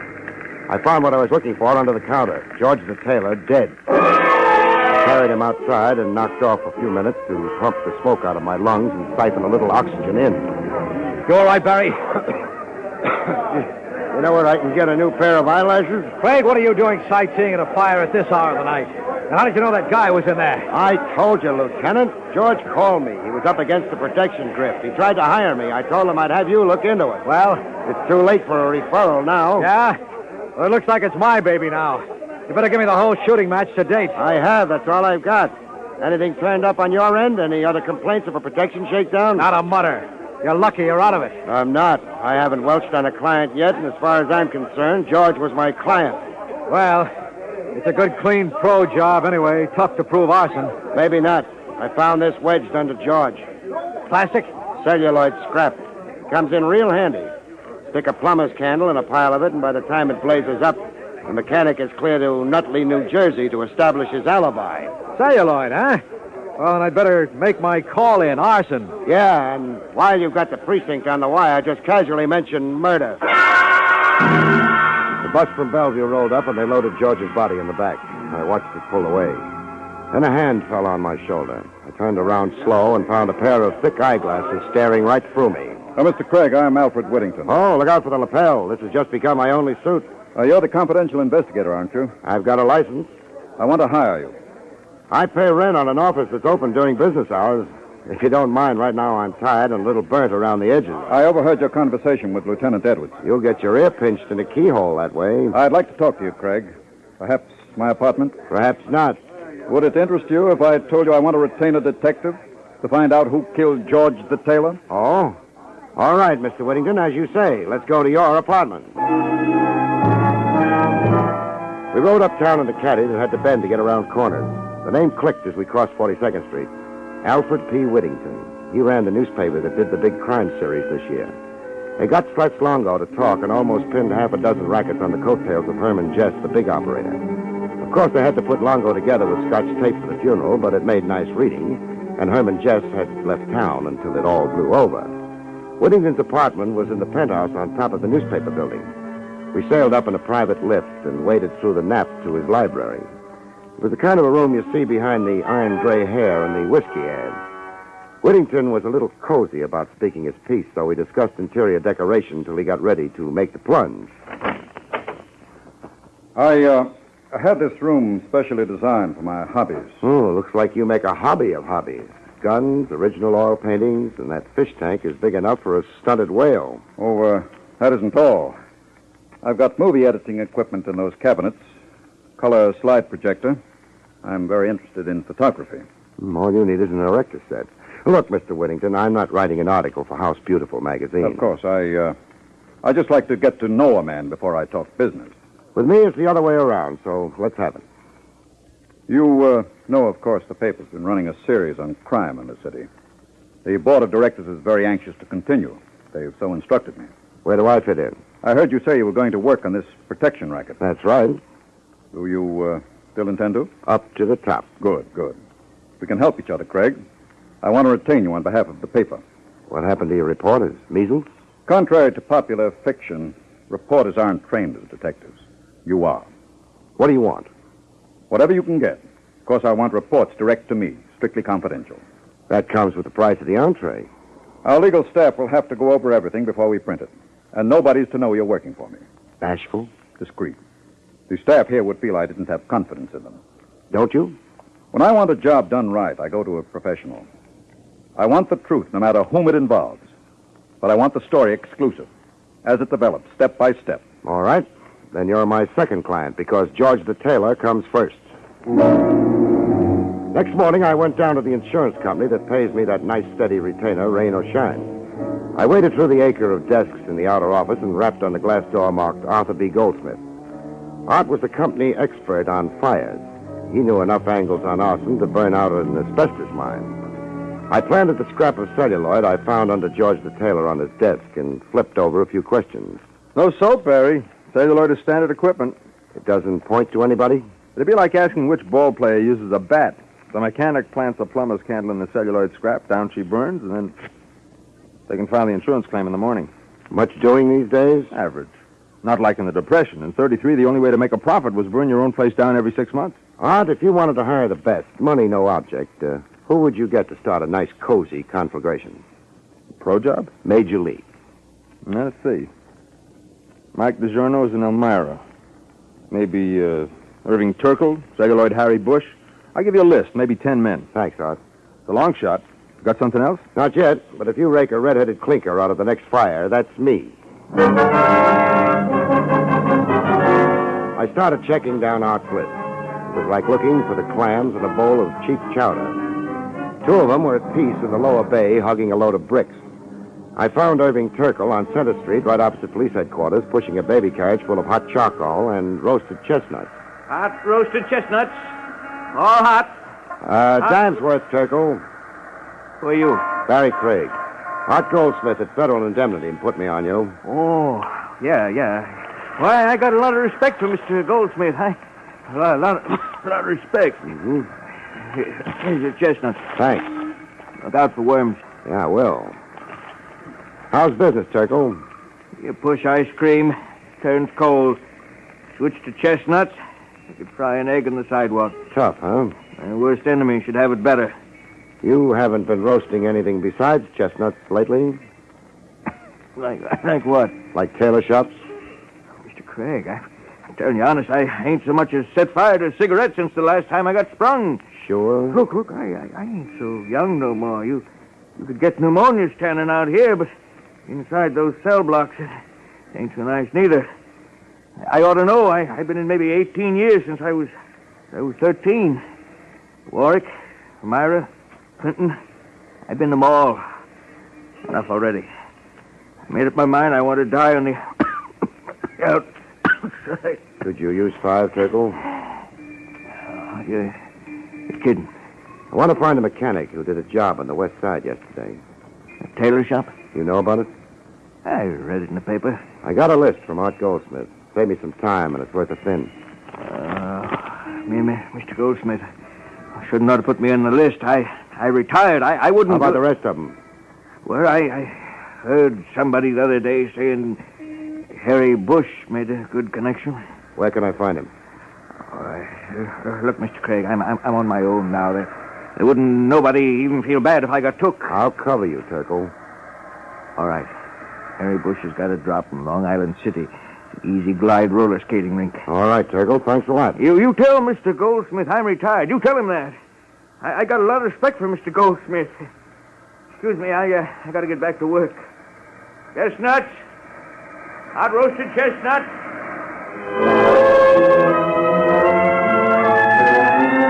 The Easy Glide roller skating rink was in a factory district across the river in Queens. It was an oversized barn with high school kids on wheels where the cows should be. I managed to collide with a redhead in a turtleneck sweater and one of those velvet skating skirts that looked like the paper panties on a lamb chop. And she told me where to look for Harry Bush. There was a sign on the door that said, "Manager, keep out," but I decided to overlook it. Who's that? Hello, Harry. If you want to rent skates, you're in the wrong pew. Mind if I smoke? Who are you? We got a light, a match, maybe a plumber's candle? What are you, cop? Private license, Barry Craig. It's a nice drop you've got here, Harry. What are you talking about? I'm the manager of this. Been to any good fires lately? What would I be doing at a fire? Lighting it. They say around town, celluloid Harry Bush is working again. You're in the protection racket up to your pointy ears. You're crazy, Craig. I haven't been near a tailor shop. Yeah? I didn't mention any names, Harry. I just said protection. How did you happen to think of tailor shops? I read about it in this morning's paper. They're still burning people for murder in this state, Harry. But then you won't mind. You like fire. I wouldn't even get booked. Listen, Craig, I don't care what you think. It ain't gonna do you no good. Somebody covering for you, Harry? What do you think? Who is it? Why don't you find out? Maybe I will. So long, fireflies. Outside, I parked my shoulders against the wall just around the corner and went into a trance. I didn't have long to wait. Celluloid Harry came bouncing out in less than 5 minutes and headed for town. I stuck with him like bubblegum till he ducked into a doorway in the East 60s. I gave him a running start, then I waltzed in time to see the indicator on the elevator hit 5. I ran a finger down the directory. There were only 2 offices on 5. A Dr. Martin Produlik, a DDS, and an outfit named Star Enterprises that could stand for anything. I grabbed the elevator on the next bounce and punched the button marked 5. I put my shoulder to the door marked Star Enterprises and heaved. What? What's the idea? Well, Herman Jess, I presume. I didn't know you were back. Who the devil are you? Where's Celluloid Harry? Who? The little spark plug. He came up here. I have enough trouble without guessing games. Who are you? Barry Craig. You're not police. Private. Now, you can't break in here like this. I'm not a well man. I should be in Florida right now. What's keeping you? Well, that's my business. Yeah, I know about your business. You're really a public benefactor, Herman. Where would a kid get a reefer without you, huh? Yeah. Now, look, the doctor said I shouldn't get excited now. That must be a handicap in running your racket. I'm not in rackets anymore. I'm retired. What makes you think I'm going to believe that? Now, does it look like I'm running a business here? Well, no, but... I've got no desk, no files, not even a telephone. Now, the doctor says I've got to have absolute quiet. All right, then. Just tell me where Celluloid Harry is, and I'll stop disturbing the peace. Now, look, Craig. You want somebody named Harry. I haven't got him. There's only one door here, and you came through it. Now, take a quick look in the closet and walk out of here. My heart can take just so much. I'll take you up on that, Jess. Not even a bone. Now, kindly leave. Okay, Jess. But if you haven't quit the rackets, I'm warning you now. I'm after the mechanic that burned George the tailor and the man who bought him. Clear up to the top. Put that in your blood pressure and smoke it. I started for the door with a sinking feeling that I was a sucker in a new-style shell game. Celluloid Harry had to be in Jess's office. Unless he was under the rug, I couldn't see him. The elevator door was just sliding closed as I reached it. I got a quick shot of a pretty picture. Celluloid Harry with his finger on the first floor button. The door slammed, and I stared at the arrow as it swung around. It didn't add up. It wasn't in Jess's office. The only other room on the floor was the dentist. I decided to develop a toothache. Can I help you? It's my tooth. This one, see? Hurts something awful. Oh. Dr. Weiss is on the first floor, and Dr. Carey on the third. What's the matter with Dr. Padulik? I'm sorry, he isn't in today. How about the fellow just came out? There's been nobody here. Well, I guess I made a mistake. By the way, you like roller skating? I beg your pardon? Nothing. A book of matches on your desk says Easy Glide Roller Rink. I thought maybe you liked to skate.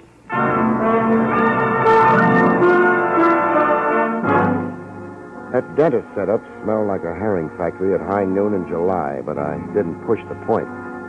I left and found a phone booth in the lobby of the building and poured my story into Whittington's shell-like ears. There might be any number of reasons for that girl lying to you, Craig. Harry might be a boyfriend. She doesn't like to skate, and Herman Jess is right next door. I think the dentist's office is a blind. You think he's fronting for Jess? I'd lay the odds. When the crowd thins out, I'm going up there to check. Well, what do you expect to find? I figure with the rackets Jess is running, he's got to have complete records handy, or he couldn't keep track of the take. I want to find those records. All right. If you come across anything, bring it straight to me. The receptionist had left for lunch, so I rang a few peals on the bell to see if Dr. Padulik was at home. He wasn't, so I let myself in with a bobby pin and went to work on the desk in the inner room. I pulled out a stack of records. That latest date was 3 months ago. The appointment book past that date was blank. The bills checked. Nothing later than 3 months ago, except the last one. A bill from the Conmont Memorial Home for $700.84 for the funeral of Martin Padulik. What are you doing in here? Huh? Who are you? Who do you think I am? Dr. Martin Padulik. He was a rabbity gray little man. Looked pretty good for a 3-month corpse. There was a vein in his forehead, jumping like a kid on a pogo stick.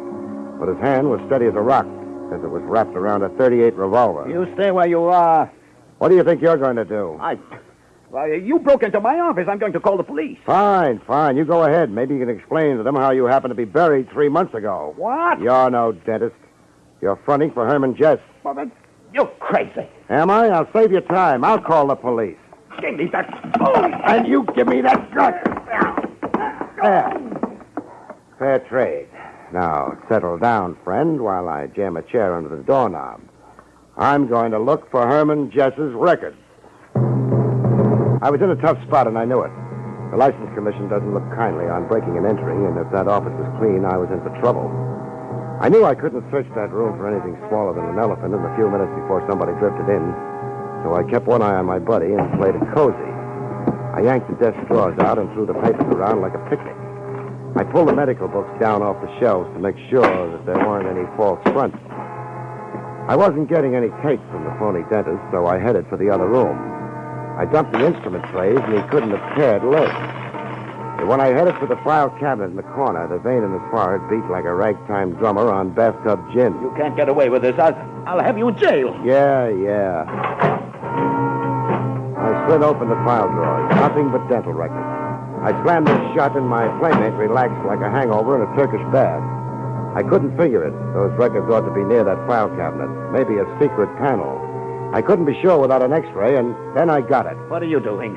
Taking a look in this box on top of the file. Those are valuable x-rays. Don't get them out of order. I won't. I'm taking them with me.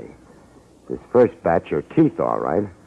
But from here on, these pictures didn't come from anybody's mouth. Not unless his molars kept double-entry books. Oh, company. Let me in. I know you're in there, Craig. Not for long. Which way is the nearest fire escape? Hurry! I got him! In the pig's eye, friend! Craig, stand still or I shoot. The window was locked, so I tossed the waste paper basket through it. I was 2 floors down the fire escape when Jess showed up in the window. It was slamming around like a pinball game with body English. I hit the ground and sprinted for the curb. Then I jumped into a waiting hack. As pulled away, I saw Celluloid Harry bounce out of the building and into another cab. Hey, mister, I wouldn't want to make you nervous, but you're being followed. No, I'm very popular. Can you lose them? No. My life insurance lapsed last week. Would $50 change your mind? What good is insurance after I'm dead? 50 I can spend now. Hold on to your plate. We weaseled through Manhattan. The cab behind us stuck like a mustard plaster. We got into a jam and a transverse across Central Park. Hang on, mister. I'm going to cut inside that bus on the sidewalk. You got caught by the lights. Shot straight up to Whittington's milk-lined sewer. He was showing himself color shots with his Cocker Spaniel on a slide projector when I waltzed in. Craig, you didn't ring? Doorbells are for process service. I've got Herman Jess and the protection racket in my pocket. Here. What are these? Dental x-ray films. Only there isn't an inlay in the bunch. These are Jess's records, microfilm to match the teeth x-rays. Are you sure? You can't read them without a magnifying widget. But I'll bet there's enough in that envelope to send Jess up the river like salmon. Shall I call the cops? I'll take care of that, Craig. Wait. You expecting anybody up here tonight? No, I left orders not to be disturbed. In that case, we'd better get ready to receive company. Somebody's coming up the stairs. I thought I lost Harry, but I guess he's stuck. Chuck that envelope in the fish tank. What's up? Go ahead. It won't hurt the film. Now, try to look innocent. All right, Craig. Get him up. We were just talking about you, Jess. Was your nose itching? You hoist him, too, Whittingham. You can't get away with this, Jess. I'll have you... You won't do anything. You're pretty brave in those crusading editorials. Wrecked my health. Let's see you stand up against the gun. Craig, do something. Got any suggestions? I want those records this fun's brain stole from me. You got me wrong, Jess. Shall I work on them? No. We'll try Whittington. What are you going to do? Harry, ask him where those records are. You get away from me. You heard Mr. Jess. Where are the records? I don't know. Hey! Don't move, Craig. Ask him again, Harry. Come on, Whittington. Where are they? I don't know, I told you. Let me alone. Listen, Jess. Don't move. I'm a very nervous man. It would be very bad for me to shoot you. Now, you got anything to say? No. No, not when you put it that way. Okay, Harry, go ahead. All right, Whittington. No, don't hit me again. No, don't. Where are those records? No, not again. There, in the fish tank. Craig hid them there. Harry. I got them. Look inside. It's films, all right. All right, we're getting out of here. Come on, Harry. What's that? Mr. Whittington is having open house. What are you talking about, Craig? I think the boys in blue are coming to tea. A cop. He's bluffing. Care to wait and see? The back door, Harry. We don't want trouble on the way out. Take care of Craig. A pleasure.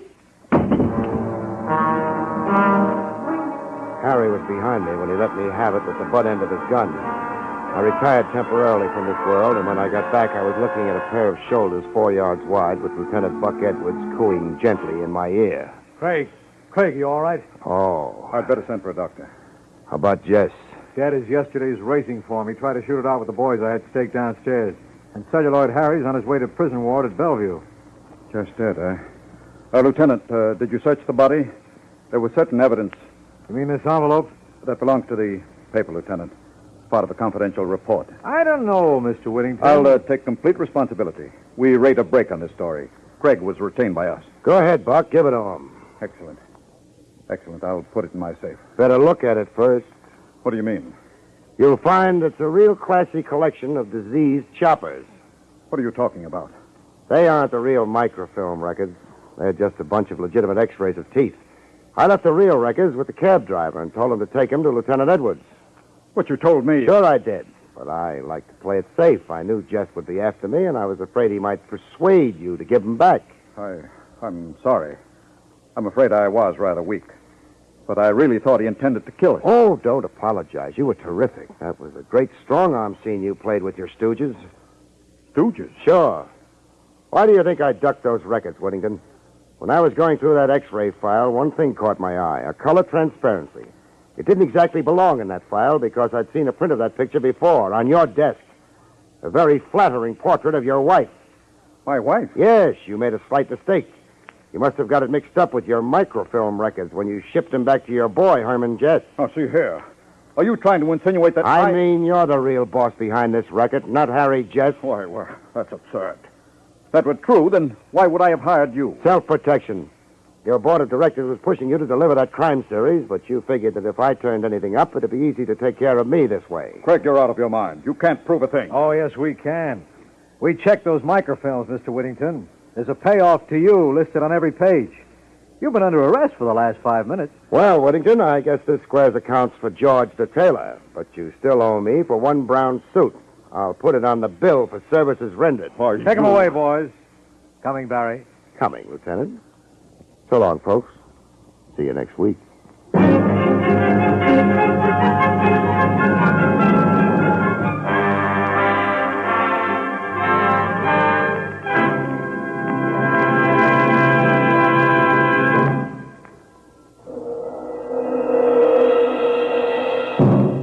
You have just heard Barry Craig, Confidential Investigator, starring William Gargan.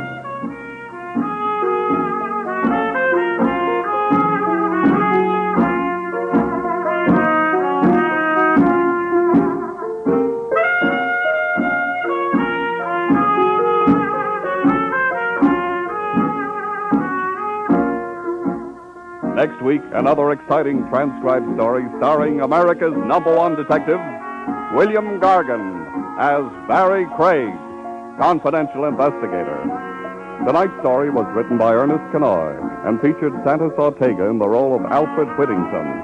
Your announcer is Don Pardo. All persons and places mentioned in this program were fictitious, and any resemblance to actual persons living or dead is purely coincidental.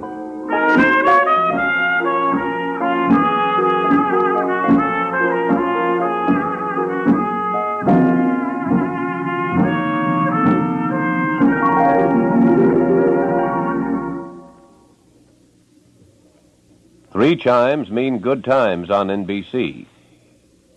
Till we meet again next Wednesday for another hard-hitting adventure with Barry Craig, Confidential Investigator, let me give you a brief rundown of the adventure shows you can hear on NBC. Tomorrow night on NBC, there are a trio of action programs starting off with Mr. Keene, Tracer of Lost Persons, as he investigates another thrilling mystery.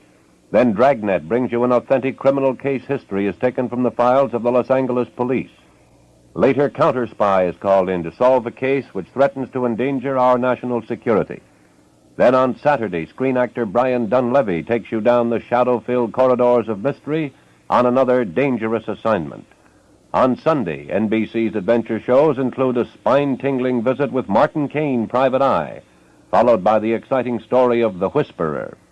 Later, Douglas Fairbanks is featured in The Silent Men with authentic action stories about your government security agents.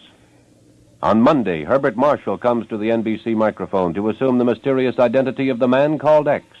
Then Tuesday night, hear Big Town, and another pulse-quickening story is told by editor Steve Wilson of the Illustrated Press. Well, there you have a complete roundup of the top mystery shows you can hear on NBC. Next Wednesday night, we hope you'll be back with us for another adventure with William Gargan as Barry Craig, confidential investigator.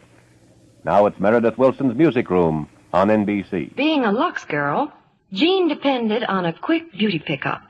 A refreshing Lux soap beauty bath did the trick, she told me. Well, now that their beauty soap is in big new bath size, a Lux soap bath is more luxurious than ever.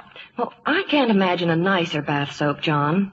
Wonderful creamy lather, even in hard water. And a lovely, delicate fragrance that lasts and lasts. The Lux soap perfume is an exclusive blend, you know. It combines lily of the valley, lilac, carnation, and other delicate flower fragrances. I'm sure every woman who tries the big new bath-size Lux toilet soap will love it.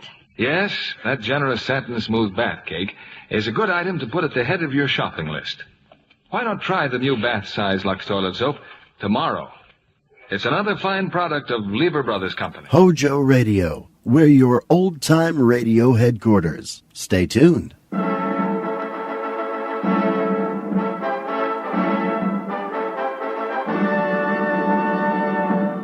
The National Broadcasting Company presents Sir Laurence Olivier, your host in Theatre Royal.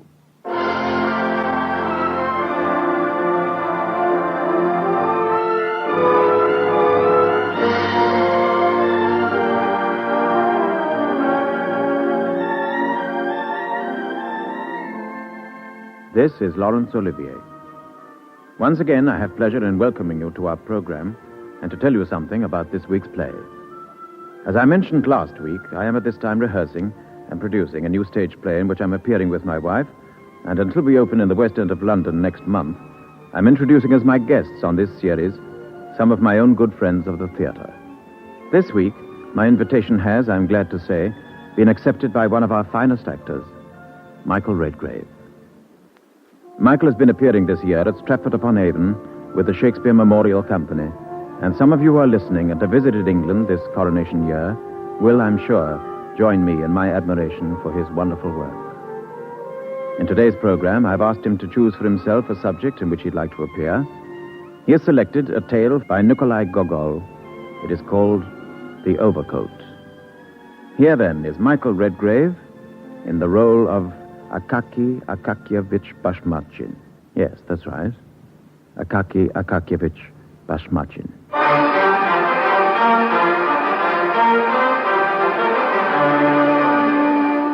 Yes, that's my name. Akaki Akakievich Bashmachkin. Born in St. Petersburg, March the 29th, 1780. Died in St. Petersburg, February the 1st, 1830. Oh, yes, I'm afraid I'm dead.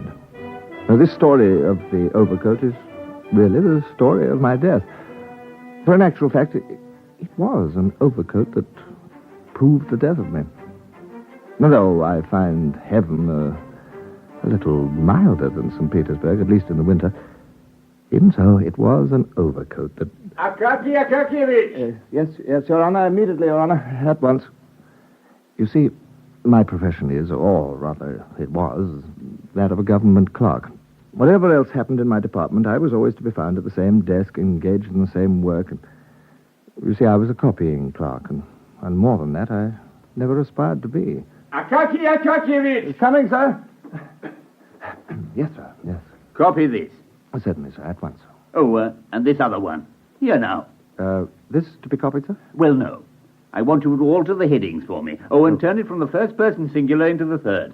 First person... into the... Turn all the eyes into his, man. That's simple enough, isn't it? Well, so if you really think so. Of course, I'm not at all used to, that kind of work, but it's not quite what I was... All right. Just copy it, then. So, copy it I did. And at the end of the year, I could be sure that my work would have paid me just what it always had paid me.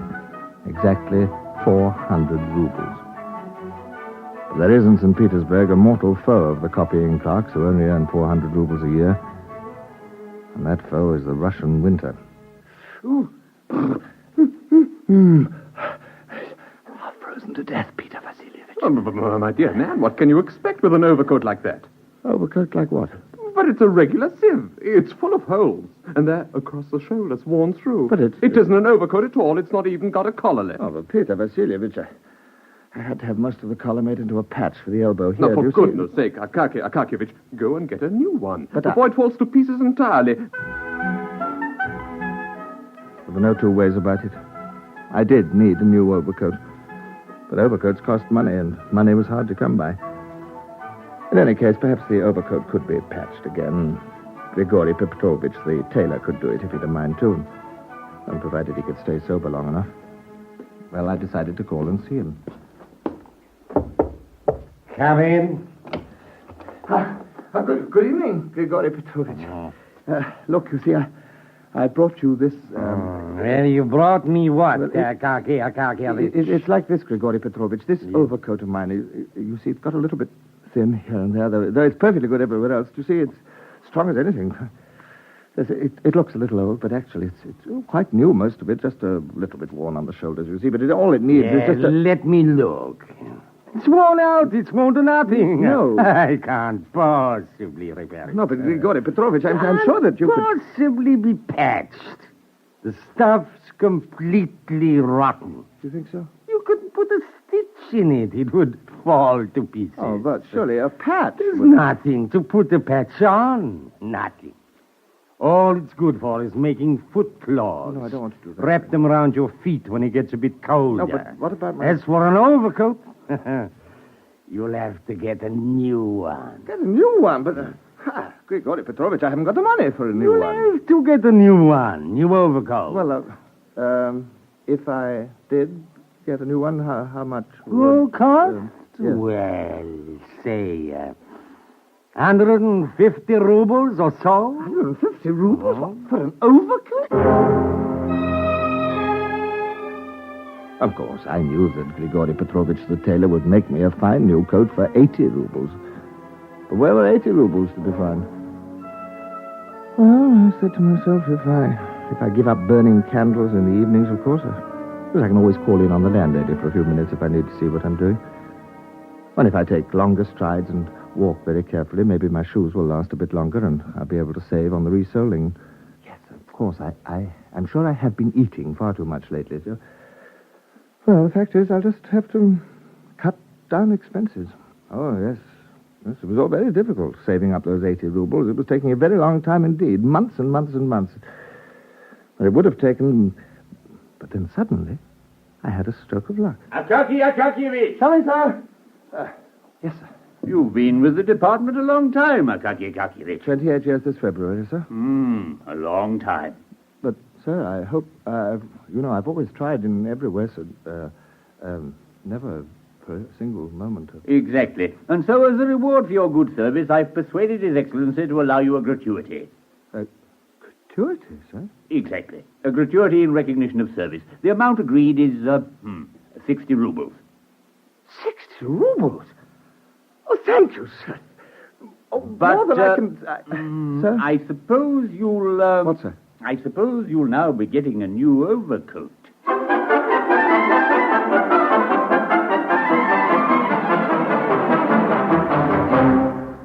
Well, there it is. The best value for money you'll get in St. Petersburg. It certainly does look very handsome. It looks really a beautiful overcoat. Of course. If I didn't live in a small street without a signboard, you understand. Yes, I know. If I hadn't known you for so long, Akakievich... Yes, I appreciate that, Grigory Not Petrovich. that any other tailor would agree to take a mere 12 rubles for all his trouble. Yeah. On the Nevsky Prospect, you'd pay. They'd ask you at least 75. Oh, yes, well, of course, I should never go... And to of course, like... there were the extra buttonholes, and what we saved you by using cat fur for the collar. Yes. And the calico lining, of course. It's not quite so good as silk, but it saved you. At least it saved... Thank you, Grigory Petrovich. I'm 80 rubles exactly, and may I say 10 kopecks for your trouble. Thank you, sir. I'll take just a draught to your health.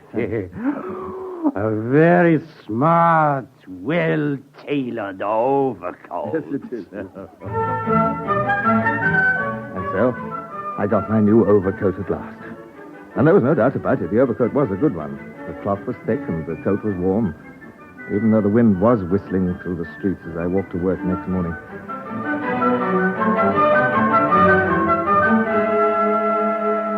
Oh, it's cold enough to freeze you stiff as a board. Oh, do you think so? Yes, I was thinking it was rather warmer this morning, but that's perhaps just because I've got a... You felt warmer in an old rag of a coat like... But wait a minute, what? Why, you've got a new overcoat. Yes, do you like it, Peter Vasilievich? You really think it's... Listen, everybody. Akaki Akakievich has got a new... It is magnificent, my dear fellow. Now, could anything be more elegant? Yes, or warmer. Or more becoming. My dear fellow, I congratulate you. Oh, no, it's nothing really, but you really do... magnificent. Well, I'm sure I shouldn't have... You know what? This calls for a party. Yes. The coat must be properly launched in champagne. No, wait, please. I must assure you, I can't... The least you can do. A party for the department. No, but really, I'm sorry. I couldn't possibly. I mean, it's... Nothing very elaborate. Just the 7 of us, a few bottles, a sturgeon. No, please, be quiet. Really, no, I'm sorry. I couldn't possibly. It's really more than... really, besides... Well, you know, it isn't really a new overcoat. I mean, it's it's not really what you'd call brand new. I mean, you see, Well, I tell you what we'll do. Today happens to be my name day. Yes, believe it or not. Will you all come round to my apartment this evening? And then we'll have a little party to launch the overcoat. Fittingly, eh? You'll come? Thank you. Splendid. And you'll come too, Akaki Akakievich. Well, you're really very kind, Vasily, and think that... Splendid. And, of course, you'll bring your overcoat. Yes, of course, if you really well, think... this will be quite an occasion. Champagne! And so, in due course, I made my way across the town to Vasili's apartment. And since Vasily was an assistant head clerk, of course, that meant he lived in the better part of the town, a long, long way away from my modest room. The streets were gay with lamps, and sledges dashed along through the snow, their bells jingling merrily, and I was as warm as toast and as happy as a lark. And as for the party, well, that was a great success.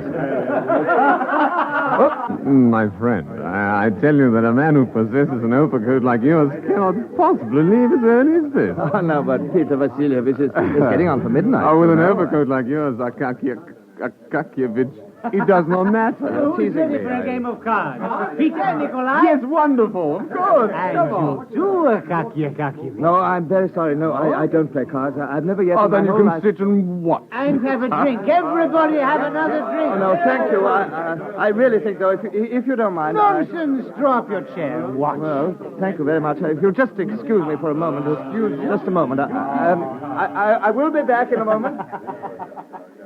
While the rest of the party settled down to their cards, I gracefully withdrew, picked up my overcoat from the floor of the passage where I was horrified to find it lying, dusted it off, and put it on quietly. I let myself out into the street.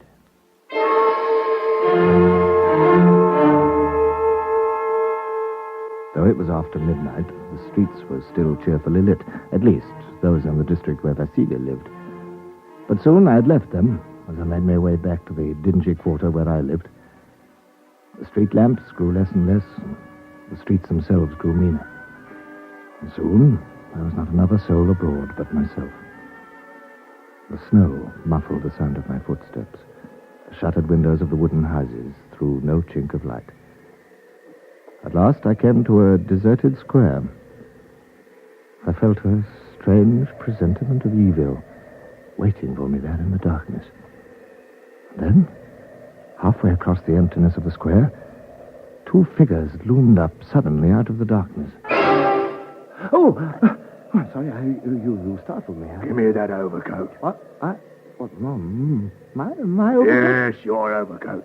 I say it's mine. Oh, but how can it be? No, this is my overcoat. It's a new one. Give it to me. No. Come on up. No.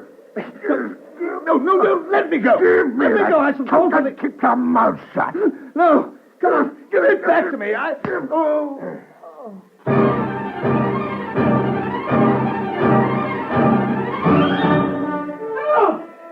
Come back! Please!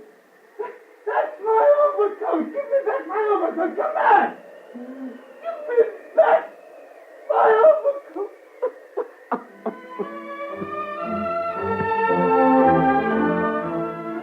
I had been robbed. The overcoat, which I'd saved up so painfully, had been stolen from me the very first night I had worn it. And as I stumbled after them through the snow, the thieves vanished away into the darkness. The deserted square fell back into utter silence. Only one glimmer of light could be seen across it, the light from a sentry box. I ran frantically towards it. Help! Thieves! What's all the noise about? I've been robbed. You were asleep on duty. You let them rob me. Now, steady on. Who's been robbed? Well, I have. They've stolen my overcoat. You let them steal it. I let them steal it? Yes. You let them steal it? What do you mean? But I saw you talking to some men out there. I thought they were your friends. No. Well, why didn't you shout out if they were robbing you? Because they stunned me. I couldn't speak. They stole my overcoat. Why don't you go after them? Why don't you arrest them? Well, they must be a couple of versts away by now. No, they're not. If they stole your overcoat, you'll have to report it. Tomorrow morning. No, but to the superintendent. No, but my overcoat. What can I do about that? Now, you just take my advice, sir. Go off home before you catch your death of cold. Yes. Standing about on a night like this with no coat on.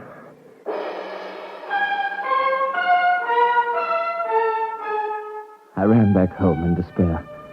I hammered on my landlady's door and...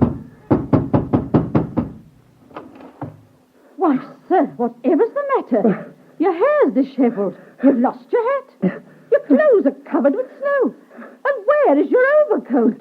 Hey, dear, it's the very first day that I'd worn it, and it's stolen. Stolen? Stolen off my back by a gang of thieves. Oh, you must go straight to the superintendent. First thing in the morning, sir. But not to the local constable. That'll get you nowhere. No, you must go straight to the superintendent himself. Demand to see him. Tell him the whole story from start to finish. That's the only thing you can do. First thing in the morning, the superintendent... Yes, but will he be able to help me get my overcoat? Of course he will, sir. Oh. I know the superintendent very well.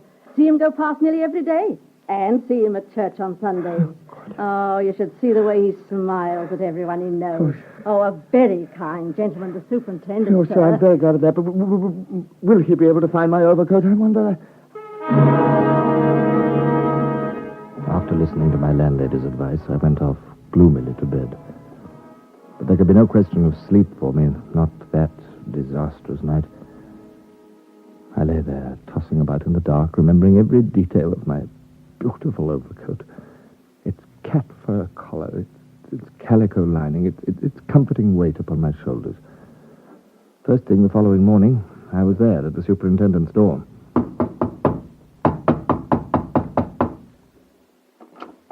Superintendent, I must see the superintendent. It's terribly important, and I must see him at once, please. His honour's asleep.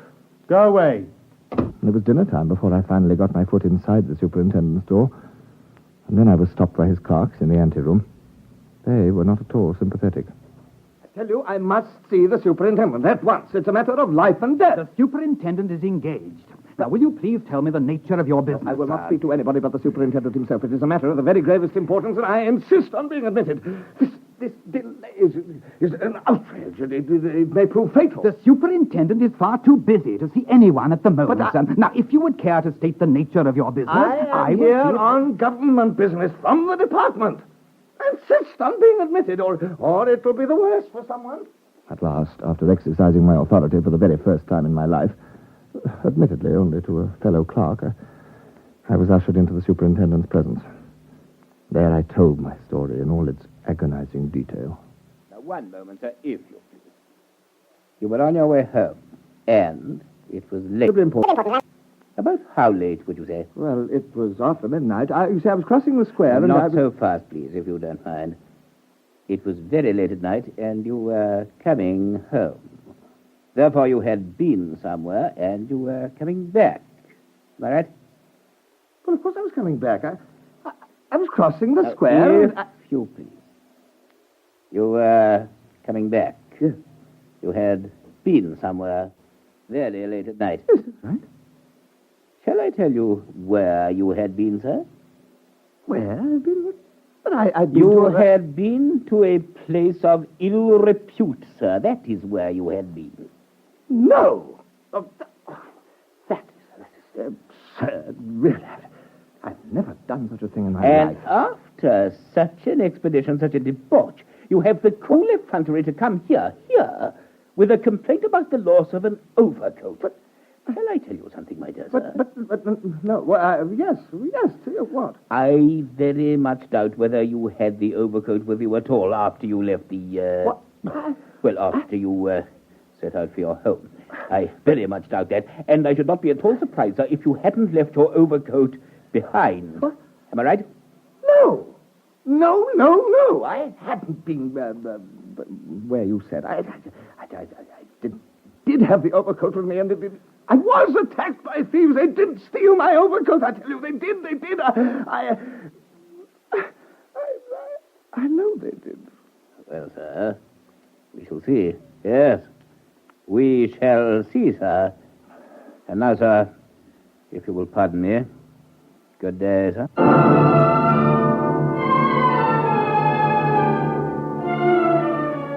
That was the first day in my life that I'd been absent from my desk at the department. The following day, I was back at my desk once more, copying. But the news of the loss of my overcoat was on everybody's lips, and I was the sad recipient of much sympathy and much well-intentioned advice. Too bad about your overcoat, my dear fellow. Incredibly bad luck. You know, I really wish you hadn't slipped away like that on your own. If you'd waited for the others, it probably wouldn't have happened at all. No, Vasily Ilyaronovich, but, I was very tired. Look, there's only one thing to be done. You must go and see His Excellency. Now, tell him the whole story and persuade him to take the matter up for you in proper quarters. His Excellency? Do you think he would do that, do you think? Of course he would, I'm sure of it. A person of some authority, that's what he is. A person of considerable authority. Yes, but will he be able to get my overcoat back? Well, if His Excellency can't, who could? His Excellency was indeed a person of the very highest authority. His bearing was dignified and majestic, and he was held in considerable awe. His Excellency was a man who believed in putting people in their proper place and keeping them there. Nevertheless, he was a man with a kind heart, a good-natured man with his equals, and one who was fond of his friends, even more fond of impressing them. He was impressing one of them the day that I called upon him. This fellow, whatever he is, that's waiting to see me, what's his name again? Akaki Akakievich Bashmachkin, Your Excellency. Curious name. And what is he, would you say? A clerk, did you say? Yes, Your Excellency. A copying clerk in the department. Very well. Have him come in. This will probably amuse you, my dear Count. A copying clerk from the department to see me. Oh, good, eh? Give them an inch, these clerks, and they'll take a mile. What on earth can he want with me? Really? Well, we shall see what we can do for him, eh? Akaki Akakievich Bashmachkin, Your Excellency. Well, what do you want? Well, speak up, man. I shan't eat you. Have you lost your tongue? Eh? Have you? Please, Your Excellency, Well, go on, man. Go on. Don't just stand there. It's my overcoat, Your Excellency. Your overcoat? What the deuce are you talking about? You come here, taking up my valuable time, babbling about your overcoat. What's the matter with it, anyway? Well, I've lost it, Your Excellency. Lost it? Do you mean to say that you've got the confounded effrontery to come here? Let's say it was stolen, Your Excellency. A new overcoat that cost me 80 rubles. It was stolen off my back by a pack of thieves. What, sir? And you come and bother me about it? Me? Don't you know the proper way to proceed? Don't you know how things are done? You ought first to have handed in your petition to the office. But I ventured, Your Excellency, clerks are very undependable. How dare you, sir? What sort of ideas are these? Do you realize who you are talking to, sir? Yes, sir. Do you realize who I am? Yes, sir. Get out! Let's hear no more of this tomfoolery. An overcoat, indeed.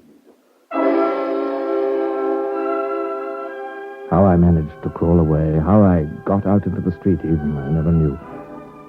In all my life, I'd never been so severely reprimanded by a person of such authority. I went out into the snowstorm that was whistling through the streets.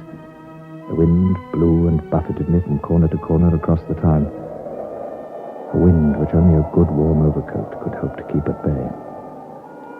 And by the time I reached my cheerless room, I was frozen to the marrow. The holy saints protect you, sir. You must get to bed at once. Oh, dear, it may be your death you've caught. It was my death that I'd caught. The next day I was in a fever. And the day after that I was delirious. And the day after that in a coma. And the day after that I was dead. Yes, Akaki Akakievich Bashmachkin was dead. A creature had departed this life whose cause no man could champion, who was dear to no one and missed by no one. It was several days before I was even missed in the department, for there was very little copying required at that time. And when I had been missed, a porter was sent to inquire about me. Did you go to his room? That's right, sir. Well, didn't I tell you to bring him back with you? I want an explanation. Where is he? He couldn't come, sir. Why? Is he ill or something? Not exactly, sir. What the devil is the matter with him, then? Well, sir, they buried him 3 days ago. No. Really? Dear me. Peter Vasilievich. Yes, sir.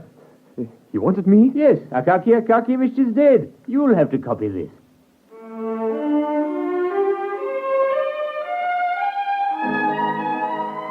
No, I'm afraid that Akaki Akakievich was not missed very much by anyone. My landlady sold my few possessions to pay the doctor's bill and the funeral expenses. And somewhere in St. Petersburg, a man was wearing my overcoat. But when the news of my death had chanced to reach him, one man did feel a twinge of conscience on my behalf. And that man was a person of great authority. Yes, in some ways, perhaps I was a little abrupt with the fellow. You know what I am, all bark and no bite. As a matter of fact, after I'd thought it over for a day or two, I sent one of my clerks round to get a few particulars. The fellow had lost his overcoat, of all ridiculous things. But when my man arrived, they told him the fellow was dead. Too bad, you see. Too late to do anything for him. Well, Count, I must be off. Charming evening, charming. No, don't come down to the door. Far too cold. This winter really has been bitter. Terrible night. His Excellency was helped into his warm fur coat and climbed into his sledge. His driver cracked the whip, and the sledge moved off down the street.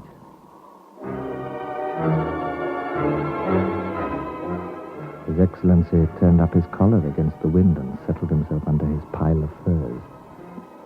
Suddenly, he felt a tug at his fur collar. The wind rose wildly. He started out of his doze to see a man standing on the sledge beside him. A short, unimportant little man with a small, bald patch, without an overcoat. At last, Your Excellency. No, it's not you that I want. It's your overcoat. You refused to help me, and you were arrogant. You didn't care about my overcoat. Now, give me yours.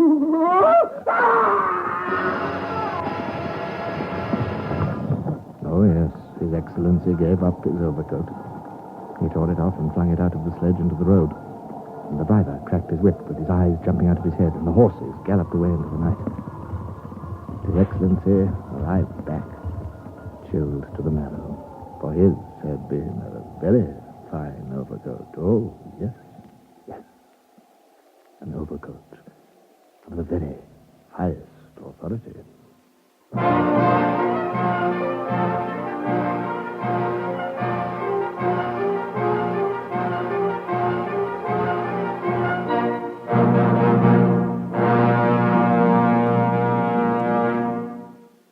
This is Laurence Olivier again.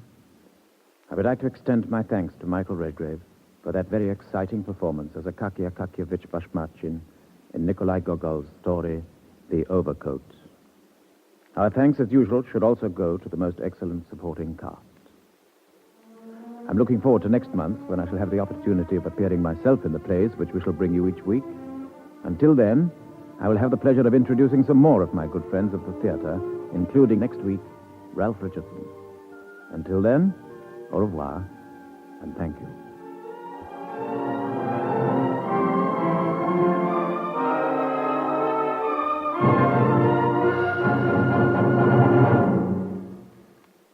The Laurence Olivier introduced in today's transcribed program, Michael Redgrave.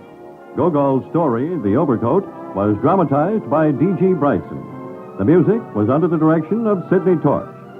Theatre Royal is an NBC presentation, produced and directed by Harry Allen Towers.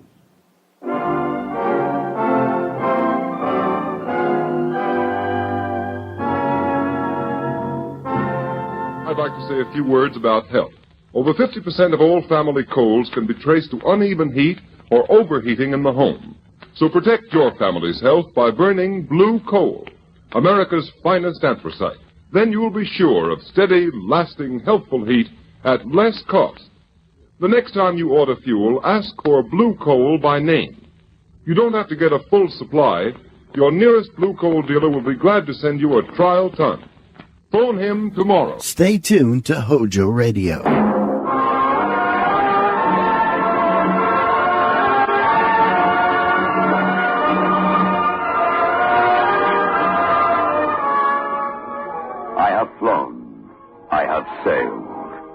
I have moved about this world of ours, and ever in search of the finest of its kind, we bring you the tops in spine chillers.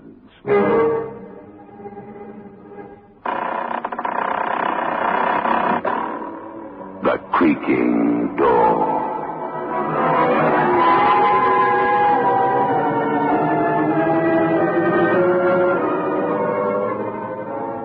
The manufacturers of State Express 3/5 Filter King cigarettes take pleasure in presenting the creaking door.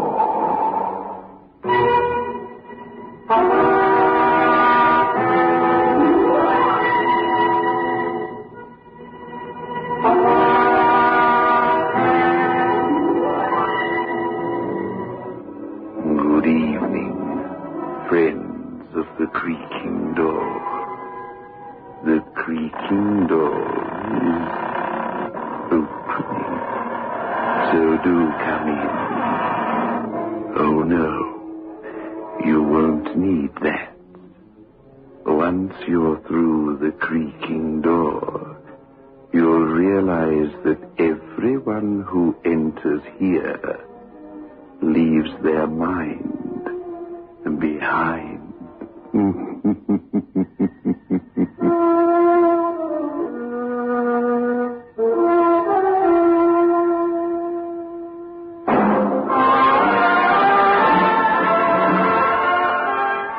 Move in world class.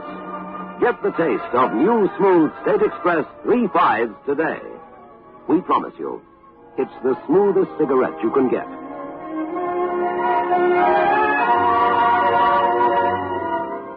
It's a blend that has been perfected after years of constant research by our master blenders, and the recent development of an entirely new process which gives you an even smoother 3/5 smoke. We promise you, it's the smoothest cigarette you can get.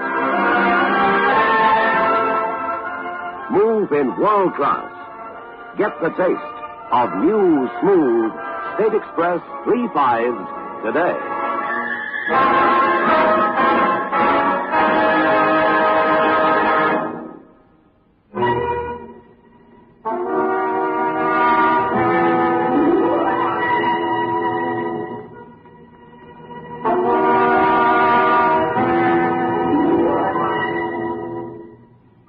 With his hands clasped in front of him, the cord from his dressing gown trailing across the highly polished surface of the floor, Oliver Carsons walks in his slippered feet. Up and down, with soft, measured tread, his lips moving silently as though in supplication. A voice stabs at his consciousness like a sharp knife. Not in bed yet, Mr. Carson. It's you. Yes, I'm going. Well, sleep well. Pleasant dreams. Yes, thank you. Good night, then. Sleep well. Stay awake. That's the only answer. Think of those who love me and want to protect me. Think of Auntie May, for instance. You're here? I told you last night I'd be here. Last night was a dream, a nightmare. You came into my mind. And now? Please, leave me alone. 3 nights you've been standing there grinning at me with ashen white face, those large eyes, hot coals of fire, as though you were going to burn right through to my very soul. You must pay for your crime. It wasn't a crime. It isn't true what you keep telling me. No. Let me remind you. Oliver, it's getting later. I must go back. Sally, Oliver, please, Oliver, behave yourself. You know how I feel about you, Sally. Stop it. Oliver! Oh! Come back. Come back, Sally. I'm not going to hurt you. I love you. Hurting me. Oh, let me go. Please let me go. I worship you. Oh. You know that. Sally. Please, Oliver. We were such good friends. Don't spoil everything. You and I are the only 2 beings left in this world, made for each other. No. Yes. No.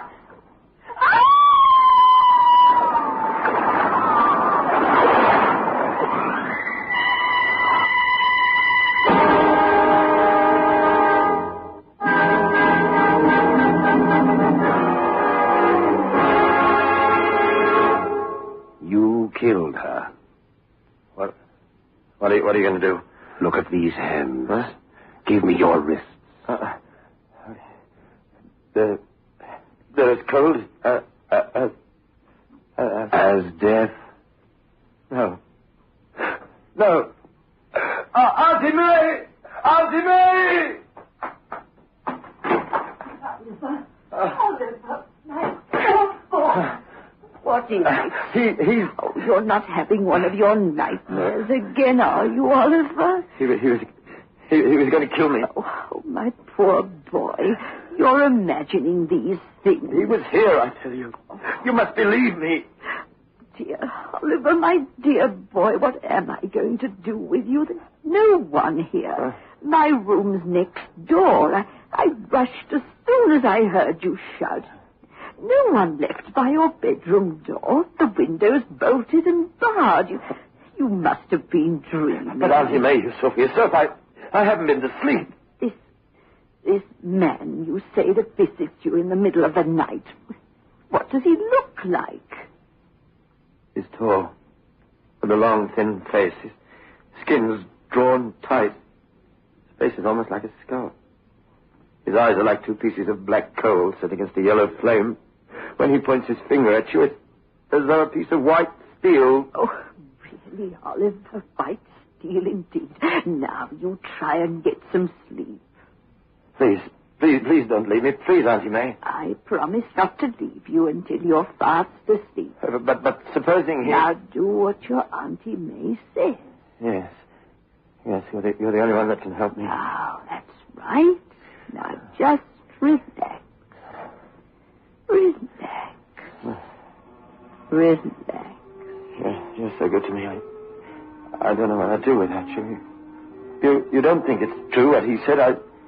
I didn't kill Sally. Hush. You see. Of course you didn't. Very idea.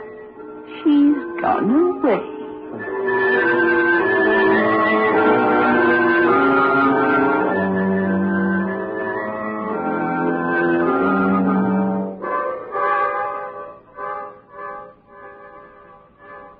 Hello, Oliver.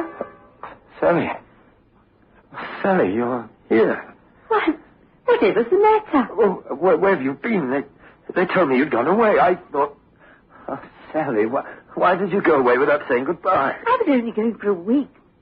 Besides, you were very naughty that day on the cliff. When you ran away from me, I didn't know where to find you. Oh, Sally, it's good to see you. He said that I...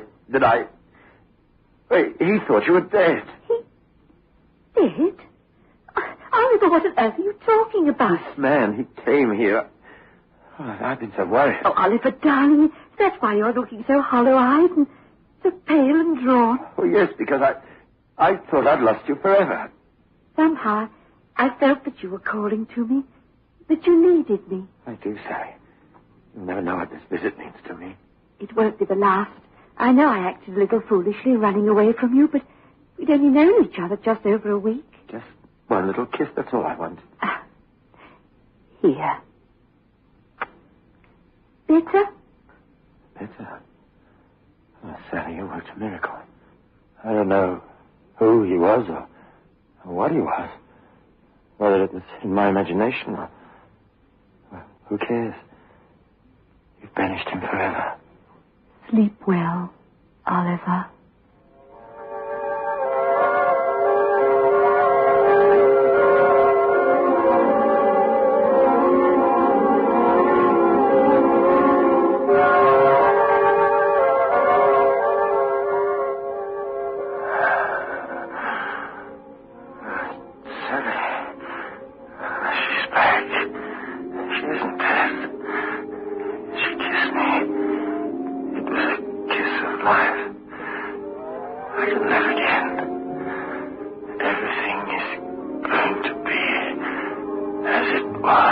Everything?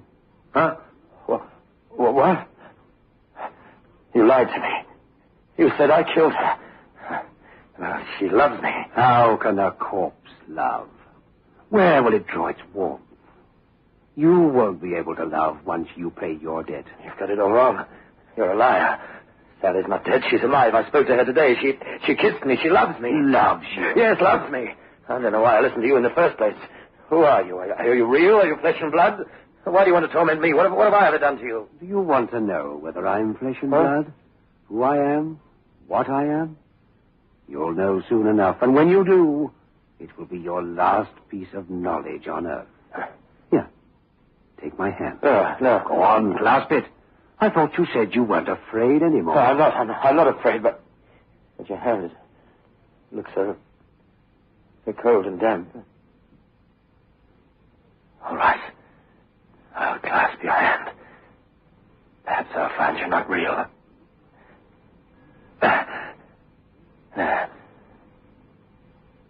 Your hands are cold as death. Yes. Death. Are you dead? Have you come to claim me now? Just when I've learned that Sally loves me? I'm not death. I'm Death's agent. And this is my last visit. But why must I die? Because of what you did to Sally. She's alive. She's alive, I tell you. Look, I'll call someone. We'll get Sally over here. Now, at 3 o'clock in the morning? Yes, she won't mind. She'll do anything for me. She loves me. She said so. And where are you going? I'll call Auntie May. It's locked. You always lock your door at night, remember? You came into my room through a locked door. Through a locked door, through the thick walls, through the shuttered windows. Does it matter? You'll see. I'll prove to you that Sally's still alive. Come away from that door. No, I'm going to prove to you. Let me alone. This is my last visit. You must be prepared to... You're strangling me. Auntie May! Auntie May! It's no good calling for your Auntie May. Oh, yes, it is. Take your hands away from his throat. Auntie May, thank heaven you're here. There, Oliver. He won't touch you as long as I'm here. Now, go back into bed. I'll deal with this thing, whatever it is. You'd better take care. Look at you, frightening this poor man out of his wits. Get back into bed, Oliver. You'll catch your death of cold. Death of cold. You'll be laughing on the other side of your face by the time I've done with you. Coming here, disturbing people in the middle of the night. What's your game? What are you really after? Him. He's forfeited the right to live. He's my nephew. He's only 28 years of age. A decent, hard-working man. At least he was until you came and tried to destroy him. Why? I've already told you why. The girl, Sally. But she's alive. I keep telling you. You know she's alive, don't you, Auntie May? Of course. I spoke to Sally after she visited you this morning. You're lying. You're lying to save your nephew. She's dead, I tell you. Dead because of his brutal lust. How dare you?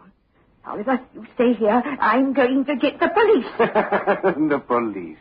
What are the forces of the police against us? Could they go through that locked door, that bolted and barred window? We'll soon see about that. No, don't, Auntie. Don't leave me. If you go, he'll... Well, perhaps you're right. Look out at the window. See that golden glow on the horizon. Soon it will be dawn. And if this thing is really from another world, he will have to go before the sun appears. What's the good of that? He'll come back again.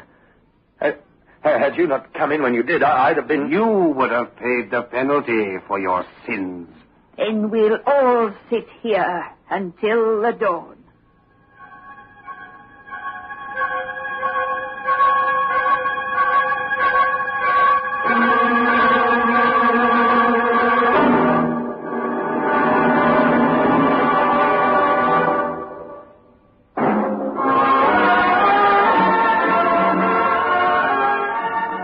In world class.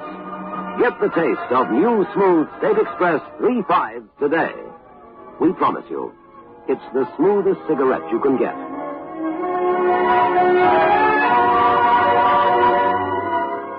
It's a blend that has been perfected after years of constant research by our master blenders, and the recent development of an entirely new process which gives you an even smoother 3.5 smoke. We promise you, it's the smoothest cigarette you can get. Smooth in world class.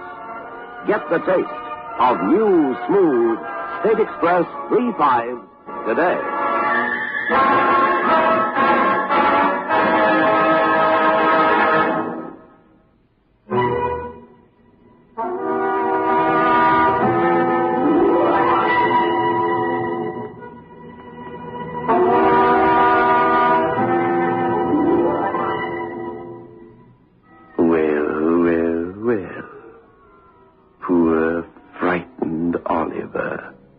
Lying there on his bed, with his Aunt May sitting at his side. And the ghost, is he still there? Or has he gone to find his aunt? Wake up, Oliver. Wake up. He's gone. Oliver. Oliver, wake up. What? Look, the sun is high in the sky. Let's open the window. No, please don't do that, Auntie May. He's... Yes, he's gone. Oh, thank goodness you're all right. I'm ashamed to say I dozed off, and when I opened my eyes, he wasn't here anymore. Heavens, I have a lot to do. Why don't you get up and take a walk in the sun? Yes, I think I will. Now that I know that Sally's all right. That's a good boy. But what about... Don't you worry about him. Now, as soon as you've had your morning tea, go out and get some fresh air. Yes, I will, Auntie May. Good, and I'll see you later. Auntie May, the door's locked. I'll unlock it. Auntie May! Auntie May, where are you? How did you get out? How did you get out of this door? Mr. Carson, what's going on? Oh, good gracious me, now look at you. Oh, here, let me help you get into bed. How did you get in here? The door was locked. I thought it was locked. Oh, dear, into bed you go. That's it. Oh, now look at the state this pillow's in. There. Now, don't you move. But I was going out in the sun. Later. You look so pale. I'm going to get Dr. Ratcliffe to look at you. Now, please, Mr. Carson, just stay where you are. All right.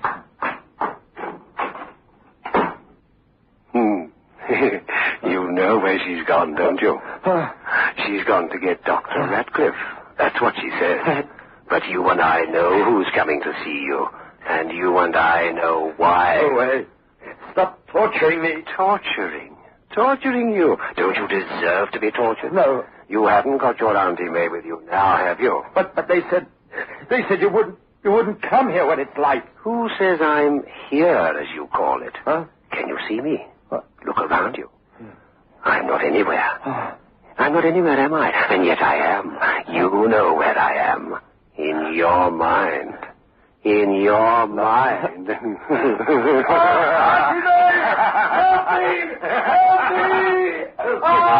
Hypodermic. Yes, he's very bad. It's to be expected. Oh, when we start to resist the drug, you know. Thank you. Roll up his thing, will you? Yes, that should keep him under for a few hours. I think we've reached the crisis we've been waiting for. Poor chappie. He looks so lost and helpless. True. But I think that if our treatment is successful, he's going to have an interesting story to tell.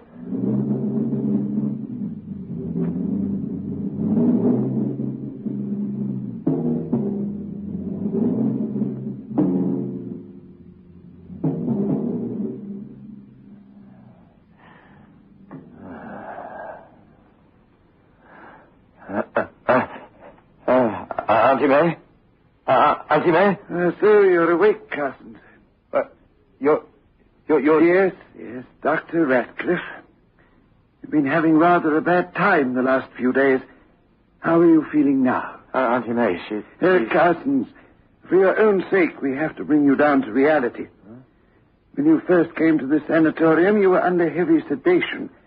Then we reduced the amounts, because we can never hope to cure any form of mental sickness unless we get at the cause. And you know what the cause of yours is, don't you? No, I'm not sick. I want my Auntie May. Now, listen to me, Carson. We're either going to put you on the path of recovery in the next few days, or you'll go into a home for the incurably insane. Which is it to be? She was here. She stopped him from torturing. Your Auntie May died when you were 6 years old.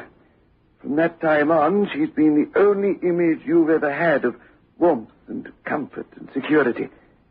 But all your life, you've been living in a dream world, running away from people, inventing fantasies when you were alone in your own little room. But this last business, it was then that your brain snapped. You've got to get rid of your sense of guilt. It isn't true. She'll come back. Auntie May... You were charged with criminally assaulting this girl's son. No, and throwing her unconscious body from the top of Beacon Hill. I didn't. She's alive, I tell you. She's alive. She loved me. She loved me. She came to see me.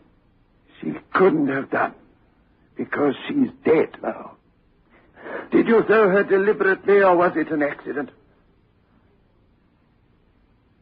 It was an accident. I just wanted to tell her I loved her. She slipped. Well done. She slipped. But she's dead. You were charged with her murder, and you were found not guilty. Yes, they said I didn't do it, but he tortures me. He put his hands on my wrist. They were ice cold like this. Oh, handcuffs. Yes. My compliments to Detective Sergeant Hinchcliffe, nurse. Tell him I'd be grateful if he'd come to the sanatorium. I need his help. Yes, Doctor. Carson, 4 nights ago we gave you EST treatment. You've been having a bad time, but I think we're going to put you right. Now, you were charged, and you were found not guilty. I told the truth in court. He doesn't believe me. We're going over the evidence of that day. how you laughed and made love, and she ran out and her foot slipped and...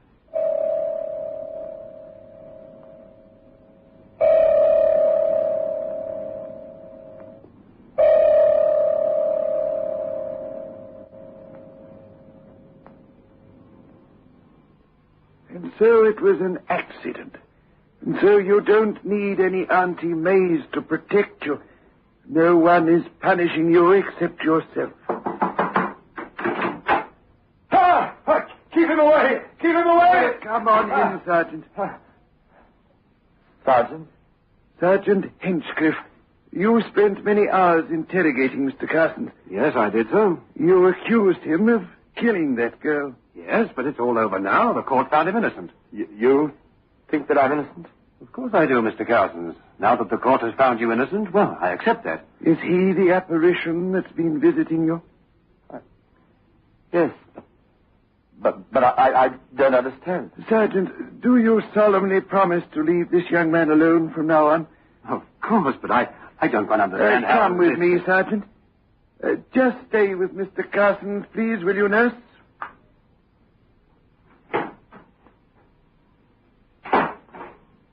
Yes, it was good of you to come down.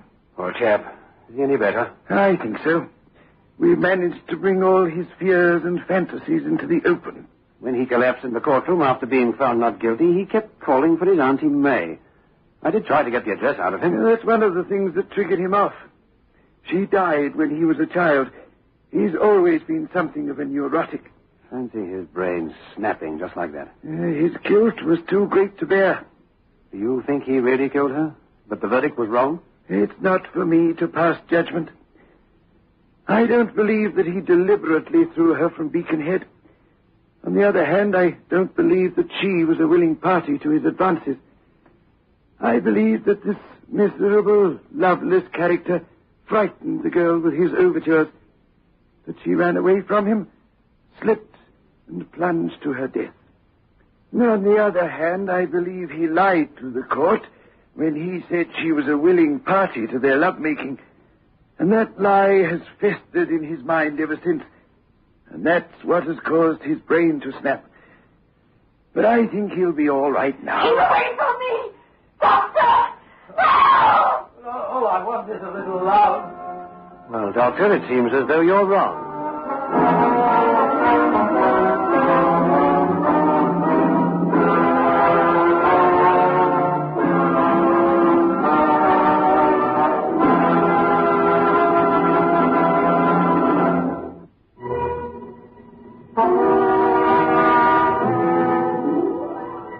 Judging by that girl's scream, they're going to find Oliver Carsons a much more difficult nut to crack than they thought.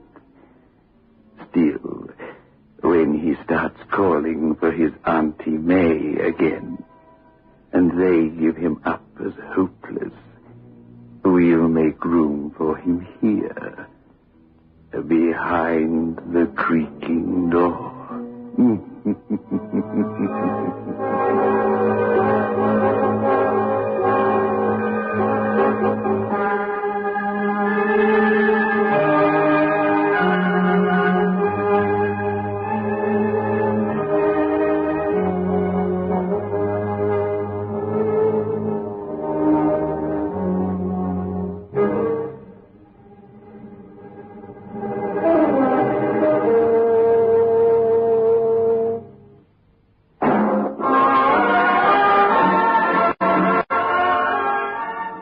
In world class.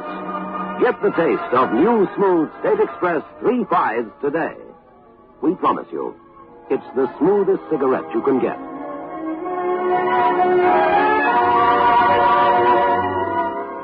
It's a blend that has been perfected after years of constant research by our master blenders, and the recent development of an entirely new process which gives you an even smoother 3/5 smoke.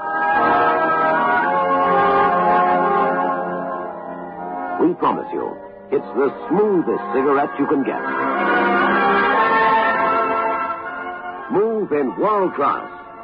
Get the taste of new, smooth State Express 3/5s today.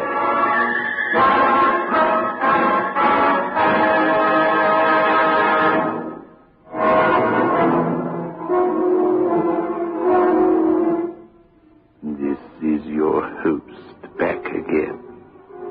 Just a reminder of our rendezvous next week. Where are we going? Through the creaking door? Of course.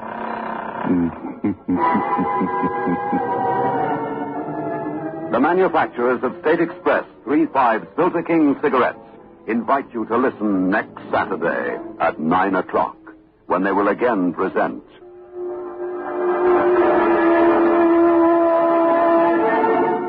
The Creaking Door.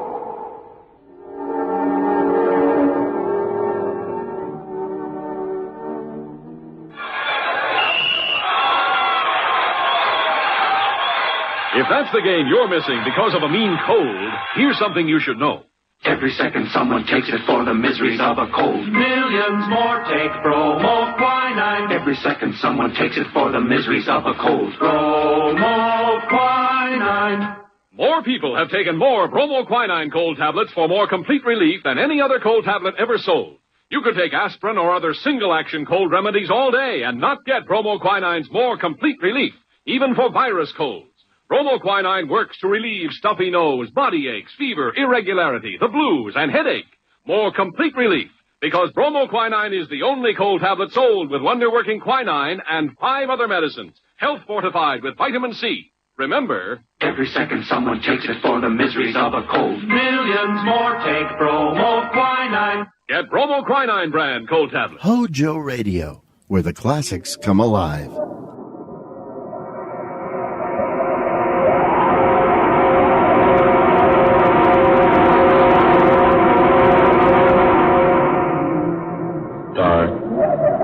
Fantasy.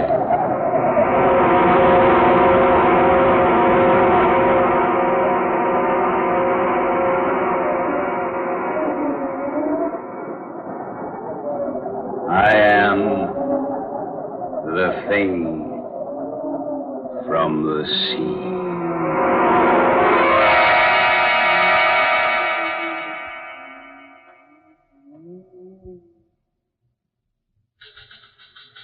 Sorry, Mr. Hedges. This is all we can dig up on that story about the missing Hollywood people. Well, we can't wait any longer. We got to go to press. Let's see what you got.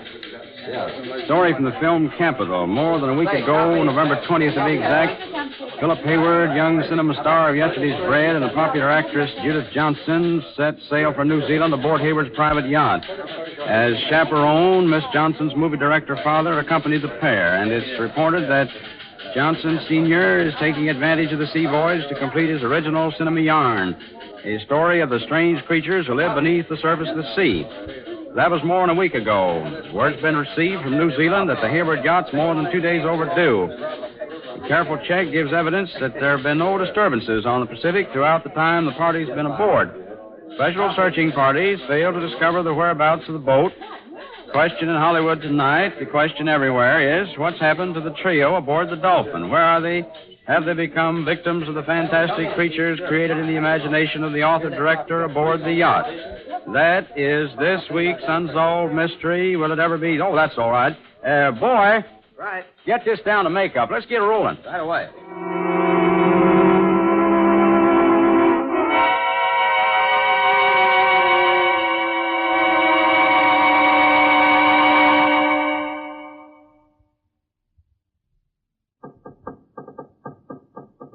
Confounded Hayward. Stop that fool noise, will you? Oh, take it easy, Johnston. No reason to start shouting at each other, you know. Now, look here.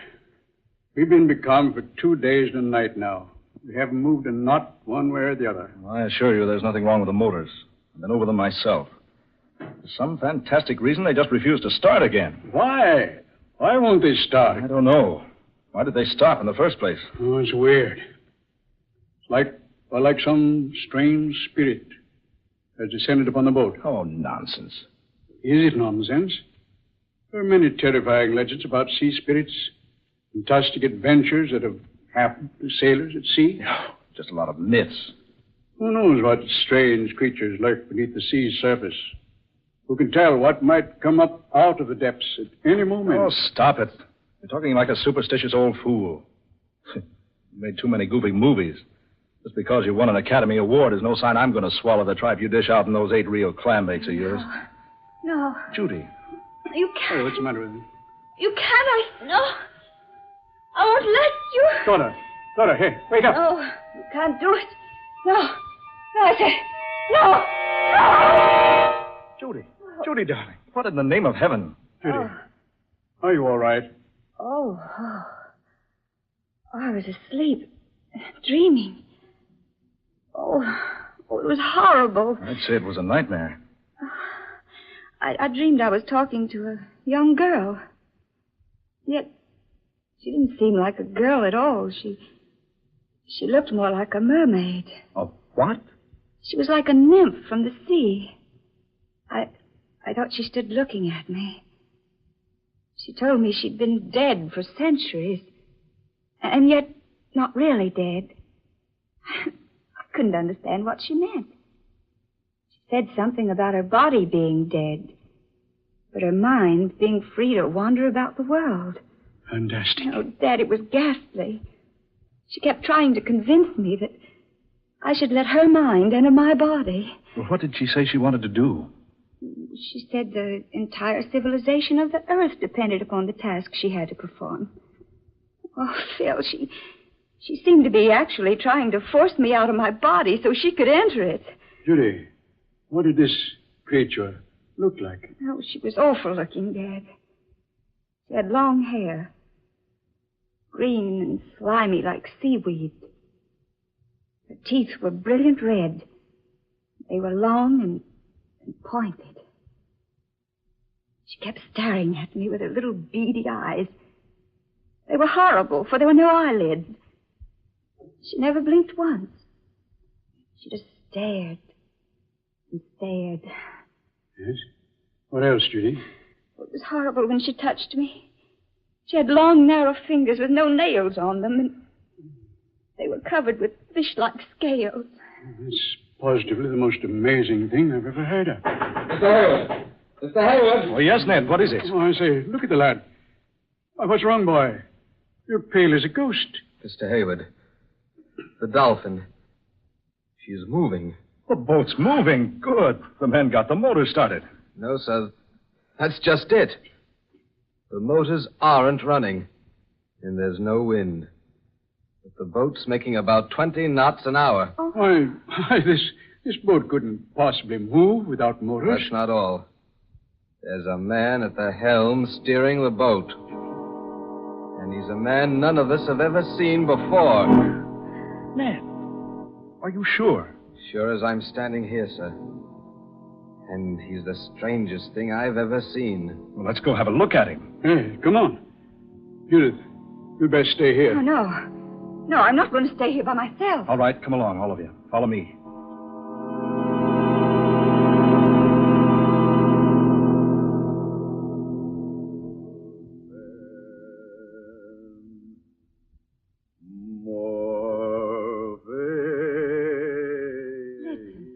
It's him.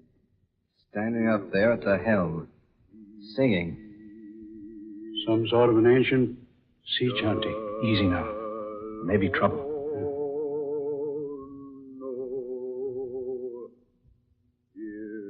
There he is, sir. You see, Mr. Hayward? Oh. Yeah. I say, Hayward, that's no man. It's some sort of a sea monster. Look at his hands, Mr. Hayward. The lad's right. Long, narrow fingers with webs between them. And no fingernails. Dad, Phil, they're like the hands of the girl in the dream. Oh, where's he taking us? Yes. I wonder. Behind us, sir. Oh, good Lord. A huge wall of water rising out of the sea. Get down those steps, everybody. Get down, everybody. Down the steps. Here into the cabin. Hang on, hurry, hurry!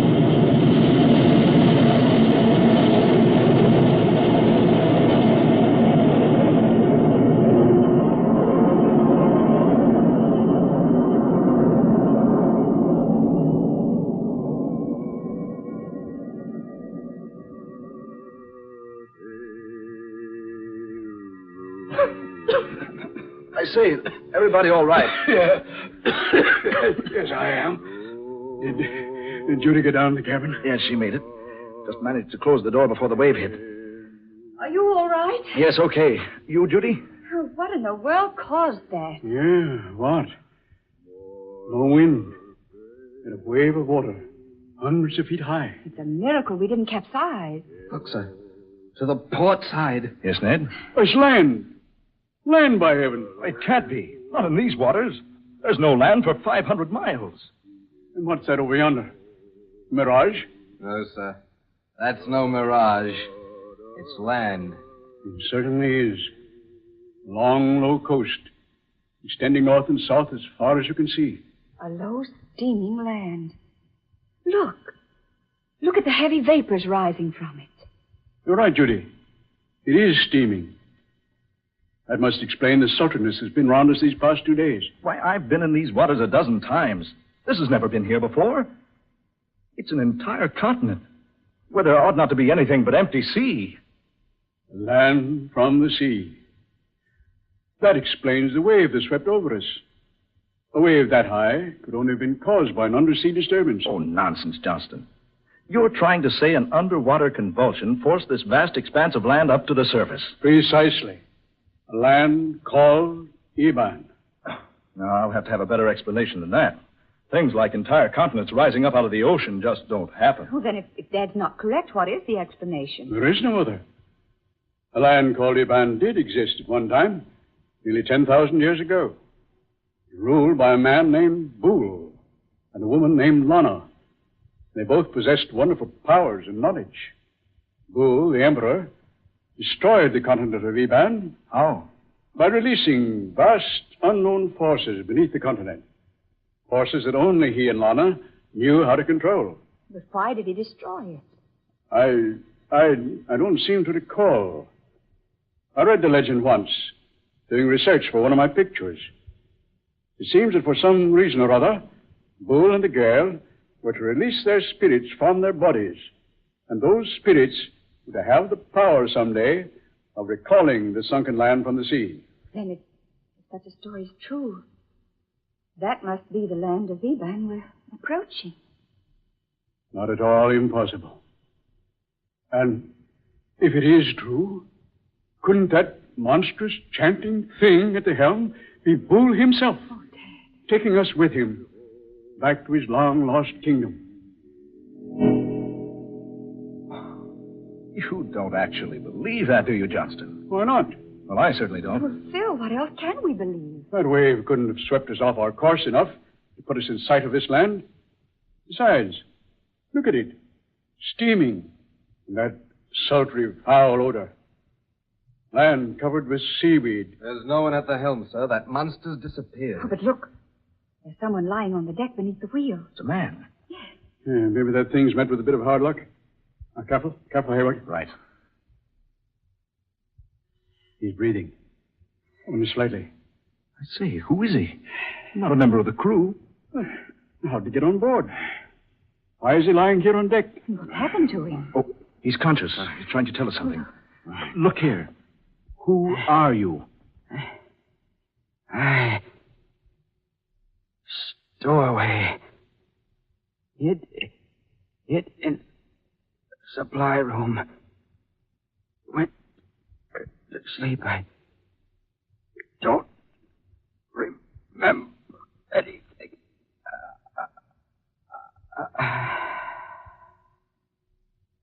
Stowaway, he says. Hid in the supply room and went to sleep. Wait a minute. He's dead. Hayward, I'm going to have a look over here. Oh, Judy. Oh, Phil, I feel so strange. Oh, dear, you look ill. So very strange. You'd better go below to the cabin, dear. Yes, I'd better. I'll lie down for a while. Shall I go with you, dear? No, I'll be all right if I rest a little while. All right, dear.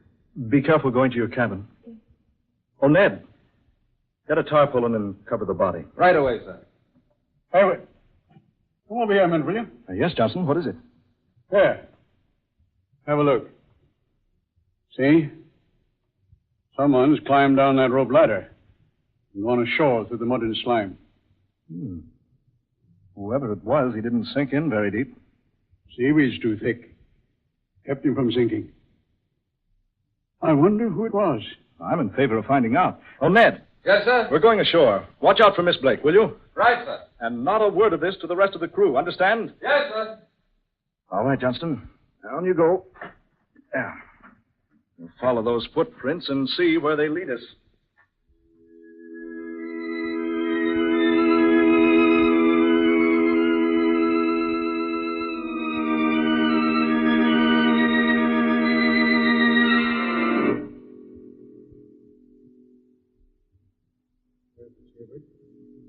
This is the most evil-smelling place I was ever in. Hold on. Look. Yeah. I see what you mean.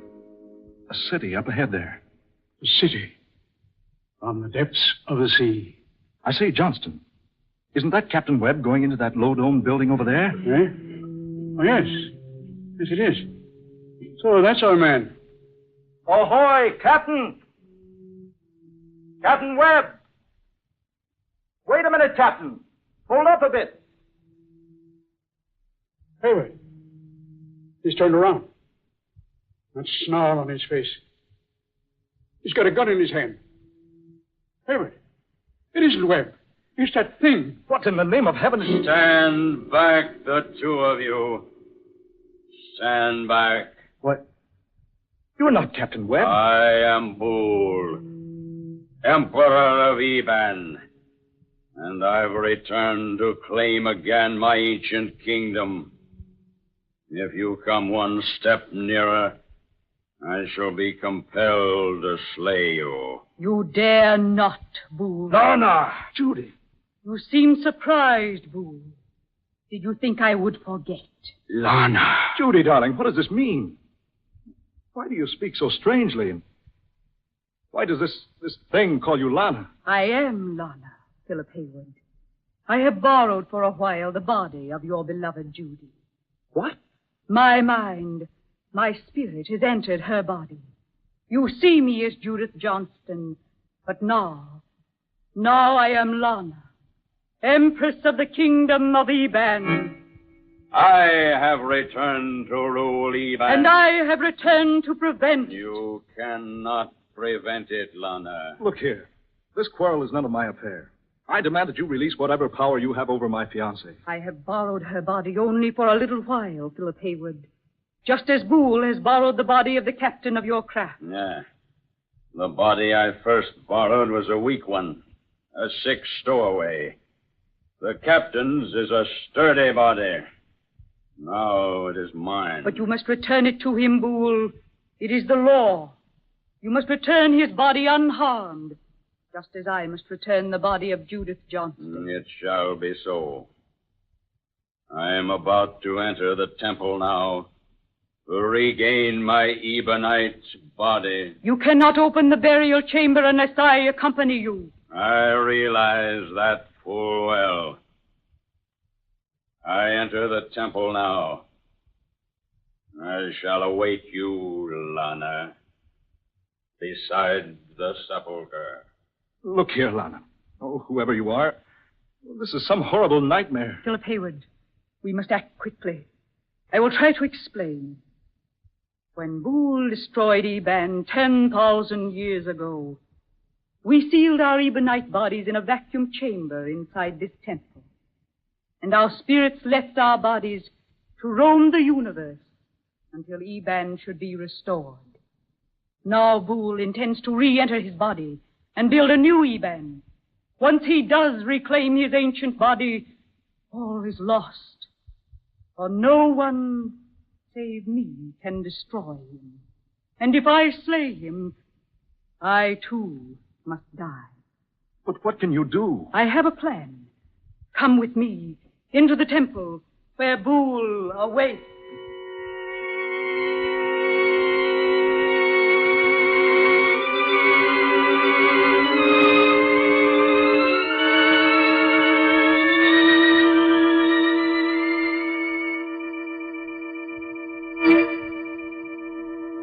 There is Boole standing beside our ancient bodies, just as we left them so long ago. All is ready, Lana.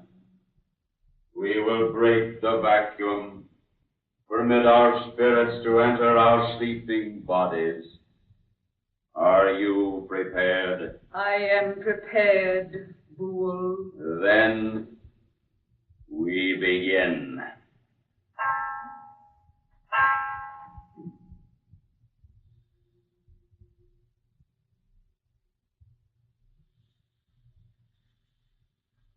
Howard, look. Those bodies in the glass vacuum. They're beginning to move. Yes. Slowly. Slowly. Look at them.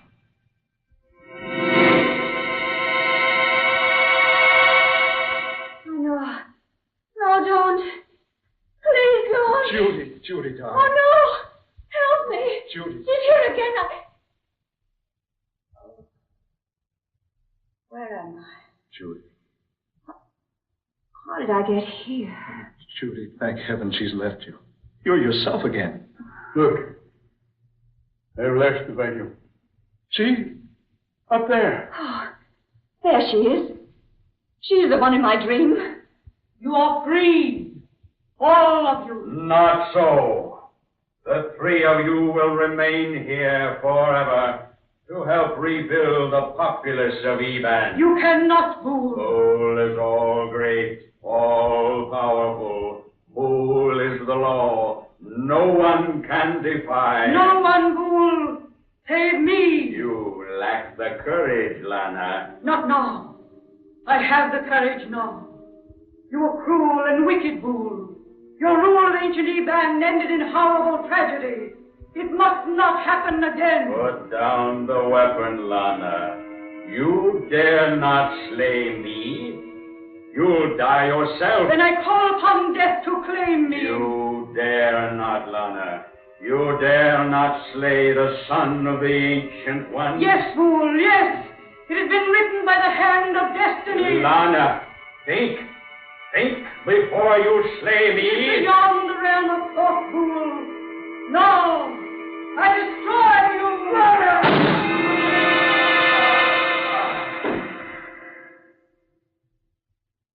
She did it. She did it. That is the end. All is finished now. Now you must go. Can you come with us, Lana? No, for soon I perish also. You must hurry now. Leave Eban quickly. Go while yet you have time. Hasten before it is too late.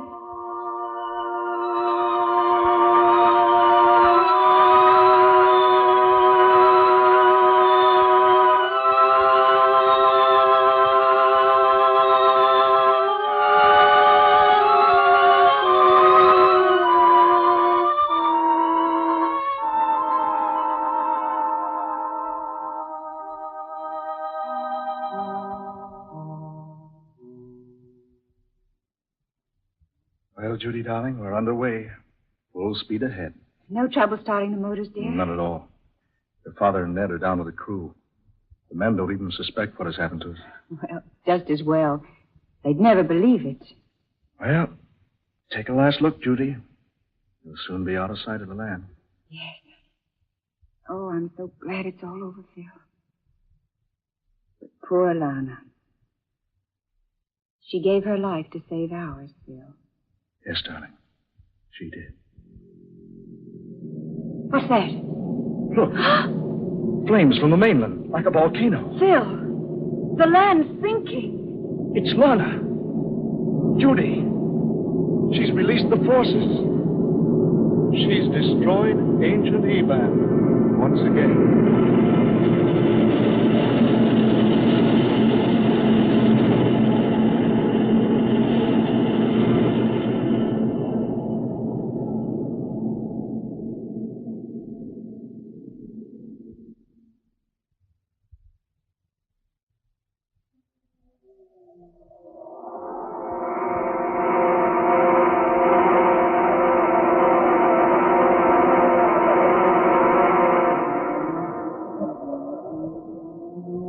Dark fantasy.